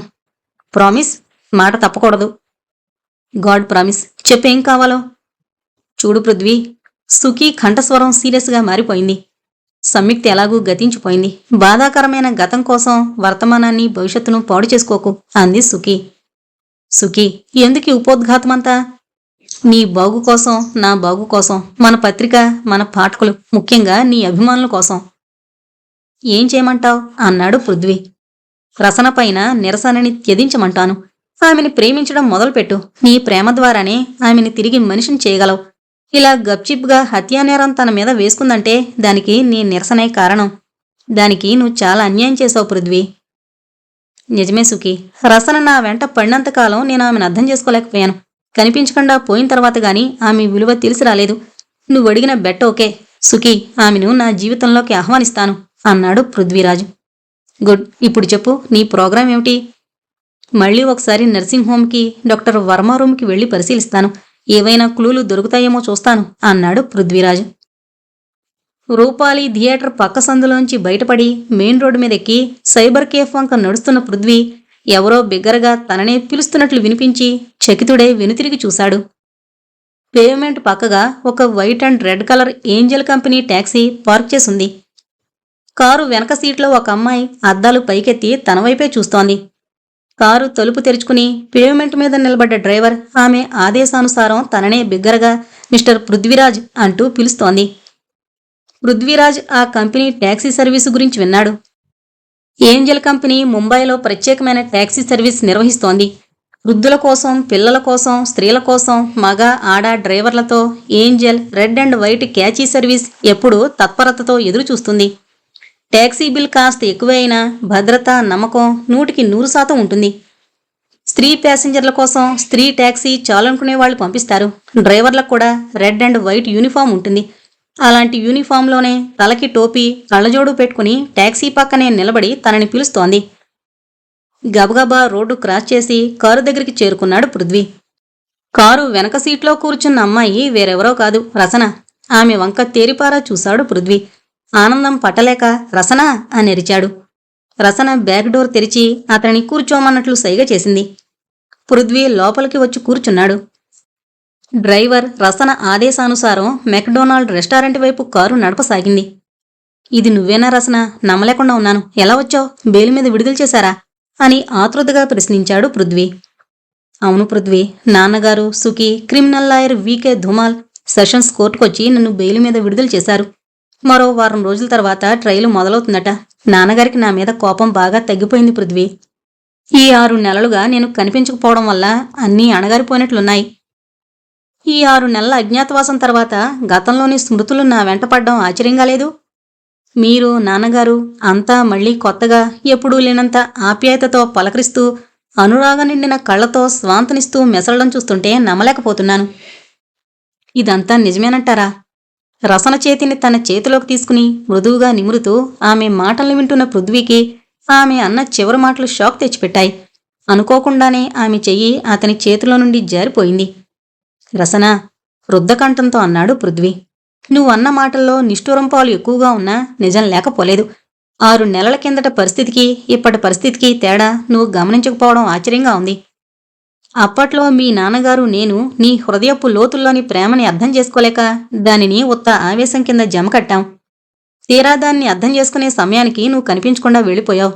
దానికి నిన్ను క్షమాపణలు కోరుకోవడానికి నేనెప్పుడూ సిద్ధంగానే ఉన్నాను. కానీ అప్పటి నా స్థితి కూడా ఇంచుమించు నీకు అర్థమై ఉండాలి. సంయుక్తని మరిచిపోలేక కోరి వరించిన నిన్ను, నీ ప్రేమని ప్రత్యాఖ్యానం చేశాను. నాలో చైతన్యం కలిగి నిన్ను వెతికేటప్పటికీ నువ్వు లేవు. అలా చెప్పా చేయకుండా ఆవేశంతో ఎందుకు వెళ్ళిపోయావు? అలా వెళ్లకుండా 2 రోజుల పాటు ఆగుంటే ఇంత అనర్థం జరిగేది కాదు కదా. పృథ్వీ, పిచ్చిగా అరిచింది రసన. వెంటనే 2 చేతులతోనూ ముఖాన్ని దాచుకుని వెక్కి వెక్కి ఏడ్చింది. Car రెస్టారెంట్ని సమీపించిందని driver హెచ్చరించడంతో రుమాల్తో కళ్ళొత్తుకుని స్థిమితపడింది రసన. తర్వాతిద్దరూ రెస్టారెంట్లోకి వెళ్లారు. కూర్చీలో కూర్చున్న తర్వాత కాసేపటి వరకు వారి మధ్య ఉన్న మౌనాన్ని భంగపరుస్తూ అన్నాడు పృథ్వీరాజు. నేను వాస్తవాన్నే మాట్లాడాను రసన. నీకు కష్టం కలిగితే క్షమించు. టేబుల్కి చేతి నానించి దానిమీద ముఖాన్ని చేరవేసిన రసన కళ్ళు వెడల్పు చేసి పృథ్వీవంక తీక్షణంగా చూసింది. ఆమె కొనుకొనల నుండి మెరిసిన ఎర్రజీరలో విస్ఫులింగాల్ని ప్రత్యక్షంగా చూడగలిగిన ముందే విశాలమై ఇంకా విచ్చుకున్న ఆమె కన్నులు మాత్రం కురంగలోచనాల్ని జ్ఞప్తికి తెచ్చి పృథ్వీరాజులోని రసహృదయాన్ని మేల్కొలిపాయి. చటుక్కున ముందు కొంగి కనురెప్పలను ముద్దాడకుండా ఉండలేకపోయాడు పృథ్వీరాజు. సిగ్గుతోనూ కోపంతోనూ ముఖాన్ని కిందకి దించుకొని ఏదో అనబోయిన రసన కాఫీ ట్రే ఇంకా పిజ్జాలతో వచ్చిన బేరర్ని చూసి ఆగిపోయింది. తర్వాత పిజ్జా ముక్క తుంచుతూ, మీరు చాలా నైవంచుకులు పృథ్వీ. ఆడవాళ్ళని వాళ్ల వెతలతో సంబంధం లేకుండా చొక్కాలు మార్చినట్లు మార్చడం మీకే చేతనైంది అంది చిలిపి కోపంతో. రసన మాటలు పృథ్వీలో కలవరాన్ని రేపాయి. నువ్వన్నది నాకు అర్థం కాలేదు రసన. నా జీవితంలో మొట్టమొదటిసారిగా ప్రేమించిన స్త్రీవి నువ్వే. ముందు కలం స్నేహంతో మొదలైన పరిచయం సుఖీ వాళ్ళింట్లో పెరిగి పెద్దదైనా నిన్నొక మంచి స్నేహితురాలిగా చూశానే గాని ఏనాడు చనువు తీసుకోలేదు. పోతే సంయుక్తని ప్రేమించానన్న మాటే గాని ఆమెతో ఒక్కసారైనా మాట్లాడిన పాపాన పోలేదు. ఇంక నువ్వన్న ఆడవాళ్లు అన్న శబ్దం మరెవరికైనా వర్తిస్తుందేమో గాని నాకు మాత్రం తోచడం లేదు. నువ్వే చెప్పరాదు, ఇంకెవరైనా ఉన్నారేమో అన్నాడు పృథ్వీ ఉద్వేగంతో. రసన కోపంతో బుసలు కొట్టింది. మరి కబరి మాట అంత వేగంగా మరిచిపోయారామిని. పృథ్వీ నిర్వీణ్యుడై రసన ముఖం వంక చూశాడు. కబరి సంగతి ఈమెకెలా తెలిసింది అన్న ఆలోచన కలిగి గతాన్ని కాసేపు నెమరవేశాడు. తను జైలు నుంచి విడుదలై వచ్చిన తర్వాత సంయుక్త వివాహ విషయం విన్నాడు. మనసు విరిగి 3-4 రోజుల పాటు రూమ్ నుండి కదలడమే మానేశాడు. మాటిమాటికి సంయుక్త ముగ్ధ మనోహర రూపం కళ్ళకి కట్టి అపహాస్యం చేస్తున్నట్లయ్యేది. ఆమెని పోగొట్టుకున్న బతుకుకి అర్థమూ ప్రయోజనమూ లేదనిపించేది. సుఖి ఎప్పుడు వచ్చి వెళ్లదో కాని ఆహార పానీయాలన్నీ అమర్చిపోయేది.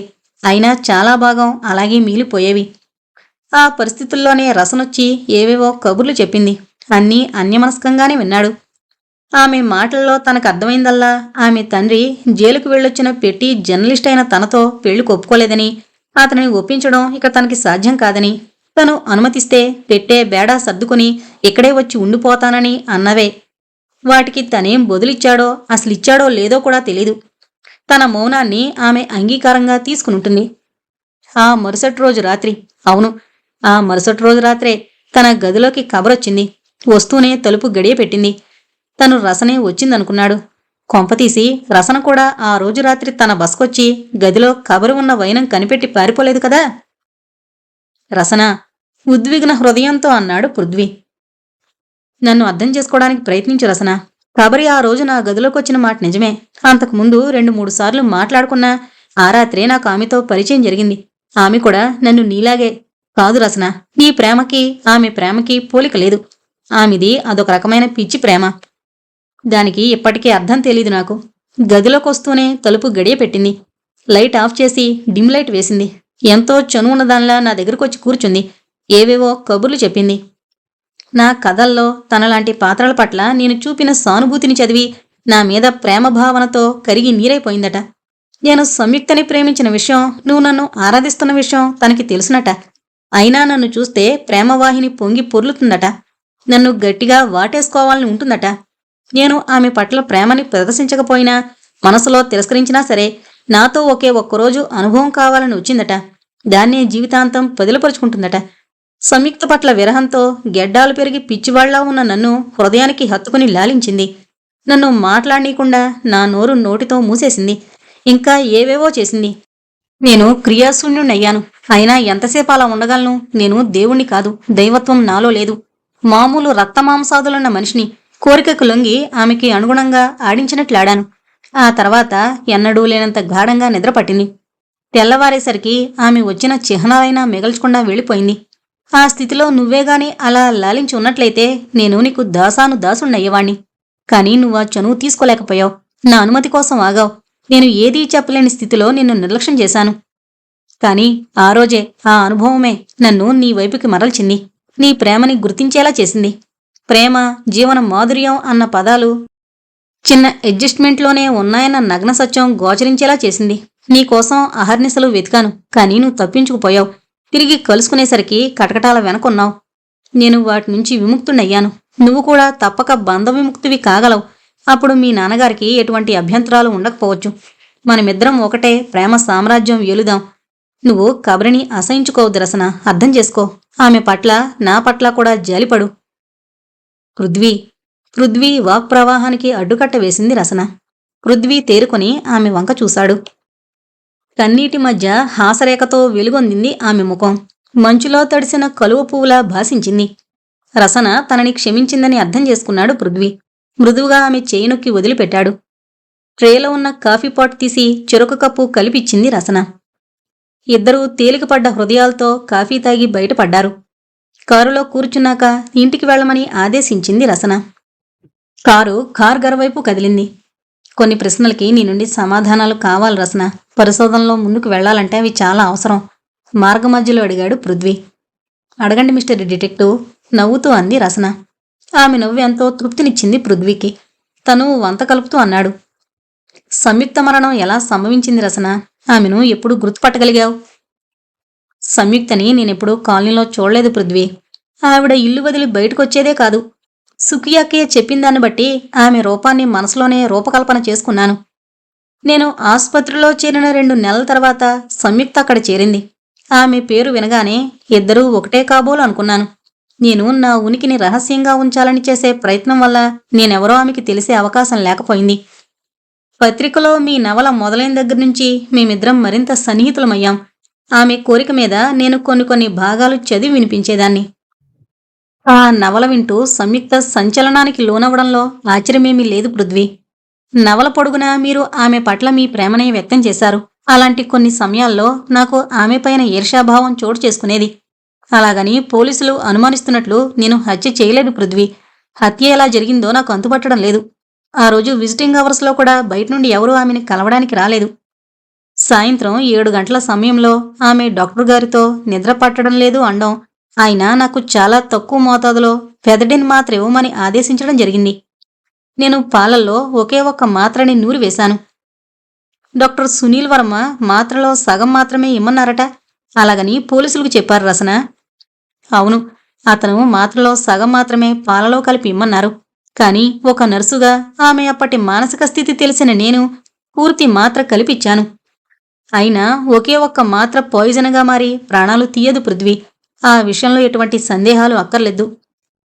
ఆమె అప్పటి మానసిక స్థితి అన్నావు అంటే ఏముంది? సాయంత్రం విజిట్కొచ్చిన డాక్టర్ మరనాడు డిశ్చార్జ్ చేస్తానడం ఆమెని కొంగదీసింది అంది రసన. ఏం, రోగం తగ్గాక డిశ్చార్జి చేయరా? అందులో కుంగిపోవలసింది ఏముంది రసన? రోగం బాగైతే కదా ఆనందించడానికి. అప్పటికి ఆమె ఆరోగ్య పరిస్థితి చాలా పాడైంది. లంగ్స్లో ఒకటి పూర్తిగా పాడైంది. రెండవ దానిలో కూడా క్యావిటీ కనిపించింది. అలాంటి పరిస్థితుల్లో డిశ్చార్జి చేస్తానని డాక్టర్ అనడం రోగిని మానసికంగా కొంగదీయదా చెప్పు పృథ్వీ. నిజమే, కానీ డాక్టర్ వర్మ ఎందుకలా చెప్పారు? ఏమో అతనికే తెలియాలి. రసన, ఆమె ట్రీట్మెంట్కి బిల్ ఎవరు కట్టేవారు? అది ప్రైవేట్ నర్సింగ్ హోమ్ పృథ్వీరాజ్. ప్రతి రోగానికి రోగి కండిషన్ బట్టి ట్రీట్మెంట్ ప్యాకేజ్ ఉంటుంది. క్షయరోగానికి ప్యాకేజ్ 6 నెలల ట్రీట్మెంట్కి 1,25,000 ఛార్జీ చేశారు. అంత డబ్బు సంయుక్త భరత మోహన్ ఇచ్చాడా? లేదు, చెక్ ద్వారా పే చేయబడింది. అది కూడా లోకల్ చెక్ చెప్పింది రసన. లోకల్ చెక్కా? ఎగిరి గంతేసినంత పనిచేశాడు పృథ్వీ. ఎవరు ఇష్యూ చేశారు? ఏ బ్యాంక్ చెక్ అది? విజయ బ్యాంక్ చెక్ అది. చెక్లన్నీ నేనే పోస్టింగ్ చేసేదాన్ని రిజిస్టర్లో. ఇష్యూ చేసిన అతను జి జగ్గారాయుడు, విజయ టెక్స్టైల్స్ పార్ట్నర్. జి జగ్గారాయుడు ఎవరో తెలుసా రసన? అతడే నన్ను జైలుకి పంపించిన కిడ్నాపర్. ఇక్కడ ముంబైలో కూడా అతనికి బిజినెస్ ఉందని ఇప్పుడే తెలిసింది. అతను మోహన్కి మావే వరసట. అప్పుడప్పుడు వచ్చి సంయుక్తని చూసి వెళుతుండేవాడు. అతనొచ్చి వెళ్ళినప్పుడల్లా సంయుక్త మనోవేదనకి గురయ్యేది. నిద్రమాత్రలు అడిగేది అంది రసన. అర్థమైంది రసన. సరే, మళ్ళీ మొదటికి రా. నువ్వు పాల గ్లాసు గురించి ఆమెతో చెప్పినప్పుడు ఆమె ఏం చేస్తోంది అడిగాడు పృథ్వీ. డైరీ రాసుకుంటోంది. రోజూ అదే సమయానికి డైరీ రాసుకోవడం ఆమెకు అలవాటు. దాన్ని కూడా దిండు కిందనే పెట్టుకునేది. పోలీసులు వెతికే సమయానికి అది ఎలా మాయమైందో కూడా అర్థం కావడం లేదు. సంయుక్త బెడ్కి ఆనుకున్న కిటికీలోంచి ఎవరూ ఈ పని చేయలేరంటావా రసన? ఆ కిటికీ నేలకి చాలా ఎత్తులో ఉంది పృథ్వీ. గట్టి ప్రయత్నం చేస్తే అలా చేయగల అవకాశం ఉంది.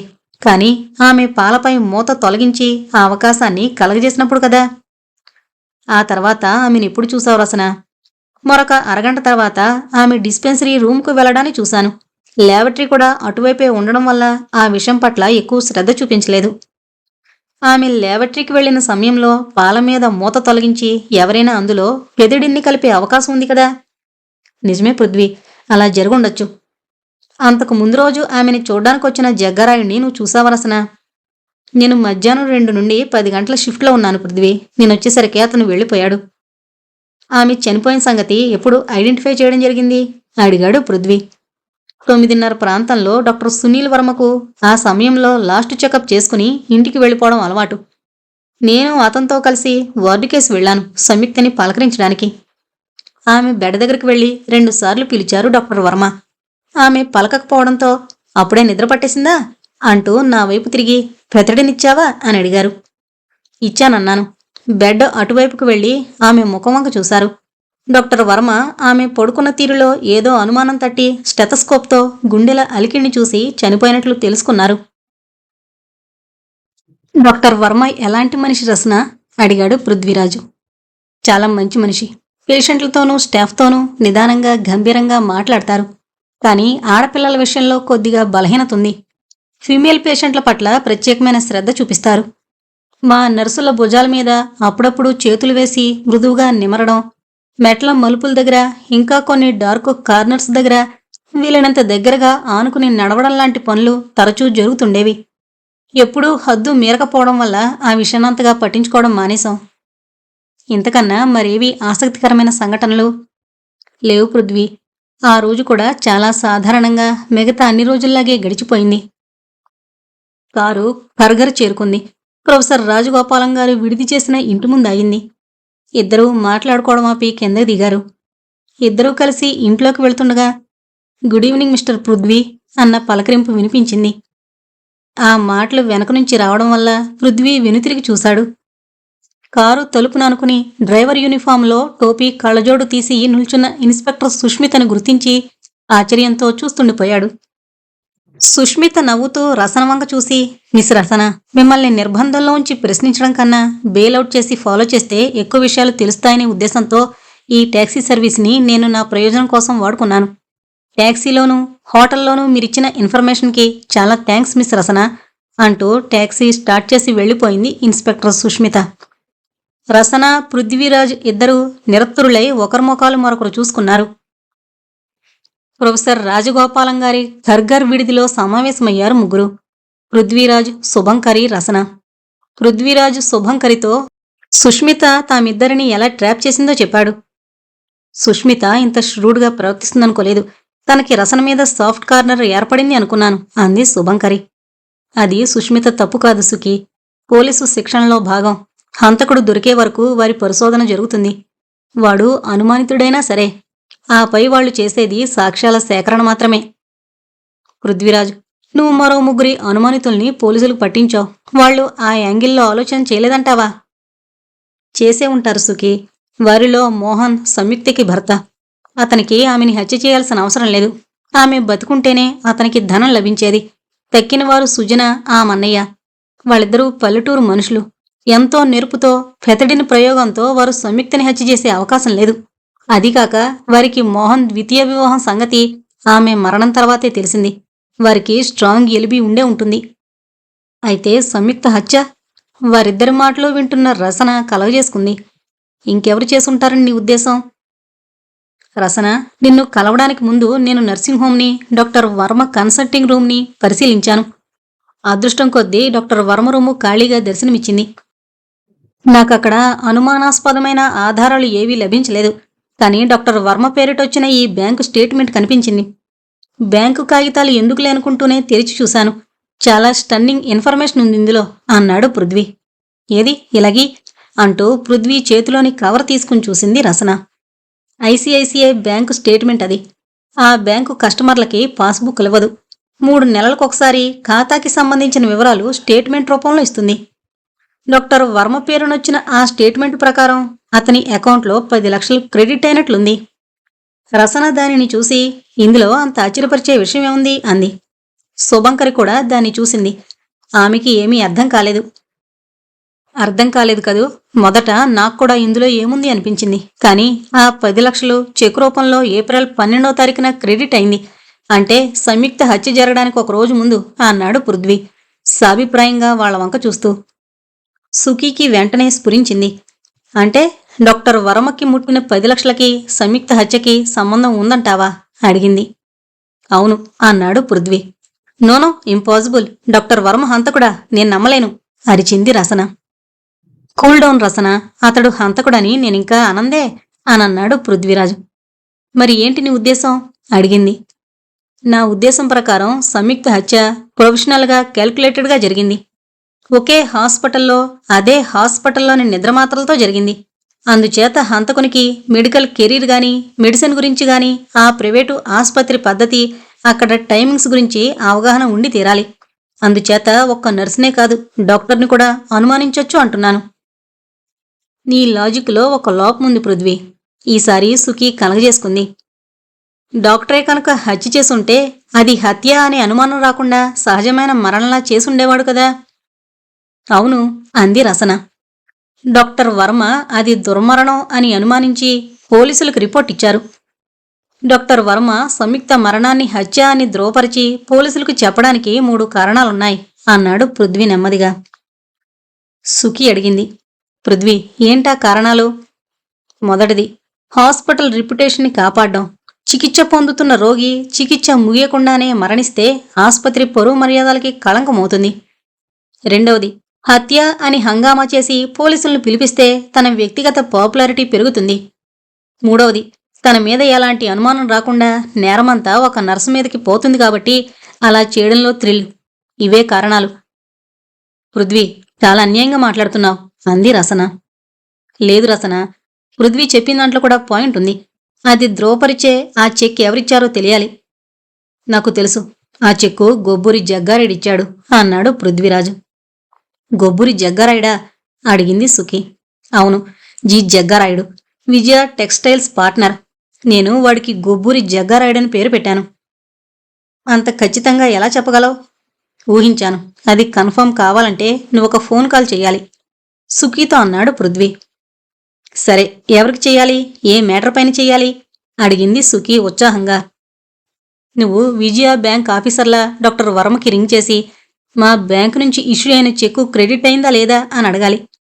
నీది జస్ట్ ఫార్మల్ కాల్లా ఉండాలి అని సలహా ఇచ్చాడు పృథ్వీ. అలాగే అంది సుఖి. ల్యాండ్లైన్ నుంచి చేయనా అని అడిగింది.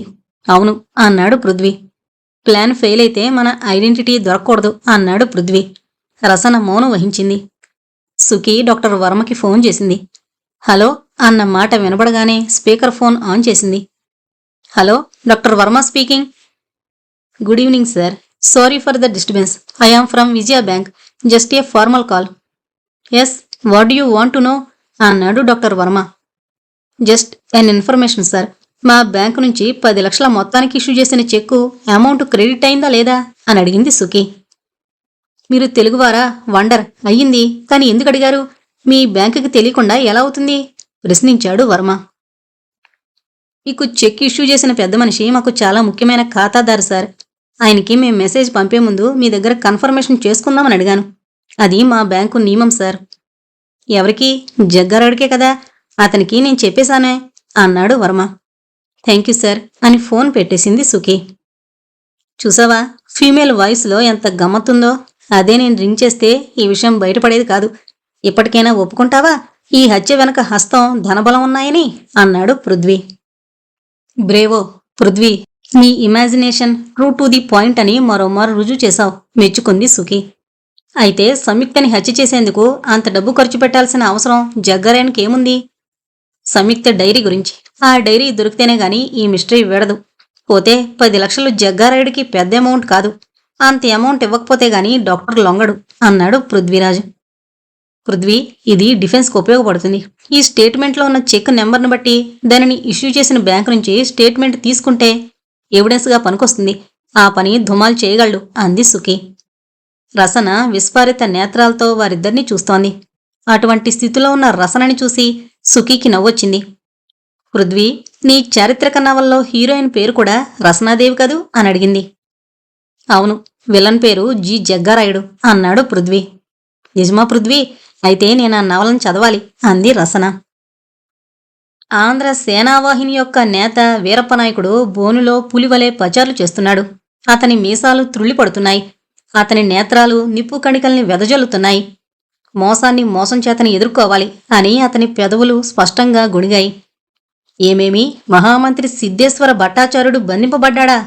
కఠోరధ్వనితో అడిగాడు వీరప్పనాయకుడు. అవును ప్రభో, నిండు సభలో మహామంత్రి శృంఖలాబద్ధుడైపోయాడు అన్నాడు వేగులవాడు. అతడు చేసిన నేరమేమి?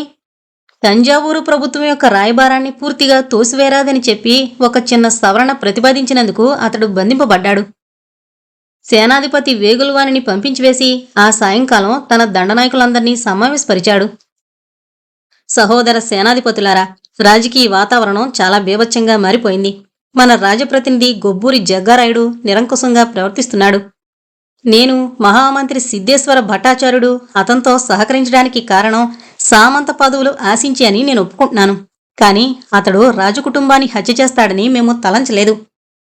హత్యలు జరిగిపోయాయి. మా హృదయాలు క్షోభించిపోయాయి. ఇప్పుడు ఘోరమైన యుద్ధం తటస్థించబోతోంది. దీనిలో జగ్గారాయుడు గెలుపొంది దేశానికి ఎటువంటి మేలు చేయగలుగుతాడు? తన వేశ్యాపుత్రుని రాజసింహాసనంపై కూర్చోబెట్టి కొంతకాలానికి తానే రాజైపోవడానికి నిశ్చయించున్నాడు. ఈ ఉద్యమంలో పూర్తిగా సహకరించిన మిత్రులకి అతడు ఏమి ప్రత్యుపకారం చేశాడు? ప్రతిభాశాలి అయిన మన మహామంత్రిని చెరసాలలో తోయించాడు. నా విషయంలో కూడా అతడు ఇలాంటి చర్యనే పాటిస్తాడు, సందేహం లేదు. మీరందరూ సహకరించినట్లయితే నేను యాచమ నాయకునికే సహాయం చేయడానికి సంకల్పించాను. ఈ విషయంలో మీరందరూ బాగా ఆలోచించి మీ అభిప్రాయాన్ని వెల్లడించ కోరుతున్నాను. నేను సభను వదిలి బయటికి వెళ్ళిపోతాను. మీలో మీరు బాగా ఆలోచించి ఏకాభిప్రాయానికొచ్చి నాతో చెప్పండి. మీకు గొబ్బూరి జగ్గారాయునికే సహాయం చెయ్యాలనుంటే తక్షణం నేను మీకు ఖైదీనైపోతాను. నన్ను బంధించి ఇంకొకరిని మీకు నాయకునిగా చేసుకోవచ్చు అని చెప్పి సేనాధిపతి సభాంగణాన్ని వదిలి బయటకొచ్చేశాడు. రాత్రి 8 గంటల వరకు దండనాయకులు చర్చ సాగించారు. ఫలితంగా అందరూ సేనాధిపతినే బలపరిచారు. ఉపసేనాధిపతి చెన్నారెడ్డి సేనాధిపతిని కలుసుకుని ఇలా చెప్పాడు. సేనాధ్యక్ష, జగ్గారాయించే సింహాసనంపై కూర్చోబెట్టిన చిక్కరాయలు కీర్తిశేష చక్రవర్తి కుమారుడు కానప్పుడు మేము జగ్గారాయుని తరపున యుద్ధం చేయజాలం. కాబట్టి మేమందరం మీరు చెప్పినట్లే నడుచుకోవడానికి ఏకగ్రీవంగా అంగీకరిస్తున్నాం అన్నాడు. సేనాధిపతి సంతోషంతో ఉపసేనాధిపతిని మిక్కిలి అభినందించి వెంటనే ఒక నమ్మకమైన వేగులువానిని తంజావూరికి పంపించాడు. వేగులువాడు స్త్రీ వేషధారి అయి తంజావూరికి పయనమయ్యాడు. మహామంత్రి సిద్ధేశ్వర భట్టాచార్యుని జగ్గారాయుడు జింజినాయకుని సలహాని పాటించి బంధించడం సామంతులలో అలజడిని లేవదీసింది. ఎవని సహాయంతో తానెంత ఉద్యమాన్ని ఫలవంతం చేయగలిగాడో అటువంటి మహామంత్రినే కొసకి బంధించి కారాగారంలో తోయించాడు గొబ్బూరి జగ్గారాయుడు. అలాంటి విశ్వాసఘాతకుణ్ణి నమ్మడమెలా అని సందేహించారు కొందరు సామంతులు. విషయం చాలా మట్టుకి అనుఢావించింది. త్వరలో యుద్ధయాత్రకి బయలుదేరవలసింది. ఇలాంటి సమయంలో తగవుల్లో దిగడం నీతి విరుద్ధం. ఇలా తలంచి అందరూ మౌనాన్ని వహించారు. వేలూరు దుర్గాధిపతి విజయకేసరి హృదయం మాత్రం తామరాకుపై నీటిబొట్టువలే చంచలంగా ఉంది. తన కోటలో సభ చేసి తనని ఉపేక్షించి తన విరోధి అయిన జింజినాయకుణ్ణి దండనాయక సభకి అగ్ర సేనాధిపత్యం వహించమని కోరడం, అతని మాటపై గొబ్బూరి జగ్గారాయుడు మహామంత్రిని ఖైదు చేయడం విజయకేసరికి అసూయ పుట్టించింది. అప్పుడు రాత్రి మొదటి జాము గతించి 2వ జాము ప్రారంభమైంది. దానికి సూచనగా నగారా ధ్వని కోటలో మోగింది. వేలూరు కోటలోని రాజాంతఃపుర ప్రసాదం యొక్క సైనాగారంలో దీపాలు తేజోవంతంగా వెలుగుతున్నాయి. దీపాల కాంతి హంసతూలికా తల్పంపై ప్రసరించకుండా నీలి నీలాంబరపు రవళి తెరకట్టబడింది. రాణి మంగమాంబాదేవి మొదటి జామంతా నాదునితో గడిపి అలసి నిద్రపోతోంది. ఆమె పక్కనే కూర్చునున్నాడు సామంత నృపుడు విజయకేసరి. అతడు తన కాంతను గమనించి చూశాడు. పద్మాన్ని హాసించే ఆమె నవ్వు ముఖాన్ని చూసి తనలో తాను నవ్వుకున్నాడు. పాపం అమాయకురాలు. దేశంలో కల్లోల పరిస్థితిని అర్థం చేసుకోలేని బేల తన సర్వస్వాన్ని నాకర్పించి ఆనందతరం గోద్దూతయ్యై నిశ్శబ్దంగా సైనించుంది. ఇట్లా తలంచి విజయకేసరి నెమ్మదిగా తన రాణి కపోలాన్ని చుంబించాడు. అప్పుడామె మొహం వెలవెలపోయింది. కండ్లమ్మట వేడి కన్నీరు కారింది. పెదిమలు వణికాయి. శరీరం కంపించింది. దిగ్గుమని ఆమె తన బాహువల్లరిని నృపుని కంఠసీమ పైన లేచి వద్దునాదా వద్దు, ఒంటరిగా వెళ్ళకండి అని ప్రతాపించింది మంగమాంబాదేవి. దేవి, నేనిక్కడే నీ పక్కనే ఉన్నాను అని అతడామెను అక్కున చేర్చుకున్నాడు. దడదడా కొట్టుకుంటున్న గుండెలతో నాదుని బిగ్గరగా కౌగిలించుకుని మంగమాంబాదేవి ఇలాగంది. నాదా, ఏదో చెడ్డకల, భయపడిపోయాను అంది. విజయకేసరి నవ్వి, దేవి, ఏమిటా కల అని అడిగాడు. ప్రభో, మన కోట బురుజుపై అందరి రాజుల పతాకాలు ఎగరవేసున్నాయి కదా. ఒక ముసుగు మనిషి మెల్లగా వాటిని సమీపించి మన తాలూకా ఉదయభానుని పతాకాన్ని ఉంచి తతిమా వాటిని సమూలంగా పెరిగి పారేశాడు. మన పతాకానికి దగ్గరగా తంజావూరు రాజ్యపు 2 సింహాల పతాకను నిలబెట్టాడు. ఆ వెంటనే విజయనగర రాజప్రతినిధి గొబ్బూరి జగ్గారాయుడు జింజినాయకుడు వచ్చి ఆ దృశ్యాన్ని చూశారు. ముసుగు మనిషి మాయమైపోయాడు. వారు అగ్గిమీద గుగ్గిలంలా మండిపడుతూ ఈ విషయం మీతో చర్చించాలని మిమ్మల్ని పిలవనంపారు. మీరు వెళ్లబోతుంటే నేను మీకు అడ్డు తగిలాను. కల చెదిరిపోయింది అని చెప్పి రాణి దీర్ఘంగా నిట్టూర్పు వదిలింది. విజయకేసరి తన రాణిని కౌగిలించుకునే ఆలోచనలో పడ్డాడు.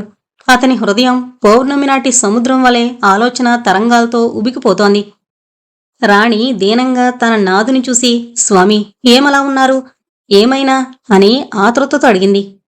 దేవి, మీ కళ నాకొక కొత్త పాఠాన్ని నేర్పింది. నాకర్థం కాలేదు ప్రాణేశ్వర, వివరించి చెప్పండి. విజయకేసరి పర్యంకాన్ని వదిలి నిలబడ్డాడు. రాణి మంగమాంబ తన నాదుని అనుకరించింది. ఇద్దరూ కిటికీ వైపు పరికించి చూశారు. సామంతరాజుల పతాకాలు వెన్నెట్లో ఎగురుతున్నాయి. ఇద్దరూ ఒకరినొకరు చూసి నవ్వుకున్నారు. దేవి, నాకు ఈ యుద్ధంలో పాల్గొనడం ఇష్టం లేకుండా ఉంది. జింజినాయకుడు రాజప్రతినిధితో ఏవో కుట్రలు పన్నుతున్నట్లు నా అనుమానాన్ని నీ కల ద్రోపరుస్తోంది అన్నాడు విజయకేసరి. రాణి తన నాథుణ్ణి అమాయకంగా చూసింది. ఆమెకు కూడా యుద్ధమంటే ఇష్టం లేదు. దేవి, మహారాజు రఘునాథ నాయకుడు పోర్చుగీసు వారిని పూర్తిగా ఓడించి జాఫ్నాదేవిని వశం చేసుకున్నాడు. సామంత యాచమనాయకుడు దేవీకోట దుర్గాన్ని సమూలంగా నాశనం చేశాడు. చోళగుడు బంధితుడైపోయాడు. రఘునాథ యాచమనాయకుల ఆధిపత్యంపై నడపబడుతోన్న సేనతో మనం నిలిచి పోరాడలేమని నా అంతరాత్మ చెబుతోంది అన్నాడు సామంతుడు. అలాగైతే అని అడుగుతున్న రాణి మంగమామనాపి, అవును, మనం ఈ పద్మవ్యూహంలోంచి తప్పుకోవాలి అన్నాడు విజయకేసరి. రాణి మంగమాంబాదేవి రాజుని అదెలా అని అడుగుతున్నట్లుగా చూసింది. దేవి, నువ్వు సిద్ధంగా ఉండు. నేను ఈ రాత్రే నా సేనాధిపతి పద్మనాయకునితో మాట్లాడి అన్ని ఏర్పాట్లు చేస్తాను అని చెప్పాడు విజయకేసరి. రాణి మంగమాంబాదేవి సంతోషంతో తన నాథుని ఆప్యాయంగా కౌగిలించుకుని ముద్దాడింది. తంజావూరు మండలంలోని మన్నారుగుడి రాజగోపాలస్వామి దేవళం దీపాల మాలికలతో అలంకరింపబడి భూలోక వైకుంఠం వలె శోభిస్తోంది. అచ్యుతనాయక నిర్మితమైన మంటపం మామిడాకుల తోరణాలతోనూ రంభా స్తంభములతోనూ అలంకరింపబడింది. మంటపానికి దగ్గరగా గాయక బృందం మనోహరమైన మంగళతూర్య రావాలు కావిస్తోంది. రత్నసింహాసనాగ్రంలో స్ఫటి తటాంబు ఘటించిన కాంచన పటాంచలాలు నటింప కిరీట రత్నకాంతులు 10,000 భానుబింబాలావిర్భవించినట్లు గర్భగృహ్యాంతార్భి ప్రదేశాల్ని ప్రకాశింపజేయ కేంగెలగీలించిన చెంగోలు డాలు జాలువార రుక్మిణీ సత్యభామలతో చెన్నూరు చెన్ను మన్నూరు దేవుడు తన నయన కటాక్ష రాజితో భక్తజనుల్ని పరామర్శిస్తున్నాడు. మంటప మధ్యభాగాన తూర్పుముఖంగా అమర్చబడిన పెండ్లిపీటలపై నూతన వధూవరులు రసనాదేవి యాచమనాయకులిద్దరూ ఆసీనులై ఉన్నారు. వారికెదురుగా హోమగుండంలో సహస్ర కీలలతో అగ్నిదేవుడు జ్వలిస్తున్నాడు. రాజపురోహితుడు మంత్రాలు వల్లిస్తున్నాడు. వివాహక్రియ పూర్తయింది. తదంగభూతంగా మన్నూరు దేవునికి కర్పూరహారతిని నివేదించారు అర్చకులు. మంటపానికి ఎదురుగా విశాలమైన చప్పరం నిర్మింపబడింది. అందు ఉపవిసులై వివాహ వైభవాన్ని పురప్రముఖులు, తంజ నగరాధిపతి రఘునాథ నాయకుడు, ముసలిరాజు, రాజబంధువులు, మంత్రి పుంగవులు, దండనాథులు, కవులు, గాయకులు మొదలైన వారు చూస్తున్నారు. స్త్రీలకై ఒక ప్రత్యేక భాగం కేటాయించబడింది. ఆ స్థలం పట్టుతెరలతో మరుగుపరచబడి రాణివాస స్త్రీజనంతోనూ ముత్తైదులతోనూ రాణిస్తోంది. మహారాజు మహేంద్రవర్మ వివాహవేదిక దగ్గరనే తన కుమార్తె పరిణయోత్సవాన్ని చూస్తూ కూర్చునున్నాడు. చప్పరానికి ఎదురుగా గాయక బృందానికి వేదిక ఏర్పాటు చేసింది. తంబూరా శబ్దించింది. వీణ పలికింది. మధ్యల మ్రోగింది. మహావిదూషీమణి, సంగీత సాహిత్య విశారద, అపర శారద రామభద్రాంబ పాటకొపక్రమించింది. మంగళగానం చేయనారంభించి రామభద్రాంబ ఈ విధంగా చెప్పింది. జాహ్నాదేవి యువరాణి శ్రీమతి రసనాదేవి వివాహ సందర్భంలో నాకు నా విద్వన్మండలి సమూకాన కించిత్తు సంగీతం వినిపించే భాగ్యం కలిగిన దానికి ఆనందిస్తున్నాను. బాలకవి యువరాజు విజయరాఘవ నాయకులు నూతనంగా రచించిన ఒక మంగళ గీతాన్ని మొదట వినిపిస్తున్నాను అంటూ పాడడం మొదలుపెట్టింది. శ్రీ రాజగోపాల చిరకీర్తిజాల. ఈ విధంగా మంగళగానం చేసిన రామభద్రాంబ చిత్ర విచిత్ర భంగుల సంగీత రసార్ణవాన్ని విస్తరింపజేసి సభాసదుల్ని ఆనందతరంగా డోలికల్లో ముంచెత్తింది. సంగీత కచేరీ ముగించిన వెంటనే వధూవరులు రసనాదేవి యాచమనాయకులు లేచి వేదిగతాహ్నికి ముమ్మారు ప్రదక్షిణం చేసి పురోహితులకు నమస్కరించి జ్ఞానరుద్ధుడైన మహామంత్రి గోవింద దీక్షితునికి నమస్కరించారు. సమరచండ ప్రతాప యాచమనాయక, నూరేండ్లు గ్రాహస్థ్య ధర్మాన్ని పాటించి పుత్ర పౌత్రాది ధన సంపత్తితో వెలగాలని కాంక్షించి ఆశీర్వదిస్తున్నాను అని అక్షింతలు చెల్లాడు మహామంత్రి. మహారాజు రఘునాథ నాయకుడు యాచమనాయకునితో జాఫ్నా యువరాజా అన్యోన్యం ప్రేమించుకుని వివాహం చేసుకున్న మీరు ఆదర్శ దంపతులై చిరకాలం వరిదిల్లాలని కోరుతున్నాను. మీ వివాహం విపరీత సందర్భంలో జరిగింది. త్రిరాత్ర దీక్షానంతరం రమణీ గాయత్రి రాజ్యసి రసనాదేవిని చేపట్టిన మీరు విజయలక్ష్మిని చేపట్టే నిమిత్తం యుద్ధయాత్ర చేయవలసింది.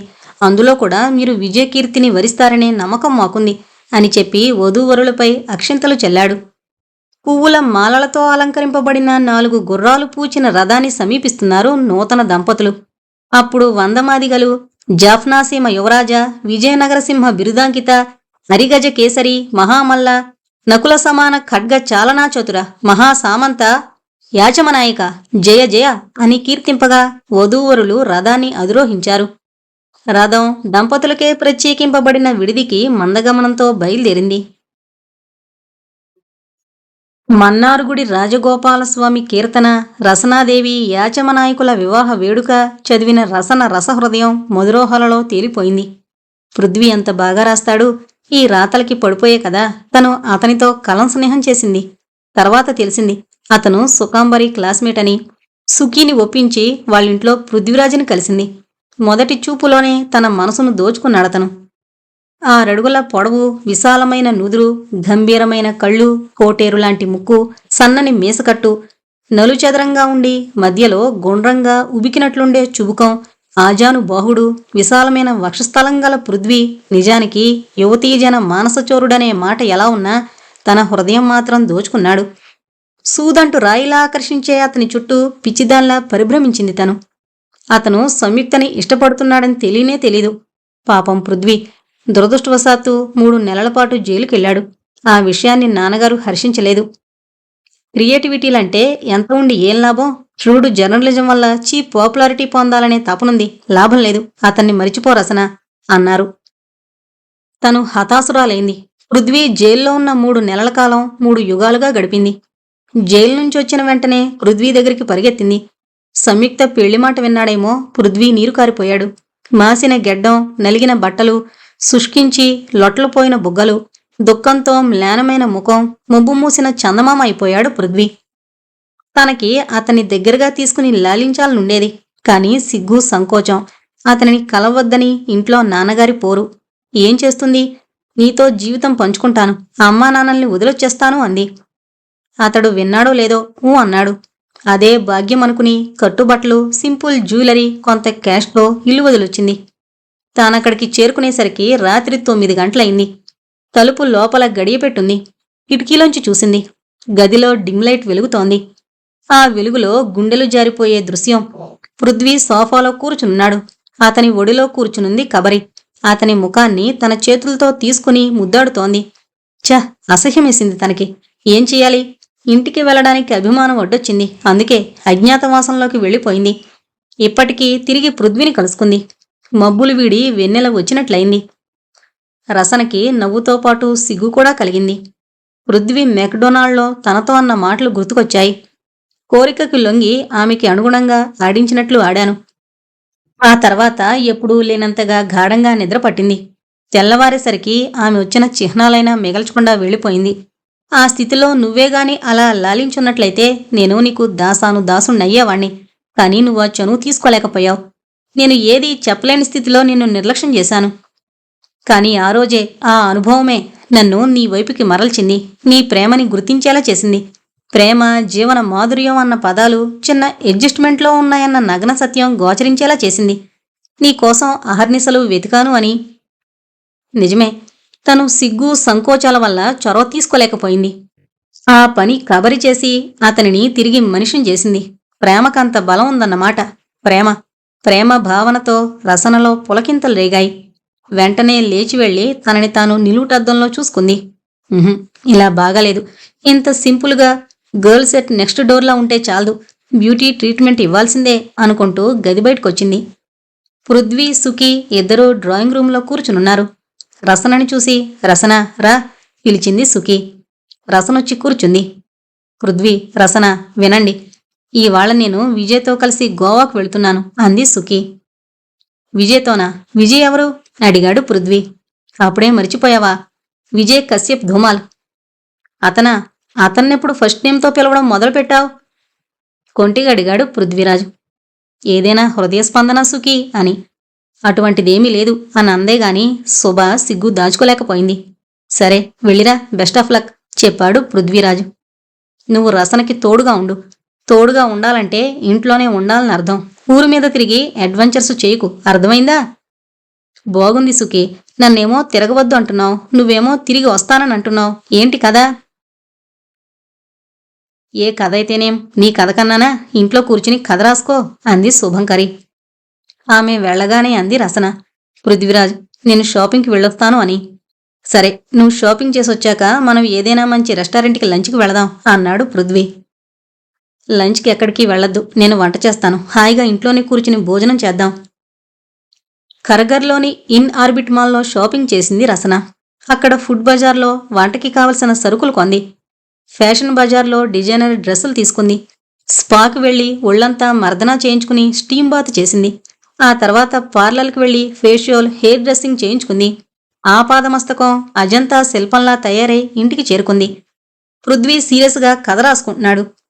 రసన నేరుగా వంటింట్లోకి పోయి తనతో తెచ్చిన సామాన్లు తీసి వంట చేయడం మొదలుపెట్టింది. చిన్న టెన్నిస్ బాల్ లాంటి వంకాయలతో మెంతికూర చేసింది. సన్నగా నాజూగ్గా చేతివేళ్లల్లా ఉండే బెండకాయల్ని గుండ్రంగా తరిగి నేరుగా నేతిలో వేయించి ఉప్పు కారం జల్లింది. బాస్మతి రైస్ని పాలల్లో ఉడికించి తీయని పంచదార క్యూబ్స్ని పసందైన డ్రై ఫ్రూట్ జత చేసి క్షీరాన్నం చేసింది. రెడీమిక్స్ వడ, గులాబ్ జాముల్ని కలిపి గారెలు, గులాబ్ జాములు చేసింది. ఆ తర్వాత వరన్నం, కందిపప్పు, సాంబారు చేసింది. పాలకూర సన్నగా తరిగి శనగపిండితో, వరిపిండితో కలిపి పకోడీలు చేసింది. గెడ్డ పెరుగుని కప్పులో పోసి కొంతసేపు ఫ్రీజ్ చేసి బయటకు తీసింది. వంట పూర్తయ్యాక పృథ్వీని పిలిచింది. బాగా ఆకలిగా ఉన్న పృథ్వీ పిలవగానే వచ్చి డైనింగ్ టేబుల్ దగ్గరకు వచ్చి కూర్చుని రసన వండిన పదార్థాలని చూసి ఆశ్చర్యపోయాడు. రసన, ఏంటిది, ఇవన్నీ నువ్వు చేశావా అంటూ ఆమె వంక చూసి నివ్వెరపోయాడు. రసన ఎప్పుడూ కనిపించే రసనలా లేదు. ఆమె నిడుపాటి వాలుజడ భుజాలకి కొంచెం దిగువగా కత్తిరించబడి ఉంగరాలు తిరిగే ముంగురులు నిలువుగా మెరుస్తూ వింజామరలా విచ్చుకుని కనిపించాయి. శుక్లపక్ష వీధి నాటి చంద్రవంకలా ఉండే ఆమె పాలభాగం ఎంత విశాలమైందో తెలపడానికి అన్నట్లు కనుబొమ్మల మధ్య పెట్టిన చిన్న చుక్కలాంటి బొట్టు మధ్య రవ్వ మెరిసిపోయి కనిపించింది. కనుబొమ్మలు సన్నగా తీర్చిదిద్దబడి లవకుశల ధనస్సుల్లా ఉన్నాయి. నీలిరంగు ఛాయ వేసిన కనురెప్పల మధ్య ఆమె కళ్ళు కలువ పువ్వుల్లా ఉన్నాయి. ముక్కు సంపెంగల, గులాబీ రంగు అద్దిన బుగ్గలు కాశ్మీర్ ఆపిల్ పళ్లలా, ఎర్రని లిప్స్టిక్ వేసిన పెదవులు చెర్రీ పళ్లలా ఉన్నాయి. మధ్యలో సొట్టపడిన గుండ్రని చుబుకం, పొడవైన కూజాలాంటి మెడ, రసనముఖం ఎంతో ఆకర్షణీయంగా కనిపించింది. లోనెక్, క్లీన్ బ్లాక్ స్లీవ్లెస్ బ్లౌజు వేసి ఆమె సన్నని నడుము, పొలుచని పొట్ట, లోతైన నాభి, దానికి కొంచెం దిగువగా కట్టిన స్కర్టు ఆమె శరీర లావణ్యాన్ని మరీ మరీ చూడాలనిపించేలా అమరాయి. సన్నని నాజూకైన చేతులకి గాజులు తీసేసి ఒక చేతికి వాచి, రెండో చేతికి బ్రాస్లెట్ పెట్టింది. పాలరాతితో నున్నగా, పొడవుగా, సన్నగా చెక్కినట్లున్న కాళ్ళు చూపులు కట్టిపడేస్తున్నాయి. సింపుల్గా ఉండే రసన కొత్తగా, వింతగా, ఆకర్షణీయంగా తయారైంది. రసన ఒక్కసారి కళ్ళు మూసుకుని మళ్లీ తెరిచి అది నిజమేనని గ్రహించిన పృథ్వీ, రసన, ఎంత అందంగా ఉన్నావు నువ్వు, నీలో దాగిన అందాల్ని ఇంతకు ముందెప్పుడు నువ్వు ప్రదర్శించలేదు అన్నాడు. ముందు భోజనం కాని పృథ్వీ అంది రసన. వరా, నువ్వు కూడా. వద్దు, నీకు స్వయంగా వడ్డించి కడుపారా తినిపించి తర్వాత నేను తింటాను అంది రసన. ఇవాళ స్పెషల్ ట్రీట్మెంటా? అవును, నా ప్రాణేశ్వరునికిచ్చే తొలి విందిది. పృథ్వీరాజ్ ఆమె మాటలను అర్థం చేసుకోవడానికి ప్రయత్నిస్తూ ఆమె కొసరి వడ్డించిన పదార్థాలను తృప్తిగా ఆరగించాడు. ఆ రోజు రాత్రి రసన, పృథ్వీ రూంలోకి ప్రవేశించారు. తెల్లని మిల్కీ ఎంబ్రాయిడరీ చేసిన పింక్ కలర్ స్లీవ్లెస్ నైటీ తొడిగింది. చేతిలో పాల గ్లాస్ పట్టుకునొచ్చింది. పృథ్వీ కళ్ళార్పకుండా ఆమె వంక చూశాడు. ఆమె అతనికి దగ్గరగా వచ్చింది. పక్కనే కూర్చుని I love you sweet heart అంటూ అతని మెడకి తన చేతులు పెనవేసింది. అతనేదో చెప్పేలోగానే అతని పై పెదవిని తన పెదవుల మధ్య బిగించి మెల్లగా ఒక తోపు తోసింది. వివాహం జరిగిన మరునాటి సాయంకాలం తంజావూరు రాజప్రసాదంలోని ఆలోచనా మందిరంలో రహస్యాలోచన సభ ఏర్పడింది. ఆ సభకి 8 ఉచ్చకోటికి చెందిన అగ్రనాయకులు హాజరయ్యారు. తంజావూరు రాజమర్యాదానుసారం ఆ సభకి మహామంత్రి గోవింద దీక్షితులు అగ్రసానాధిపత్యం వహించాడు. అతని పక్కన స్వర్ణసింహాసనంపై ఉపవిసుడై ఉన్నాడు మహారాజా రఘునాథ నాయకుడు. అర్ధ చంద్రాకృతిగా వేయబడిన ఆసన పంక్తిలో మహారాజు మహేంద్రవర్మ, యువరాణి రసనాదేవి, యువరాజు యాచమనాయకుడు, మణిగర్వ చందనదాస శ్రేష్ఠి, హాస్య చక్రవర్తి వసంతభట్టు, తంజపురి రాజ్య సేనాధ్యక్షుడు నాగప్ప నాయకుడు ఉపవిసులే ఉన్నారు. మహారాజు యొక్క అంగరక్షక సేనాధిపతి ద్వారం వద్ద కాపలాగా ఉన్నాడు. సభకి నా వందనాలు. అత్యవసర పరిస్థితులను ఉద్దేశించి ఈ సభ కూర్చబడింది. 2 రోజుల కిందట మహారాజ పరస్పరమైన పూర్ణ మంత్రిమండలి కూడింది. దానిలో తంజపుర ప్రభుత్వం ప్రస్తుత భయంకర వాతావరణంలో విజయనగర సామ్రాజ్య పదభ్రష్టులైన శ్రీ రామరాయలకి సహాయం చేయడం సాధ్యమా కాదా అనే విషయంపై చర్చ జరిగింది. సాధ్యాసాధ్య విచారణ అవసరం లేదని సామంతరాజ్యంగా ఉన్న తంజపుర ప్రభుత్వం విజయనగర సామ్రాట్టుకి సహాయం చేయడానికి ధర్మబద్ధమై ఉందని మహారాజు రఘునాథ నాయకులు వాదించారు. పూర్ణ మంత్రి సదస్సు మహారాజు వాదనని ఆమోదించి యుద్ధ ప్రస్థానానికి అనుజ్ఞించింది. కాబట్టి యుద్ధం ఏ విధంగా నడపాలో చర్చించడానికే ఈ సభ కూర్చబడింది. ఈ సభలోని వ్యక్తులు ఒక్కొక్కరు ఒక్కొక్క విషయంలో సమర్థత కలవారు. హాస్య చక్రవర్తి వసంతభట్టు ప్రభుత్వం యొక్క వేగులు వారికి ప్రధాన నాయకుడుగా ఉన్నందున అతని సభ్యత్వం ప్రాముఖ్యం వహించుంది. చందనదాస శ్రేష్ఠి అన్ని కార్యక్రమాలకి ఆయుపట్టైన ధనానికి మూలవిరాట్టుగా ఉన్నందున డచ్చివారి సహాయాన్ని మనకి చాలా నేర్పుతో సమకూర్చినందున ఈ సభలో అతని స్థానం చాలా ముఖ్యమై ఉంది. జాఫ్నా మూలికలకి ఆటపట్టు. అచటి ప్రజల్లో అధిక సంఖ్యాకులు వైద్య నిపుణులు. కాబట్టి వైద్య విద్యలో ప్రత్యేక కృషి సల్పిన యువరాణి రసనాదేవి ఆధిపత్యంపై ఒక మహత్తరమైన వైద్య దళం ఏర్పాటై ఉంది. అందుచే ఆమె స్థానం కూడా ఈ సభలో ప్రధానమైందే. ఇక మన సేనాధిపతి, మహారాజు, జాఫ్నా యువరాజు వీరందరూ యుద్ధతంత్రంలో నిపుణులు. పరవ్యూహ ఛేదనలో మహారాజు ఫాల్గునునితో సమానుడు. శత్రుమధ్యంలో చిచ్చరపీడుగైన అభిమన్యుని వంటివాడు. విజయనగర సింహ బిరుదుగండడు యాచమనాయకుడు. మన సేనాధిపతి మాట చెప్పనవసరం లేదు. అతడు రణతంత్రంలో ఫలితమస్తకుడైన ద్రోణాచార్యుని వంటివాడు. జాఫ్నా మహారాజు ధనుర్విద్యలో సవ్యసాచితో సమానుడు. ధనుష్కదళానికి అతన్నే సేనాధిపతిగా నియమించారు. వీరందరి స్థానాలు ఈ సభలో ఎంత ప్రధానములో వివరించనవసరం లేదు. శత్రువుల స్కందావారంలో యుద్ధ వాతావరణం ఏ విధంగా ఉందో మన గూఢచారవర్గ నాయకుడు వసంతభట్టు వక్కాణించాలని కోరుతున్నాను. ఈ విధంగా ఉపన్యసించి తన ఆసనాన్ని అలంకరించాడు మహామంత్రి గోవింద దీక్షితులు. వసంతభట్టు తన బొజ్జని తడుముకుంటూ ఈ కింద విధంగా చెప్పనారంభించాడు. సభాధ్యక్షునికి, మానవీయ సభాసదులకి వందనమాచరించ ప్రసంగం జరిపితే అది పరిశేచకం చేయక భోజనానికి ఉపక్రమించినట్లవుతుంది. కాబట్టి అందరూ నా వందనాన్ని స్వీకరించండి. సభలో మందహాస ధ్వని వినిపించింది. యోగాభ్యాసానికి కడుపు పూర్తిగా నిండి ఉండకూడదు, అలాగని తిండి లేకుండా ఉండనూకూడదు. అంటే మితమైన సాత్వికాహారం యోగికి అవసరమన్నమాట. కాబట్టి నేను మితంగా పలహారం కావించుకునే సభకొచ్చాను. తంజావూరు ప్రభుత్వం పంపిన రాయబారం తను చేయవలసిన పనిని పూర్తి కావించింది. అల్పమైన మజ్జిగ చుక్క కుండెడు పాలని విరక్కొట్టినట్లు ఆ రాయబారం శత్రు శిబిరంలో కలహాల్ని రేపివేసింది. మన రాయబారానికి చిన్న సవరణ ప్రతిపాదించిన మహామంత్రి సిద్ధేశ్వర భట్టాచార్యుడు వేలూరు చెరసాల్లో బంధింపబడ్డాడు. సరిహద్దుల్లో పెద్ద సైన్యంతో కాపలా ఉన్న విజయనగర సేనాని మనకే సహాయం చేయడానికి నిశ్చయించి మన ప్రణాళికకై ఎదురుచూస్తున్నాడు. వేలూరు దుర్గాధిపతి కొంత సైన్యంతో మాయమైనట్లు తెలుస్తోంది. కానీ ఈ విషయం ఇంకా రూఢీ కాలేదు. సామంత విజయకేసరికిని, గొబ్బూరి జగ్గరాయునికిని స్నేహం చెడిందన్న మాట మాత్రం నిజం. ఇక విజయనగర సేనావాహినిలో చీలికల్ని ఏర్పాటు చేయడానికి ప్రయత్నాలు విరివిగా సాగుతున్నాయి. దేవీకోట ద్వీపదుర్గ పతనం, పోర్చుగీసు వారి ఓటమి గొబ్బూరి జగ్గరాయునికి గొప్ప కలత కలిగించింది. శీఘ్రకాలంలోనే అతడు మనపై యుద్ధానికి రాగలడని అంచనా. పెంకోజీ వేగు ఇంకా రాలేదా? ప్రశ్నించాడు మహామంత్రి. ఇంకా అందలేదు. అతని కార్యం కాస్త కఠినమైంది. కాబట్టి ఆలస్యానికి అదే కారణం. అతడొస్తే వేలూరి భోగట్ట సమగ్రంగా తెలుస్తుంది అన్నాడు వసంతభట్టు. మనం యుద్ధానికి ముందుగా ఉపక్రమించుట లేక వారి తాకిడిని చూసుకుని సైనిక చాలన చేయుటమా? సేనాధిపతి సెలవివ్వాలి అన్నాడు మహామంత్రి. సభాధ్యక్ష మహాప్రభో, శత్రువుల సైన్యం సుమారు 2 లక్షలుంటుందని మన గూఢచారవర్గ కథనంగా ఉంది. బుడతకీచులు ఫిరందళంతో జగ్గారాయునికి సహాయం చేస్తారన్న వార్త వింటున్నాం. శత్రువుల్ని కావేరిని దాటనీయడం మంచిది కాదు. మార్గమధ్యంలో సుమారు 25,000 సైన్యంతో మధుర నాయకుడు అప్రమత్తతో ఉన్నాడు. అతడు తిరుచినాపల్లి దుర్గంలో మకాం వేసి ఉన్నాడు. మనం ముందర మధుర సైన్యంతో యుద్ధ సౌఖ్యాన్ని నెరవేర్చి తిరుచినాపల్లి కోటని వశం చేసుకోగలిగితే మనకి విజయలక్ష్మి కైవసమవుతుంది. కాబట్టి మనమే యుద్ధ బేరిని వాయించాలని నా అభిప్రాయం. శత్రు సైన్యం వేలూరు దగ్గరలో మోకరులుతున్నట్టు ఈరోజే వార్తొచ్చింది. జింజినాయకుడు అప్పుడే వేలూరు దుర్గాభిముఖుడుగా బయలుదేరున్నాడు అన్నాడు వసంతభట్టు. శత్రు సైన్యాన్ని బట్టి చూసినప్పుడు మన సైన్యం సంఖ్య చాలా స్వల్పంగా ఉంది. కాబట్టి యుద్ధతంత్రంలో మహాప్రజ్ఞగల మహారాజు రఘునాథనాయక ప్రభువునికే సర్వాధికారాలు ఇచ్చి మన సైన్యానికి సర్వసేనాధిపతిగా చెయ్యాలని నేను ప్రతిపాదిస్తున్నాను అన్నాడు జాఫ్నా మహారాజు. మహారాజా మహేంద్రవర్మ యొక్క ప్రతిపాదనను నేను బలపరుస్తున్నాను అన్నాడు సేనాధిపతి. ఈ విషయంలో సభలో ప్రతికూలత లేదు అన్నాడు చందనదాస శ్రేష్ఠి వసంతభట్టు. అప్పుడు మహారాజా రఘునాథనాయకుడు లేచి ఇలా చెప్పాడు.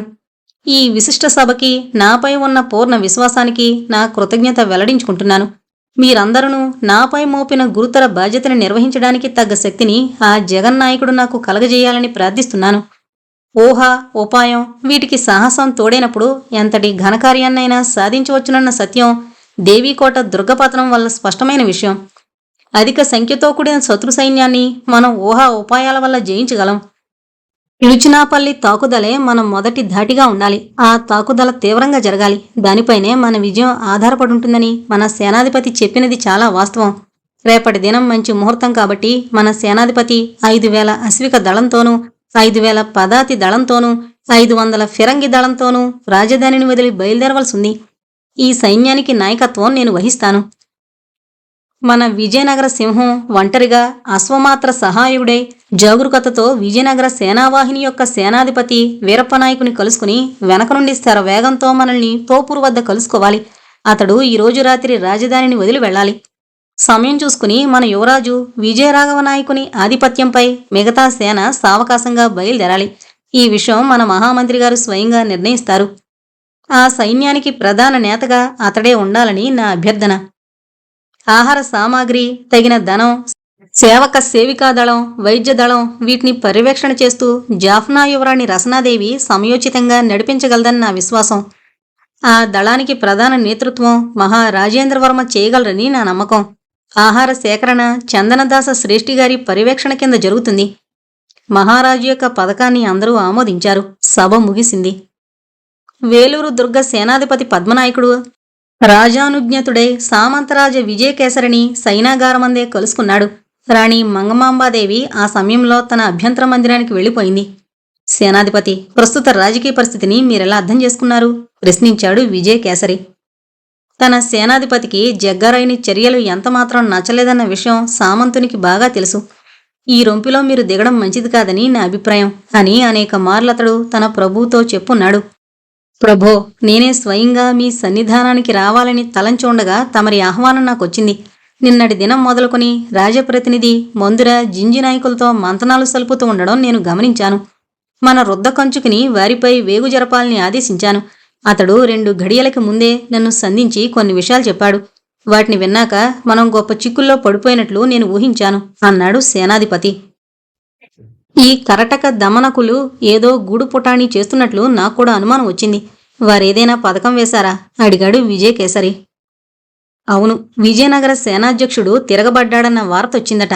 అది మొదలుకొని జగ్గారాయుని ఆరాటం చాలా హెచ్చింది. కొంత సేననెక్కడికి పంపాలని నిశ్చయించాడు. ఈ తెల్లవారి కొండవీడు దుర్గాధిపతి ఆధిపత్యంపై ఒక సేన బయలుదేరుతుందట. ఇంతేనా వారు వేసుకున్న పథకం? ఇంతే అయితే మనం ఆందోళన చెందనకర్లేదు. అయితే వారి పన్నాగం ఇంకా ఉందన్నమాట. ప్రభో, మన సైన్యాన్ని తోపూరు దుర్గానికి పంపే ఏర్పాటులో వారున్నారు. దీంట్లో వారి ఉద్దేశమేమి?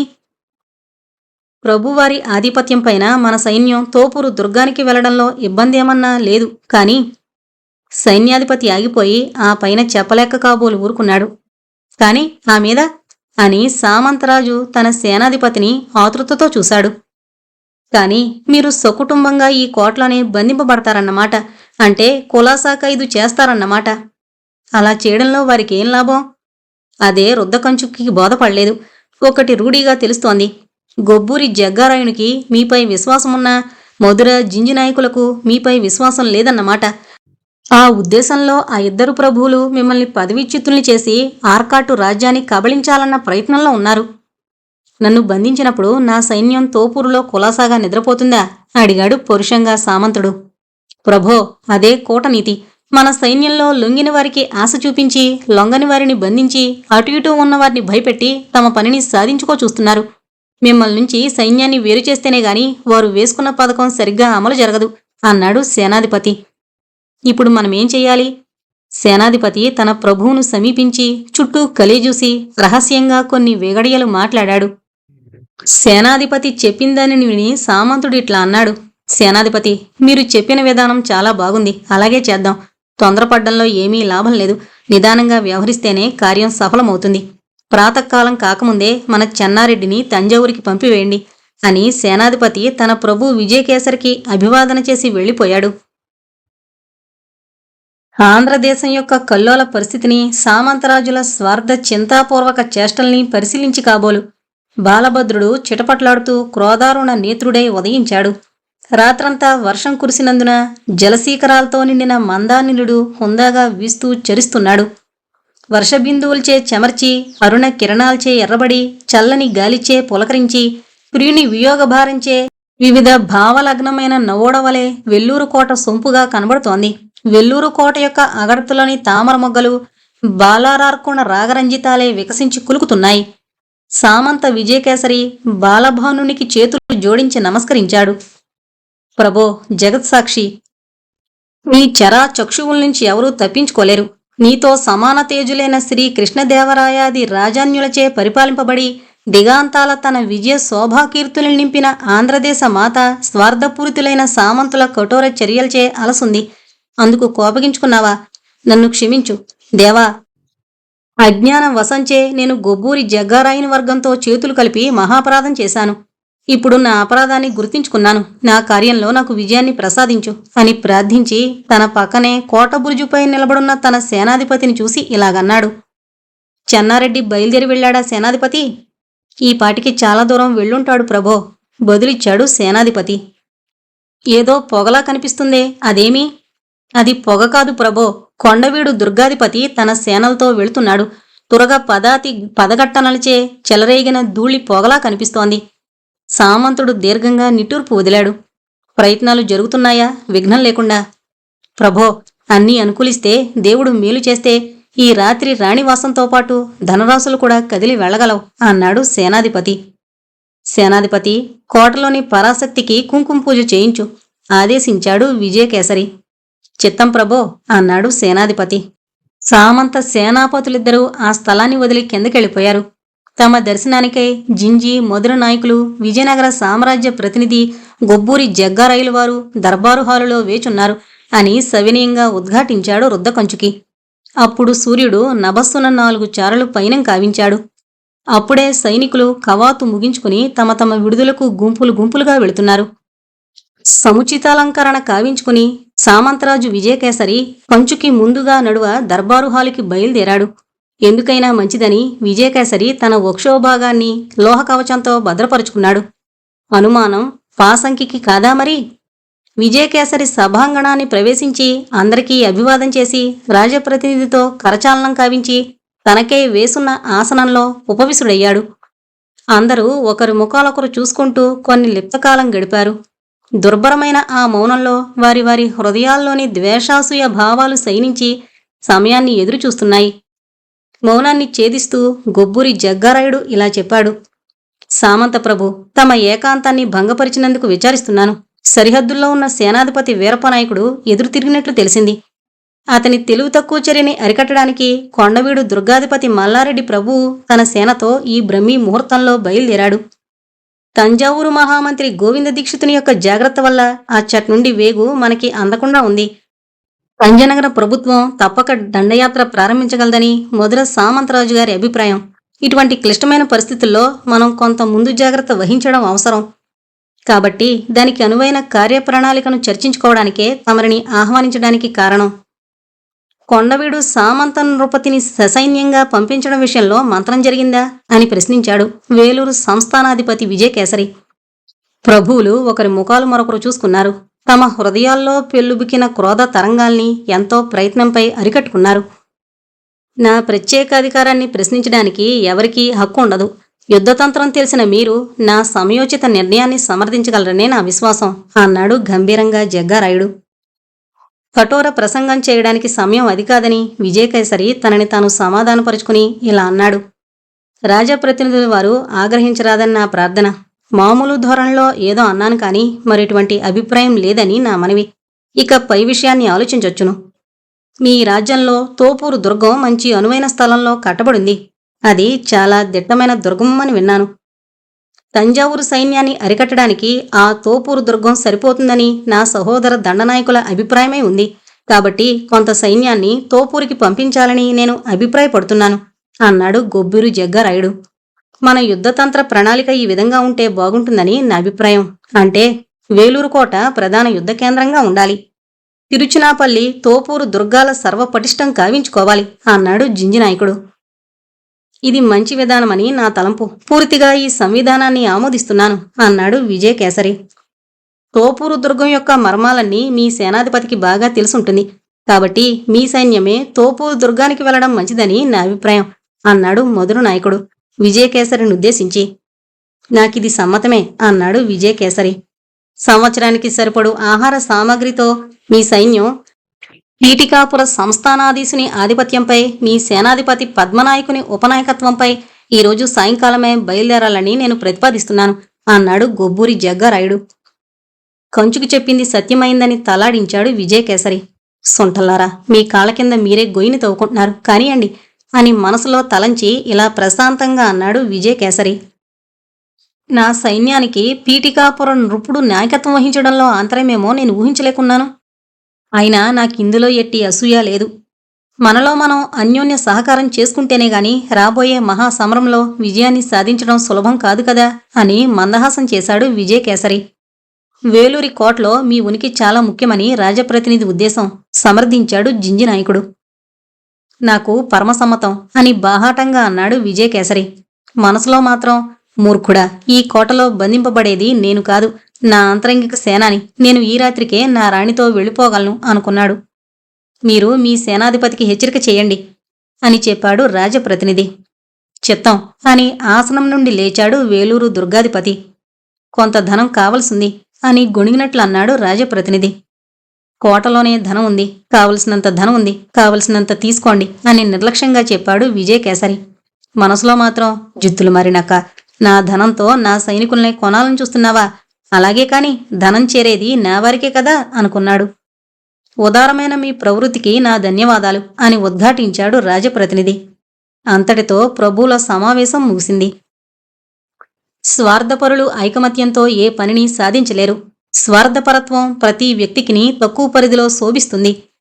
అప్పుడది మానవ ధర్మంగా భాసిస్తుంది. కాని ఆ స్వార్థ చింతన మితిమీరితే మానవజాతి కళ్యాణానికే భంగకరమవుతుంది.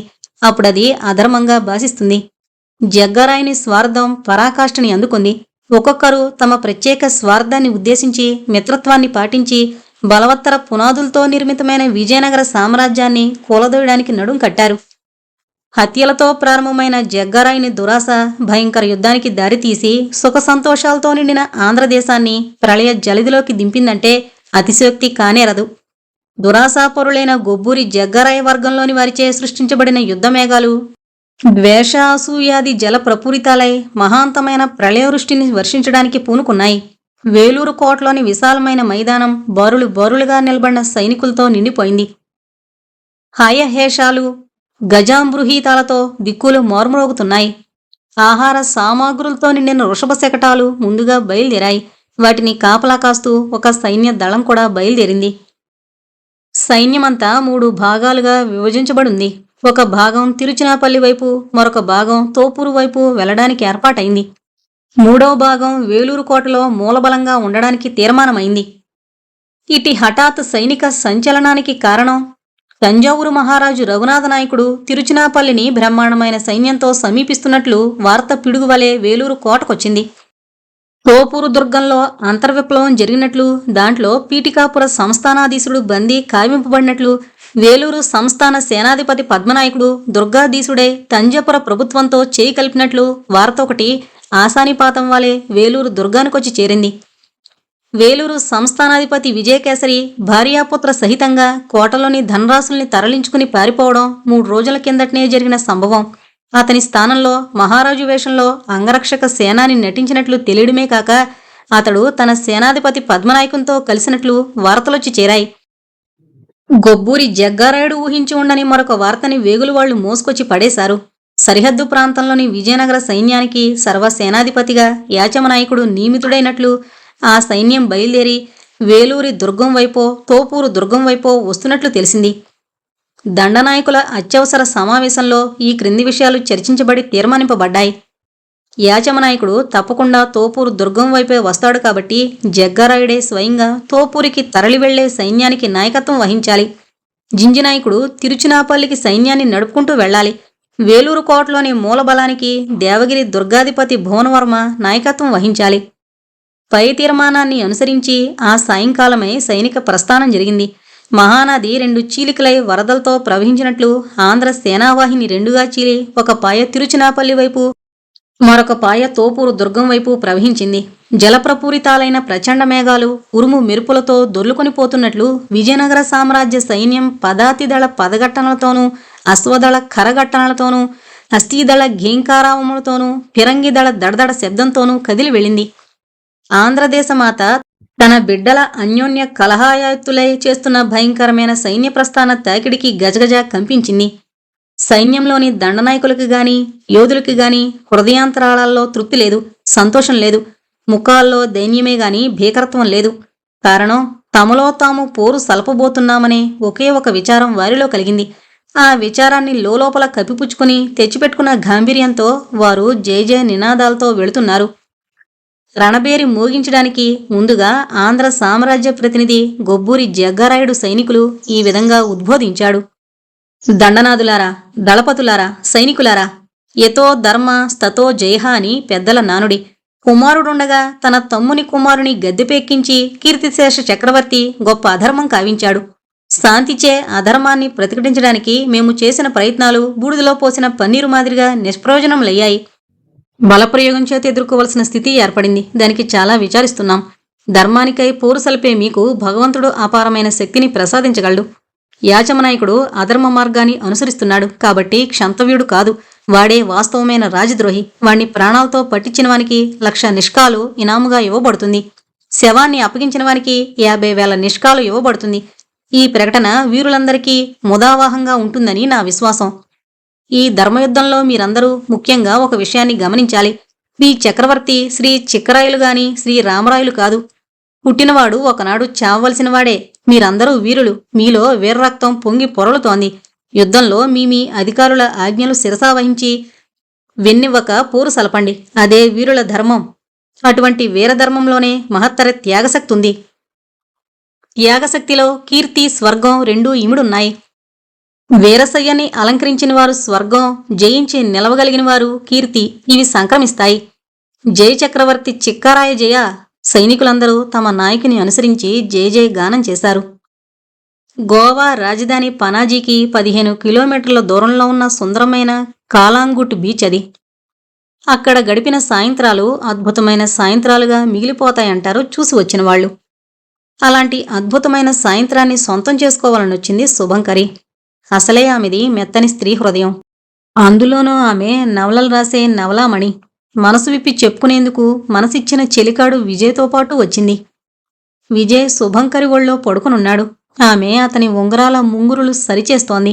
సరిచేస్తోన్న కొద్దీ అవి మళ్లీ మళ్లీ వంకరలు తిరుగుతుండడం చూసి నవ్వింది శుభంకరి. ఆ నవ్వుని చూశాడు విజయ్.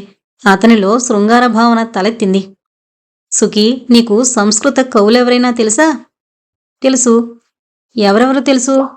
కాళిదాసు, కాళిదాసు, కాళిదాసు, అంతే అంటూ అనామికను చూపించింది శుభంకరి.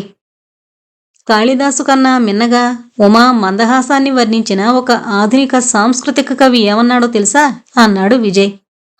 నీకు తెలిస్తే చెప్పు, హృదయాంతరాళాల్లో పదిలిపరుచుకుంటాను అంది శుభంకరి. అయితే విను.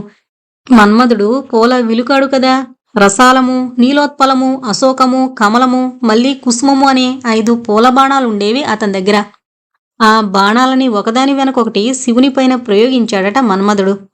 వాటిలో రసాలము విఫలమై నీలోత్పలము తిరస్కృతి చెందగా, అశోకము లక్ష్యఛేదనము చేయలేక, కమలము అపజయం పొందగా, చివరిదైన అంటే ఉమాహాసితమనే మళ్ళీ సుమమును సంధించి హరుని మోహాపర్వశునిగా చేశాడట మన్మధుడు. ఎలాగుంది? ఉమాదేవి మందహాసాన్ని మన్మథ శరంతో పోల్చడం చాలా అద్భుతంగా ఉంది. నీ నవ్వు కూడా అంతే అద్భుతంగా ఉంది. శుభంకరి కిలకలా నవ్వింది. నవ్వుతూనే అంది, విజయ్, ఇంకేదైనా చెప్పు అని. ఆ కవిదే. ఈ మందహాస సవర్ణన చూడు. పార్వతీహాసము ఒక యువకుడట. ఆమె నాసాభరణ ప్రభవిలాసవతియగు యువతి అట. ఆమె కిలకలా నవ్వినప్పుడు ఆ యువతి యువకులిద్దరూ పార్వతీదేవి అధరోష్టములనే శయ్యపై క్రీడించినారట. నీ కిలకలాహాసము అలాగే ఉంది అన్నాడు విజయ్. సుఖీ ఆనందంతో కళ్ళు చెమర్చాయి. విజయ్, నీకు సంస్కృతంలో ఇంత పరిచయం ఉందని నాకు తెలీదు. నీ సమయోచిత వర్ణనతో నన్ను పులకితురాల్ని చేశావు. విజయ్ కాస్త సిగ్గుతో ఓరగా చూసి నవ్వాడు.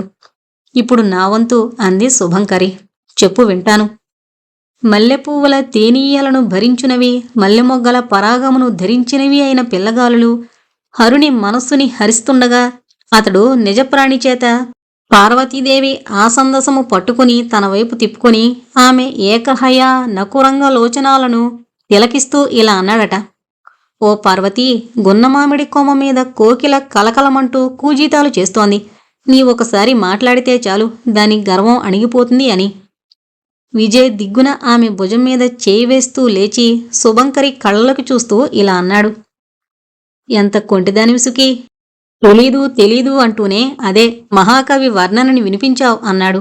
శుభంకరి సిగ్గుపడింది. ఆమె బుగ్గల్లో మందారాలు పూచాయి. విజయ్, హైదరాబాదులో చదివే రోజుల్లో నీకింత బాగా సంస్కృతం తెలుగు వచ్చునని నాకు తెలియలేదు అంది. విజయ్ గంభీరంగా బొదిలిచ్చాడు.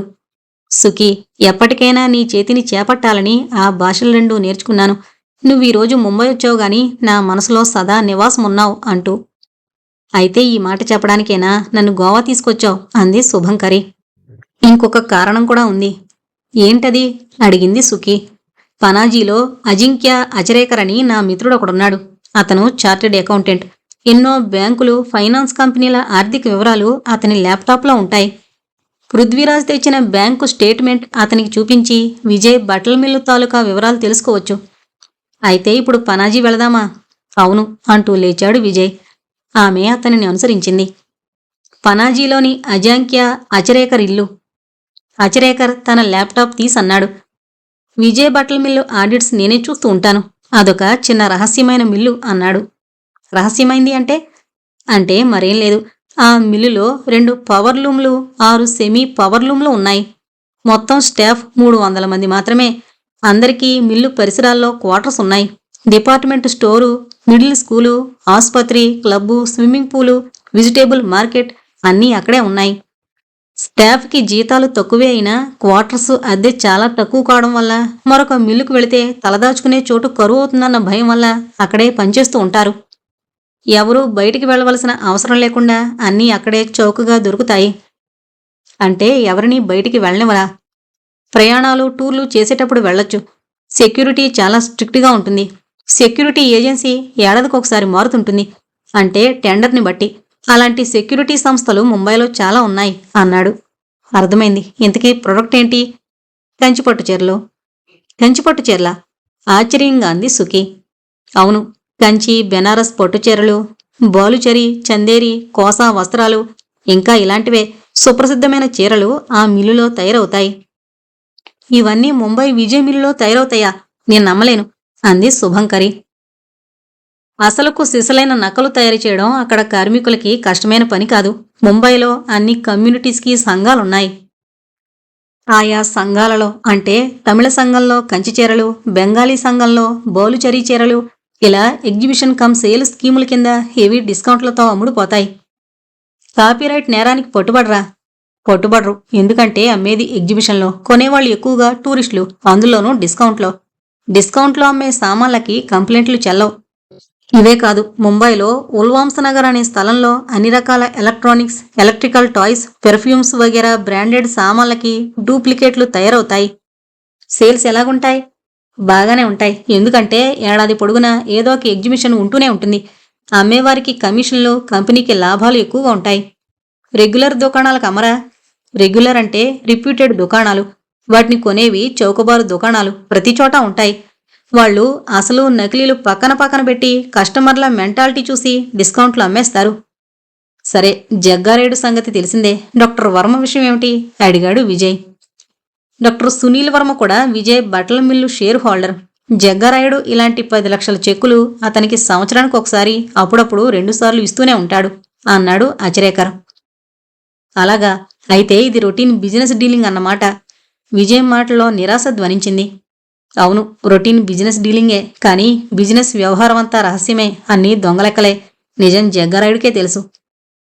పన్వేల్లోని చెరువు దగ్గరున్న ఫ్లాట్ నెంబర్ 31 సంగతేమిటి? అది ఈ మిల్లుకి సంబంధించిందేనా? అవును, 4 షేర్ హోల్డర్లు కలిసి ఆ ఫ్లాట్ కొన్నారు. అక్కడున్న పాత పెంకుటిల్లుని పడగొట్టి 5 అంతస్తుల గెస్ట్ హౌస్ కట్టించాలని వాళ్ళ ఉద్దేశం. డెవలపర్స్ కోసం టెండర్ కూడా వేశారు. కంపెనీ గెస్ట్ హౌస్ కంపెనీ పరిసరాల్లో కాక ముంబైకి ఇంత దూరంలో దేనికి? విజయ్, రాబోయే కాలంలో పన్వేల్లో ఇంటర్నేషనల్ ఎయిర్పోర్ట్ వస్తుంది. జగ్గారాయుడికి చాలా ముందు చూపు ఉంది అన్నాడు అచరేకర్.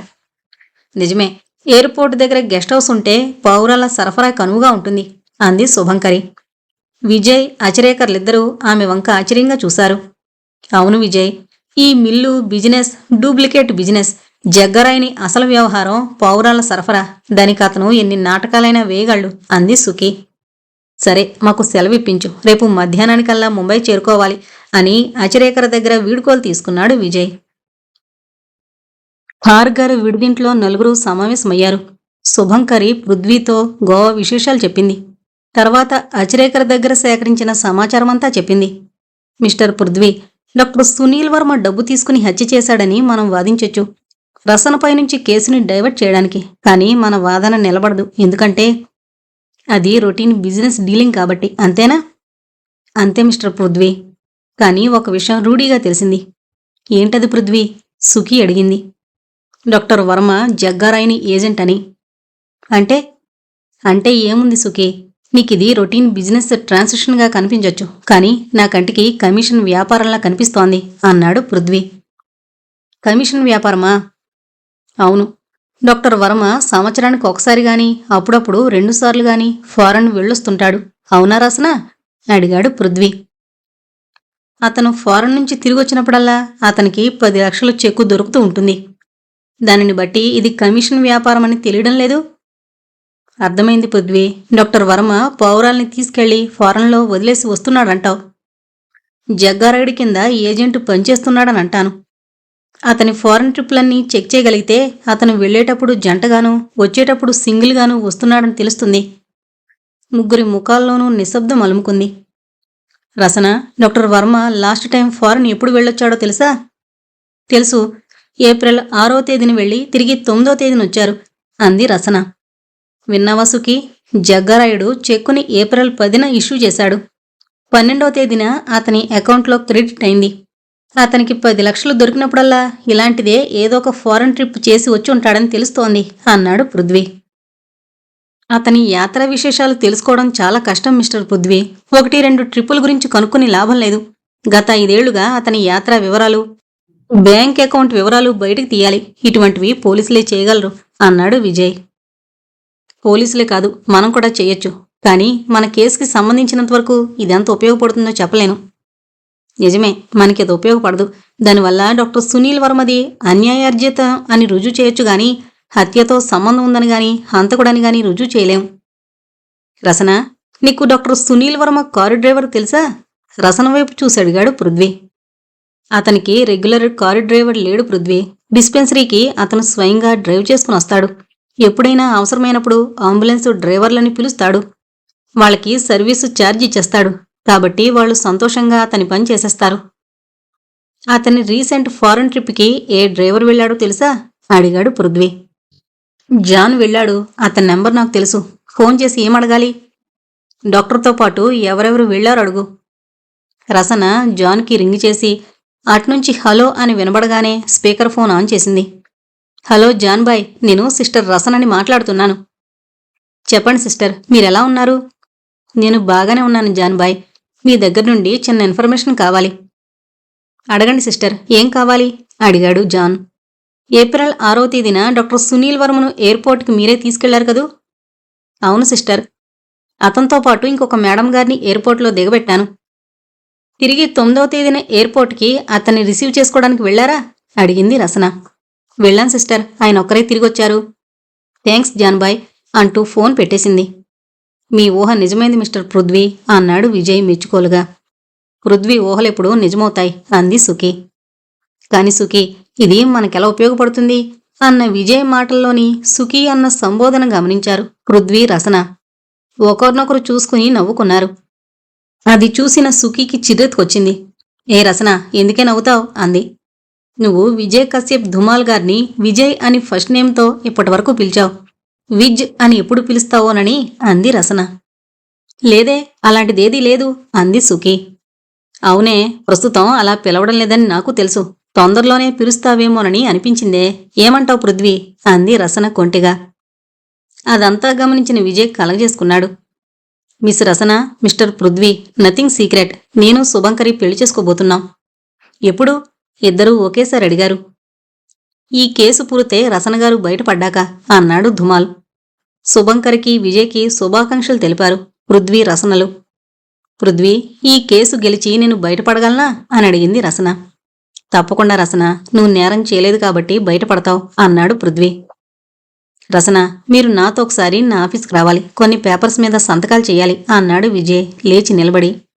అలాగే పదండి అంటూ పృథ్వీ, సుఖి, నేను విజయ్ గారితో వెళ్ళొస్తాను అని బయలుదేరింది. పృథ్వీ, సుఖి ఇద్దరే మిగిలారు ఆ ఇంట్లో. పృథ్వీ దీర్ఘాలోచనలో మునిగాడు. సుఖి చాలాసేపు అతని వంక చూస్తుండిపోయింది.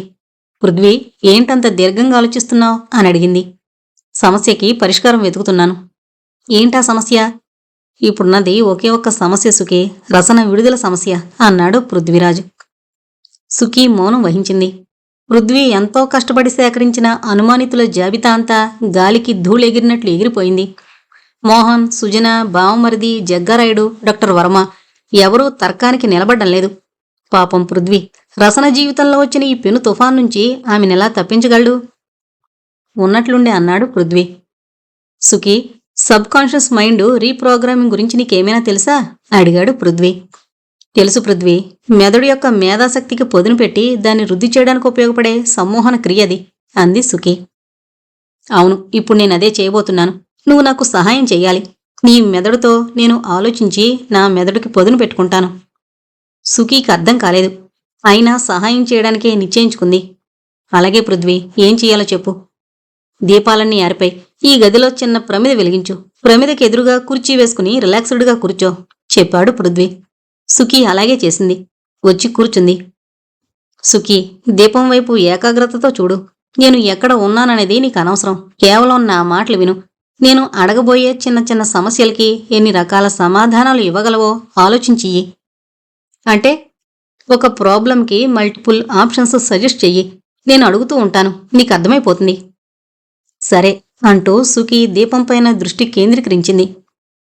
పృథ్వీ కంఠం వినిపించింది. సుఖి, మొదటి ప్రశ్న విను. ఉరుములు మెరుపులతో వర్షం జోరుగా కురుస్తోంది. కరెంటు పోయి దీపాలు ఆరిపోయాయి. కారణాలు చెప్పు.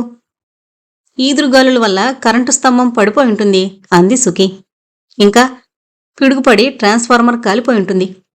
ఇంకా ముందు జాగ్రత్త కోసం ఎలక్ట్రిసిటీ బోర్డు వాళ్ళు ఆపేసి ఉంటారు అంది శుభంకరి. ఇంకానా? అవును, తీవ్రంగా ఆలోచించు. ఇంతవరకు చెప్పినవి కామన్ ఆప్షన్స్. అవి కాక ఇంకేమైనా ఉన్నాయా? సుఖి ఆలోచించి దీపం వైపు చూస్తూ కొంతసేపటి చెప్పింది. ఆ ఇంట్లోనే ఫ్యూజు పోయుండొచ్చు అంది. రైట్, ఇప్పుడు మరో సమస్య విను. ఒక విద్యార్థి స్కూల్ ఫీజు కట్టడానికి కాలేజీకి వెళ్ళాడు. కౌంటర్ దగ్గరకు వచ్చి చూసేసరికి అతని జేబులో పర్సు లేదు. దారిలో పిక్ పాకెట్ అయి ఉండాలి. ఇంకా పర్సు దారిలో పడిపోయి ఉండొచ్చు. ఇంకా ఇవి కాక ఇంకేమిటి? ఆలోచించు. సుఖి తిరిగి దీపాన్ని చూస్తూ ఆలోచించింది. కొంతసేపటి తర్వాత అతను ఇంటి దగ్గరే పర్సు మర్చిపోయి ఉండొచ్చు అంది శుభంకరి. రైట్, ఈసారి ఇంకో సమస్య విను. చిలక పంజరంలోంచి పారిపోయింది. కారణాలు ఏమేముంటాయి? పంజరం తలుపు తీసి ఎవరో తప్పించుంటారు. ఇంకా ఆహారం ఇచ్చిన తర్వాత పంజరం తలుపు వేయడం మర్చిపోయి ఉంటారు అంది సుఖి. ఇంకా పారిపోవడానికి చిలక చేసిన ప్రయత్నం ఫలించుంటుంది అంది శుభంకరి. రైట్, ఇప్పుడు ఆఖరి సమస్య విను. ఒక రోగి మెడిసిన్ ఓవర్డోస్ వల్ల మరణించాడు. కారణాలు? ఎవరో ఓవర్డోస్ ఇచ్చి చంపేసుంటారు. డాక్టర్ లేదా సిస్టర్ అజాగ్రత్త వల్ల ఓవర్డోస్ అయి ఉండొచ్చు. ఇంకా రోగి డిప్రెషన్లో తనకు తానే ఓవర్డోస్ తీసుకునుంటాడు అంది శుభంకరి. ఇంతలో ఇదేంటి, ఏం చేస్తున్నారు మీరు? ఇల్లంతా చీకటిగా ఉందే అంటూ వచ్చిన రసన ఆ గదిలో లైట్ వేసింది. ఇదేంటి, ప్రమిద వెలుగుతోంది, కరెంటు పోయిందా అని అడిగింది. సుఖి, పృథ్వీ ఇద్దరూ చిరునవ్వు నవ్వారు. అవును రసన, నువ్వొచ్చి లైట్ వేసి ఎన్లైట్ చేశావు అన్నాడు పృథ్వీ. ఇంట్లో తక్కిన దీపాలు కూడా వేయి. రసన మిగతా రూముల్లో లైట్లు వేసింది. కరెంటు పోయింది సరే, ఈ స్విచ్లన్నీ ఆఫ్ పొజిషన్లో ఎందుకున్నాయి అనుకుంది.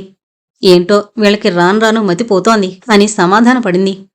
ఆ గదిలో సుఖి పృథ్వీని అడిగింది. పృథ్వీ, గాట్ ఎనీథింగ్ అని. ఎస్ అన్నాడు పృథ్వీరాజ్ ఎంతో నమ్మకంతో.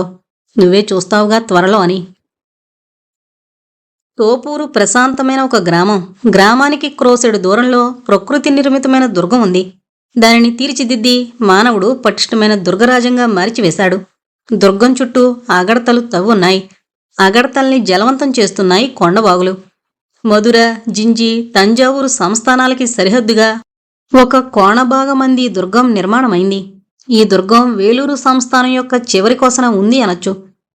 ఈ దుర్గం చరిత్రలో అతి ప్రధానమైన తోపూరు యుద్ధానికి కేంద్రస్థానమైంది. ఒక వేగులవాడు చేతులు కట్టుకుని నిటారుగా నిలబడున్నాడు. విజయనగర సామ్రాజ్య ప్రతినిధి గొబ్బూరి జగ్గారాయుడు వానిని చూసి ఇలా ప్రశ్నించాడు. సోమయ్య, నీ వేగు విశేషాలేమిటి అని. మహాప్రభో, తోపూరు గ్రామాన్ని, దుర్గం చుట్టుపక్కల నిదానంగా అంతా గమనించాను. అతని వెనక నిలబడున్న వేగులవాళ్లు ఏలకో తమలో తాము ముసిముసి నవ్వులు నవ్వుకుంటున్నారు. విజయనగర సైనిక స్కందారావం తోపూరికి 5 క్రోసుల దూరంలో నిర్మాణమై ఉంది. సైనిక శిబిరాలు వలయాకారంగా కట్టబడున్నాయి. చుట్టూను సాయుధులైన అశ్వికులు అప్రమత్తతతో కాపలా కాస్తున్నారు. మధ్య భాగంలో ఉంది సర్వసేనాధిపతి గొబ్బూరి జగ్గారాయుని శిబిరం. అక్కడే పైన ఉదహరించిన సమావేశం జరుగుతోంది. సోమయ్య అనుచరుల నవ్వుని రాజప్రతినిధి గమనించకపోలేదు. వేగులో ఏదో వింత విశేషాలుండొచ్చు అని తలంచాడతను. నీ వేగుని వినకోరుతున్నాను అన్నాడు. ఏలిక, తోపూరు దుర్గానికి 25 బురుజులున్నాయి. ఒక్కొక్క దానిమీద ఒక్కొక్క ఫిరంగి అమర్చబడింది. డచ్చివారి దళపతి హోమ్స్ అనే ఆయన ఆధిపత్యంపై ఫిరంగి దళం ఉందని తెలిసింది. దుర్గం యొక్క అగడతలు ఏనుగు ముంపు నీటితో ఉన్నాయి. దుర్గంలోని సేనకంతటికీ సామంతరాజు విజయకేసరి సేనాధిపతిగా ఉన్నారట. తంజావూరు నుండి 2 రోజుల కిందట విస్తారమైన సైన్యం తోపూరు దుర్గానికొచ్చిందని గ్రామస్తులు అనుకుంటున్నారు. తంజావూరు సేనకి అధిపతి ఎవరో తెలిసిందా? అడిగాడు రాజప్రతినిధి. తంజావూరు మహామంత్రి గోవింద దీక్షితుని పర్యవేక్షణ కింద యువరాజు విజయరాఘవ నాయకుని ఆధిపత్యంపై సైన్యం వచ్చిందని గ్రామస్తులు అనుకుంటున్నారు. సరి, ఇంకేమైనా విశేషాలున్నాయా? లేవు మహాప్రభో, నువ్వు వెళ్ళవచ్చును. సోమయ్య 2 గజాలు వెన్ను తిప్పకుండా నడిచి అక్కడ వెనుతిరిగాడు. వాని అంగరాకపై కొన్ని అక్షరాలు కనిపించాయి జగ్గారాయునికి. సోమయ్య, గద్దించాడు జగ్గారాయుడు. మహాప్రభో అని ఆగిపోయాడు సోమయ్య. రాజప్రతినిధి లేచి సోమయ్యని సమీపించి వాని వీపుపై రాయబడున్న అక్షర పంక్తులను చూశాడు. అవి ఈ విధంగా ఉన్నాయి. అంతకా జగ్గారాయ, ఇప్పుడైనా మించిపోలేదు. వెంటనే మమ్మల్ని శరణు పొందు. నీకు గాని నీ వేశ్యాపుత్రునికి గాని ప్రాణభయం ఉండదు. లేదంటివా నిన్ను చీల్చి చెండాడేంతవరకు మా తంజావూరు ప్రభుత్వం నిద్రపోదు. సర్వసేనాధిపతి విజయరాఘవ నాయకుడు. ఎవరిలా రాశారు? చింతనిప్పుల వలె కళ్ళు చేసుకుని అడిగాడు జగ్గారాయుడు. సోమయ్య తనకి తెలీదని తెల్లముఖం వేశాడు. ఏలిక, నిన్న రాత్రి మేమందరం తోపూరు గ్రామంలోని రచ్చసావిట్లో పడుకున్నాం. అక్కడే ఎవరో రాసుంటారు అన్నాడొక వేగులువాడు. అయితే ఇంతసేపు మీరెవరూ దాన్ని చూడనేలేదా? అడిగాడు జగ్గారాయుడు. లేదు ప్రభో, తమతో సోమయ్య మాట్లాడుతున్నప్పుడే చూశాం అన్నాడు సోమయ్య అనుచరుల్లో ఒకడు. మీరందరూ వట్టి సొంటలు. మీరు వేగుకి పనికిరారు. మీకందరికీ 3 రోజులు కఠిన కారాగార శిక్ష విధిస్తున్నాం. వెళ్ళిపోండి అని ఉరిమాడు జగ్గారాయుడు. తోపూరు దుర్గంలో ఆ రోజు చాలా అలజడిగా ఉంది. జగ్గారాయుడు తన సైన్యాన్ని 5 క్రోసుల దూరంలో ఉంచినట్లు వేగుకు తెలిసింది. వెంటనే గోవింద దీక్షితులు దండనాథుల సభ కావించాడు. అందరి సమక్షంలోనూ అన్నింటిలోనూ ఆరితేరిన ఆ వయోవృద్ధుడిలా చెప్పాడు. తంజావూరు వీరులారా, వేలూరు వీరపురుషులారా, జగ్గారాయుడు మన సమీపానికి వచ్చున్నాడు. అతని సైన్యం 25,000 వరకు ఉంటుందని వేగులవారి కథనం. జగ్గారాయుడు మహావీరుడు. యుద్ధముఖంలో అతని పరాక్రమం అకుటితంగా ఉంటుంది. కాని అతనికి యుద్ధతంత్రంలో శిక్షణ లేదు. భీముడి వలె పరాక్రమించగలే గాని దృష్టద్యుమ్ని వలె వ్యూహరచన జ్ఞానం అతనిలో మృగ్యం. మనం ఈ సమయంలో ఆచరించదగిన విధానాన్ని నాకు తోచిన విధంగా చెప్తున్నాను. మీరందరూ బాగా ఆలోచించి ఒక తీర్మానానికి రావలసిందని కోరుతున్నాను.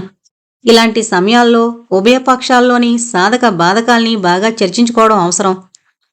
యుద్ధం సందర్భాన్ని అనుసరించి 2 విధాలుగా ఉంటుంది.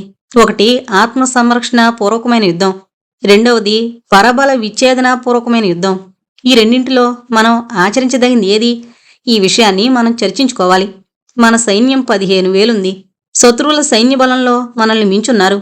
ఈ విషయాన్ని మనం గుర్తుపెట్టుకోవాలి. యాచమనాయకుడు సరిహద్దుల ప్రాంతం నుండి బయలుదేరినట్లు నమ్మకమైన వార్తొచ్చింది.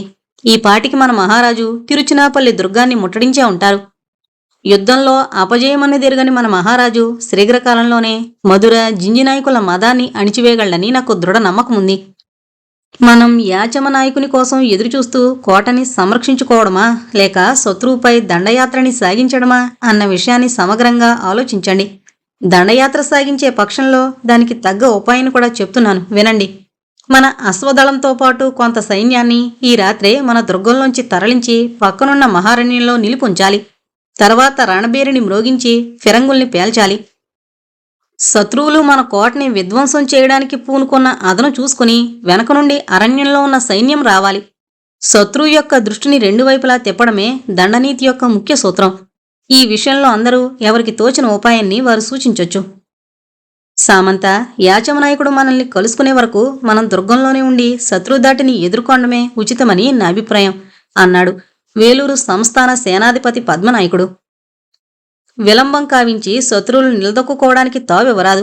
కాబట్టి మనం దుర్గద్వారాన్ని తెరుచుకుని శత్రువుల దండయాత్ర చేయడమే మంచిది అన్నాడు తంజావూరు రాజ్య యువరాజు విజయరాఘవ నాయకుడు.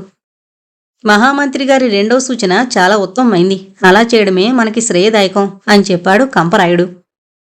ఆ విధంగా సభలో కొన్ని గడియల చర్చ జరిగింది. పర్యవసానంగా అందరూ మహామంత్రిపైనే సమస్త భారాన్ని మోపారు. దీర్ఘంగా ఆలోచించి మహామంత్రి గోవింద దీక్షితులు తన పథకాన్ని ఈ కింద విధంగా వెల్లడించాడు.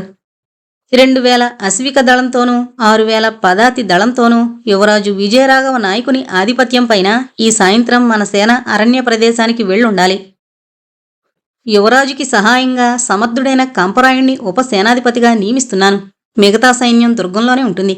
దాని నాయకత్వాన్ని సామంత విజయకేసరి నిర్వహిస్తారు. అతనికి తోడుగా సేనాధిపతి పద్మనాయకుడు ఉంటాడు. నా పర్యవేక్షణ దుర్గ సంరక్షణలో ఉంటుంది ఉద్ఘాటించాడు మహామంత్రి. ఆ సాయంకాలం విఘ్నేశ్వర పూజ జరిగింది. పూజానంతరం చండీహోమం యథావిధిగా జరిగింది. గుప్తంగా 10 మంది సైనికులు చొప్పున దుర్గాన్ని వదిలి సైన్యం అరణ్యంలోకి వెళ్లడం ప్రారంభమైంది. పిడుగొచ్చి పడినట్లు రఘునాథ నాయకుడు తిరుచినాపల్లి కోటపై పడ్డాడు. ఆ ధాటికి కోట దద్దరిల్లింది. మధుర జింజినాయకులిద్దరూ స్వయంగా సైన్యాన్ని హెచ్చరిక చేస్తూ కోట బురుజులపై నుంచి పోరు సలుపుతున్నారు. సలసలా మరుగుతున్న చమురుని కడవలతో కింద కొంపుతున్నారు. ఒక వంక ఫిరంగులు ఉరుములు దొర్లినట్లు వచ్చి పడుతున్నాయి. మరొక పక్క ధనుర్దారుల బాణ పరంపరని కురిపిస్తున్నారు. వీటన్నింటినీ లక్ష్యపెట్టలేదు మహావీరుడు రఘునాథ నాయకుడు. సోదర సైనికులారా, ధైర్య సాహసాల్ని చెక్కబట్టండి. పుట్టడం గిట్టడం కోసమే అన్న విషయాన్ని మరిచిపోకండి. మరణానికి భయం సైనికుడికుండరాదు. అలా భయం కలవారు వెంటనే పారిపోండి. నాకది సమ్మతమే. ఆంధ్రుల వీరకీర్తిని పోషించి పోరు సల్పండి. దగ్గరున్నవారిని ఫిరంగులు ఏమీ చేయలేవు. ధనుస్సుకి ధనుస్సే సరైన వదులు. మీరు ధనస్సుల్ని వంచండి. నిచ్చెనలు వేసి ఖడ్గపాణులై మీదకు వెళ్ళండి. కోటలో మొదట కాలు పెట్టిన దళపతికి 25,000 నిష్కాలు బహుమతి దొరుకుతుంది. ఈ విధంగా తన సైన్యానికి హెచ్చరిక చేస్తున్నాడు మహారాజు. ఏనుగులు కుంభస్థలాలు నెత్తురు వరదలు కాగుతుండగా రెండవ రోజు సాయంకాలం కోట సింహద్వారం శిథిలమైపోయింది. అంతే, శరవేగంతో తంజపురి అశ్విక దళం మెరుపు మెరిసినట్లు కోటలోకి ప్రవేశించింది. ఆ వెనక పదాతి దళం దూసుకెళ్ళింది. ఒకటే హాహాకారం చెలరేగింది. దొమ్యుద్ధం ప్రారంభమైంది. ఎక్కడ చూసినా రఘునాథ నాయకుడే. ఏ మూల చూసినా అతని హెచ్చరికలే. తంజపురి సైనికులు భూతావిష్ణుల వలె పోరు సలుపుతున్నారు. రక్తపాతంచే మొదట ఆకాశం, తర్వాత భూమి ఎర్రబడ్డాయి. మర్నాడు బాలభానుడి అరుణరాగ ప్రభలతో గగనవీధిని అలంకరించాడు.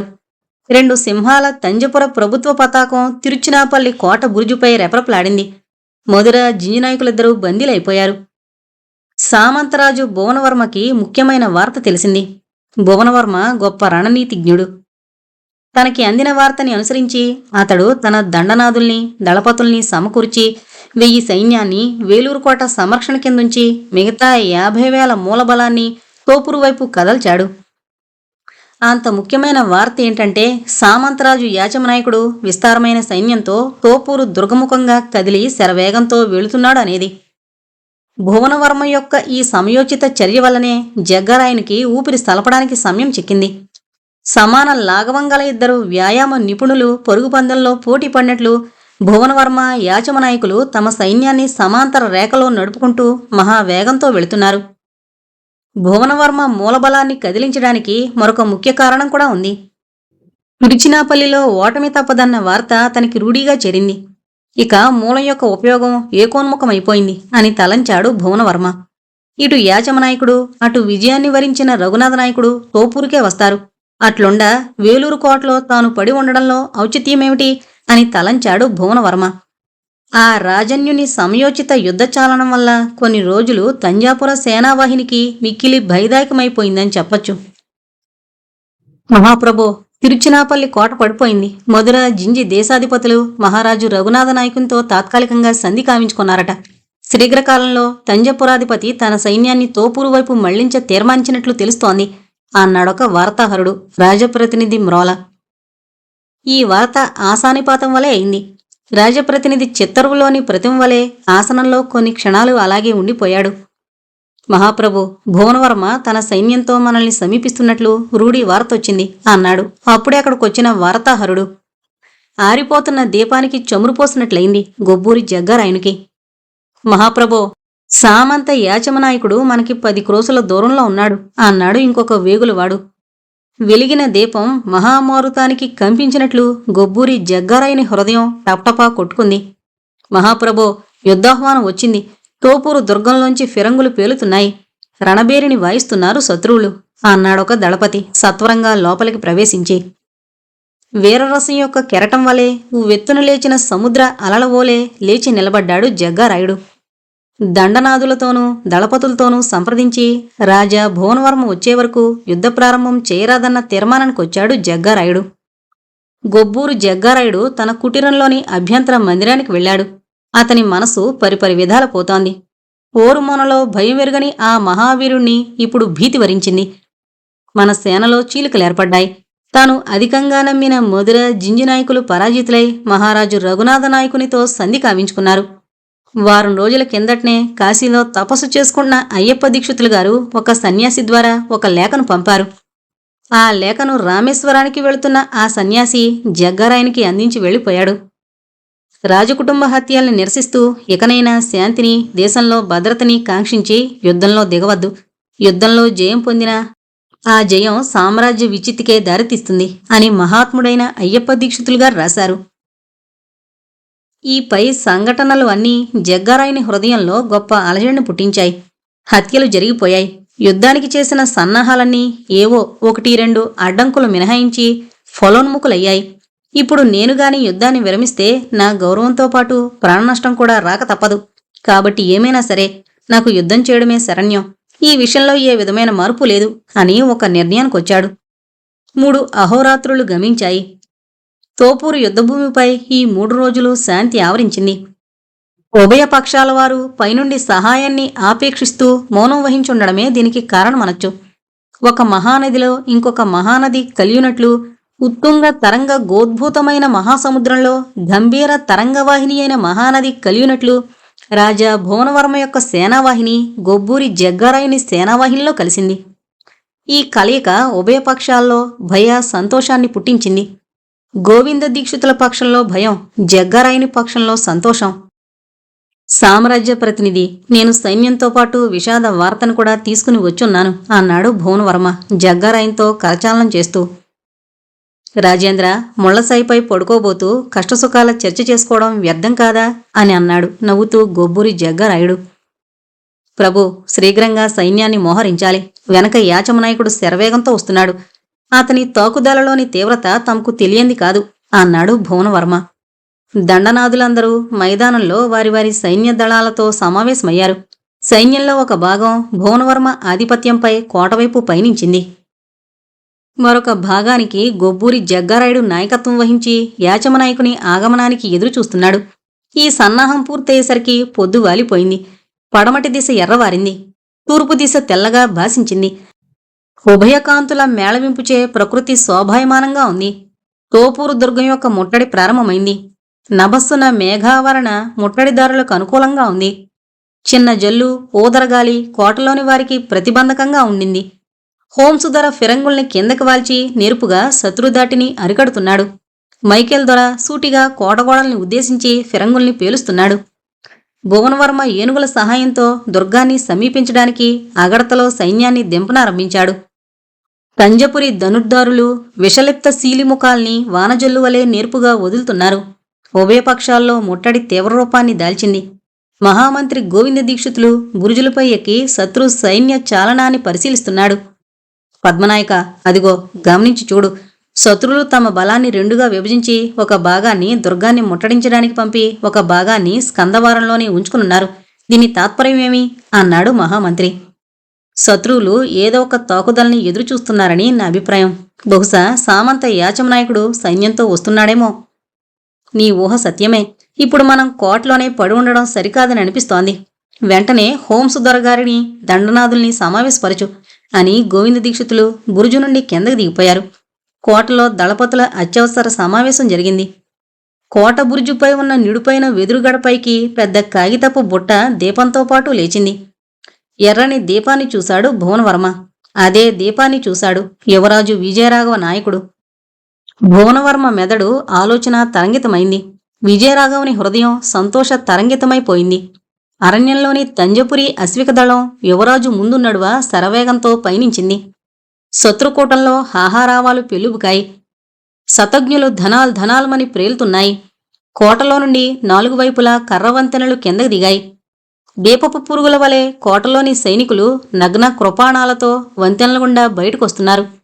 కోటలో నుండొచ్చిన శత్రు సైనికులకు దుమ్ముయుద్ధం ప్రారంభమైంది. ఇరువైపులా శత్రుఘ్నుల ఆర్భాటం హెచ్చుస్థాయిలో పడింది. భువనవర్మ అన్ని చోట్ల తానే తన సైనికుల్ని హెచ్చరిక చేస్తున్నాడు, ఉత్సాహపరుస్తున్నాడు. విజయరాఘవుని అశ్వికదళం యొక్క తాకుదల భువనవర్మకి పెద్ద సమస్యగా తయారైంది. సామంతరాజు యాచమనాయకుడు సకాలంలో యుద్ధరంగంలో ప్రవేశించాడు. పోరు ఘోర రూపం దాల్చింది. అడకత్తెరల్లో పోకచెక్క వల ఇరుక్కుపోయిన జగ్గారాయుడు సంఖ్య బాహుళ్యం చేత చెక్కు చెదరక యుద్ధాన్ని ఒక స్థాయి భావానికి తేగలిగాడు. కాని విధి జగ్గారాయునికి ప్రతికూలమైంది. తాను అత్యంతం ఆశ పెట్టుకున్న శత్రుఘ్నదళం విచ్ఛిన్నమైపోయింది. శత్రువుల ఫిరంగుల జ్వాలలకి జగ్గారాయుని సైనికులు శలభాలైపోతున్నారు. ఇన్ని ఇక్కట్లలోనూ ఆ మహావీరుడు చలించక యుద్ధాన్ని కొనసాగిస్తూనే ఉన్నాడు. ఇలా ఉండగా హఠాత్తుగా దుర్గంలోని సైన్యం జగ్గారాయుని సైన్యంతో చాలా సన్నిహితంగా ఢీకొంది. ఆ దృశ్యాన్ని వీక్షిస్తున్న యాచమనాయకుడు వెంటనే తన సైన్యంతో మీదికి దూసుకుని రాసాగాడు. సంకుల సమరం ఆరంభమైంది. జగ్గారాయ హతక, ఇది నర్తనశాల కాదురా, నిష్ట వచ్చినట్లు హత్యలు జరిపించడానికి ఇది రణరంగం. విజయనగర సింహం నిన్ను సమీపించింది, కాచుకో అని బిగ్గరగా గర్జిస్తూ జగ్గారాయుని ముందు ప్రత్యక్షమయ్యాడు యాచమనాయకుడు. జగ్గారాయ యాచమనాయకుల ద్వంద్వయుద్ధం ప్రారంభమైంది. ఆ భయంకర కథన తాండవాన్ని చూస్తూ నిలబడిపోయారు గొబ్బూరి జగ్గారాయుని సైనికులు, దళపతులు అందరూ. హఠాత్తుగా, విజయనగర సామ్రాజ్య సైనికులారా, మీ శస్త్రాల్ని పరిత్యజించి తంజపురాధీసుని శరణు పొందండి. అతడు శ్రీరామచంద్రుని వంటివాడు. మీ పదవులకి గాని గౌరవానికి గాని లోపం లేకుండా అతడు మిమ్మల్ని కాపాడగలడు. జగ్గారాయుడు నిస్తేజుడై గుర్రంపై నుండి కిందకి పడిపోయాడు. అతన్ని యాచమనాయకుడు బంధించాడు. ఇక మీరు యుద్ధం చేసి ప్రయోజనం శూన్యం అని బిగ్గరగా ఉద్ఘాటించాడు విజయనగర సేనాధ్యక్షుడు వీరప్ప నాయకుడు. తమ మాజీ దండనాయకుని మాటని మన్నించారు సైనికులు. తోపూరు యుద్ధం ముగిసిపోయింది. తోపూరు దుర్గంలోనే బంధింపబడ్డాడు జగ్గారాయుడు. విజయోత్సాహంతో సైనికులు స్వపక్ష పరపక్ష తారతమ్యం లేక తోపూరు దుర్గంలోనికి ప్రవేశించారు. శాంతి నెలకొంది. తృప్తిగా ఊపిరి పీలుస్తూ సూర్యదేవుడు పశ్చిమాద్రి మురుగుజొచ్చాడు. కళకళలాడుతూ నభోకాంత నక్షత్రమండల విరాజితురాలే వెన్నెలముఖంగా నవ్వింది. గుడ్ ఆఫ్టర్నూన్ మిస్టర్ పృథ్వీ, ఏమిలా వచ్చారు? డాక్టర్ సునీల్ వర్మ చిరునవ్వుతో పలకరించాడు. మళ్ళీ మీ సహాయం కోరొచ్చాను డాక్టర్. సంయుక్త తన డైరీని మీ డిస్పెన్సింగ్ రూంలో దాచిందని నా అనుమానం. ఒకసారి చెక్ చేయడానికి మీ పర్మిషన్ కావాలి అని అన్నాడు పృథ్వీరాజు. డాక్టర్ సునీల్ వర్మ గడియారం వంక చూసన్నాడు. టైం 12 గంటలు దాటిపోయింది మిస్టర్ పృథ్వీ. రూమ్ లాక్ చేసి కాంపౌండర్ భోజనానికి వెళ్ళుంటాడు. ఆ డైరీలో సంయుక్త హంతకుని గురించి రాసిందని మీరు అనుమానిస్తున్నారా అని అడిగాడు. అవును డాక్టర్. ఆమెకు ప్రతి విషయాన్ని డైరీకెక్కించే అలవాటుంది. చిన్నప్పటినుంచి ఆమె తల్లి ఎవరితోనూ కలిసి తిరగనీయకపోవడం వల్ల ఆ డైరీ ఆమెకి ఆప్తమిత్రురాలైంది. రోజు జరిగిందంతా ఆ డైరీలో రాస్తేనే గాని ఆమెకు నిద్ర పట్టదు అని. మీ దగ్గర వేరే తాళం చెవి లేదా డాక్టర్ అని నిరాశతో అడిగాడు. ఉండేది పృథ్వీ, కానీ ఎక్కడో పోగొట్టుకున్నాను. తిరిగి 2 గంటలకి కాంపౌండర్ వస్తాడు, అంతవరకు ఇక్కడే కూర్చోండి అన్నాడు సునీల్ వర్మ. అతని ఇల్లు ఎక్కడుందో చెప్పండి డాక్టర్, నేను వెళ్ళి తాళం చెవులు పట్టుకొస్తాను. డాక్టర్ సునీల్ వర్మ చిరునవ్వుతో ఒక కాగితం మీద అడ్రస్ రాసి పృథ్వీ చేతికిచ్చాడు. పృథ్వీ దానిని అందుకొని ఒక్క పరుగులో ఆవరణ దాటి రోడ్డుపై చకచకా నడవసాగాడు. మరొక 20 నిమిషాల వ్యవధిలో కాంపౌండర్ ఇంటికి చేరుకున్నాడు పృథ్వీ. అతను ఆ సమయంలో భోంచేస్తున్నాడు. పృథ్వీ విషయాన్ని టూకీగా చెప్పగానే అతను ఎగిరి గంతేసినంత పనిచేశాడు. రసనా సిస్టర్ చాలా మంచి మనిషి పృథ్వీగారు. ఆమె ఈ కేసులు ఇరుక్కోవడం నాకు చాలా బాధగా ఉంది. మీరు ఆమె తరపున పనిచేస్తున్నందుకు ధన్యవాదాలు. ఒక డైరీ మాత్రం సంయుక్త మరణించిన మరుసటి రోజు డిస్పెన్సింగ్ రూంలోని టేబుల్ పైన దొరికింది. అది సంయుక్తది అని నేననుకోలేదు. డాక్టర్ గారి దయ ఉంటుందని బీరువాలో మీది వరుసలో దాచాను. క్రమంగా అది మందుల సీసాల వెనకాల పడిపోవడంతో దాని విషయం మరిచిపోయాను. మీరిప్పుడు అడిగితే జ్ఞాపకం వచ్చింది. తాళాలు గదిలో టేబుల్ సొరుగులో ఉన్నాయి, తీసుకువెళ్ళండి. నా భోజనం ముగించి నేను కూడా వస్తాను అన్నాడతను. పృథ్వీ ఉత్సాహంతో తాళం చెవులు తీసుకుని ఉరుకులు పరుగులతో హాస్పిటల్కి చేరుకున్నాడు. తన ఊహ నిజమైనందుకు అతనికి సంతోషం కలిగింది. డిస్పెన్సింగ్ రూమ్ చేరుకుని అది లోపల గడియ పెట్టి ఉండడం చూసి పృథ్వీరాజ్ ఆశ్చర్యపోయాడు. కిటికీ అద్దం గుండా లోపలికి చూశాడు. డాక్టర్ వర్మ గది లోపలి సామాన్లన్నీ చిందరవందర చేస్తూ డైరీ కోసం కాబోలు తెగ వెతుకుతున్నాడు. తనతో తాళాలు పోయాయని అబద్ధం చెప్పి వర్మ ఎందుకలా గదిలో చొరబడ్డాడు? ఆ డైరీతో అవసరం అతనికేముంది? మరుక్షణం ఆశ్చర్యం నుండి తేరుకుని తలుపులు దబదబా బాధసాగాడు పృథ్వీ. డాక్టర్ సునీల్ వర్మ కాసేపు ఆలోచించి తలుపులు తీయకపోతే హాస్పిటల్లోని రోగులు తదితర సిబ్బందంతా అక్కడికి చేరిపోగలరనే అనుమానంతో తలుపు గడియ తీసి పృథ్వీ లోపలికి రాగానే గడియ పెట్టాడు. డాక్టర్, మీరు డైరీ కోసమే వెతుకుతున్నారా? అవును పృథ్వీ. మీరు వెళ్ళాక తాళాల కోసం వెతికాను. అవి నా సొరుగులోనే ఒక మూల కనిపించాయి. హంతకుడెవరో తెలుసుకోవాలనే క్యూరియాసిటీతో వెతకసాగాను. కానీ మీరన్నట్లు అదెక్కడ లేదు. పృథ్వీ అనుమానంతో డాక్టర్ వర్మ ముఖం వంక చూసి మందుల బీరువా దగ్గరికెళ్లి తన దగ్గరున్న తాళాలతో దాన్ని తెరిచి మీద వరుసలో సీసాలు పక్కకు తొలగించి వాటి మరుగున పడున్న డైరీని తీసి ఆతృతతో చివరి పేజీలు తిప్పసాగాడు. ఆ డైరీలు ఇవ్వండి మిస్టర్ పృథ్వీరాజ్. డాక్టర్ సునీల్ వర్మ కంఠంలో ఈసారి అభ్యర్థన లేదు. ఒక విధమైన ఆవేశంతో అతని గొంతు కఠినంగా ధ్వనించింది. అక్కడే నిలబడి డైరీని పరిశీలించడం మంచిది కాదన్న నిర్ణయానికొచ్చిన పృథ్వీ దానిని గుప్పిట్లో బంధించి వర్మ మాటలు వినిపించుకోకుండా తలుపు వైపు దారి తీశాడు. ఆగండి మిస్టర్ పృథ్వీరాజ్, ఆ డైరీ నాకు అవసరం లేదు. ఒకసారి చూసిచ్చేస్తాను. పృథ్వీ ఆగలేదు. బోల్ట్ తీసి తలుపు ఓరగా తీశాడు. అంతే. డాక్టర్ సునీల్ వర్మ మందులు కలిపే టేబుల్ మీదున్న డిస్టిల్ వాటర్ జాడీని తీసి గురిచూసి పృథ్వీరాజు తలకేసి విసిరాడు. అలా జరుగుతుందని ఊహించిన పృథ్వీ తలకి బలంగా తగిలిన తాకిడికి తట్టుకోలేక సగం తెరుచున్న తలుపుల మధ్య నుంచి ఆ గదికి సగం ఇటు సగం అటుగా పడిపోయి స్పృహ కోల్పోయాడు. అదే సమయంలో అక్కడికొచ్చిన శుభంకరి డిస్పెన్సింగ్ రూమ్ బయట వరండాలో త్రుళ్ళి పడిపోయిన డైరీని తీసుకుని తన వెనకనే ఉన్న ఇన్స్పెక్టర్ సుష్మితకిచ్చింది. ఇది నిజమేనా రసన? నువ్వు నిజంగా నా ఎదురుగా ఉన్నావా? అడిగాడు పృథ్వీ. రసన పృథ్వీ బెడ్ మీద కూర్చుని అతని వంక ఆప్యాయంగా చూస్తూ అంది. నిజమే పృథ్వీ, ఇది మీరు పెట్టిన భిక్షే. నేను నిజంగానే మీ ఎదుట బంధ విముక్తనై కూర్చునున్నాను అంది. పృథ్వీ చుట్టుపక్కల కలిగి చూస్తూ ఇది డాక్టర్ వర్మ నర్సింగ్ హోమ్ కదా అని అడిగాడు.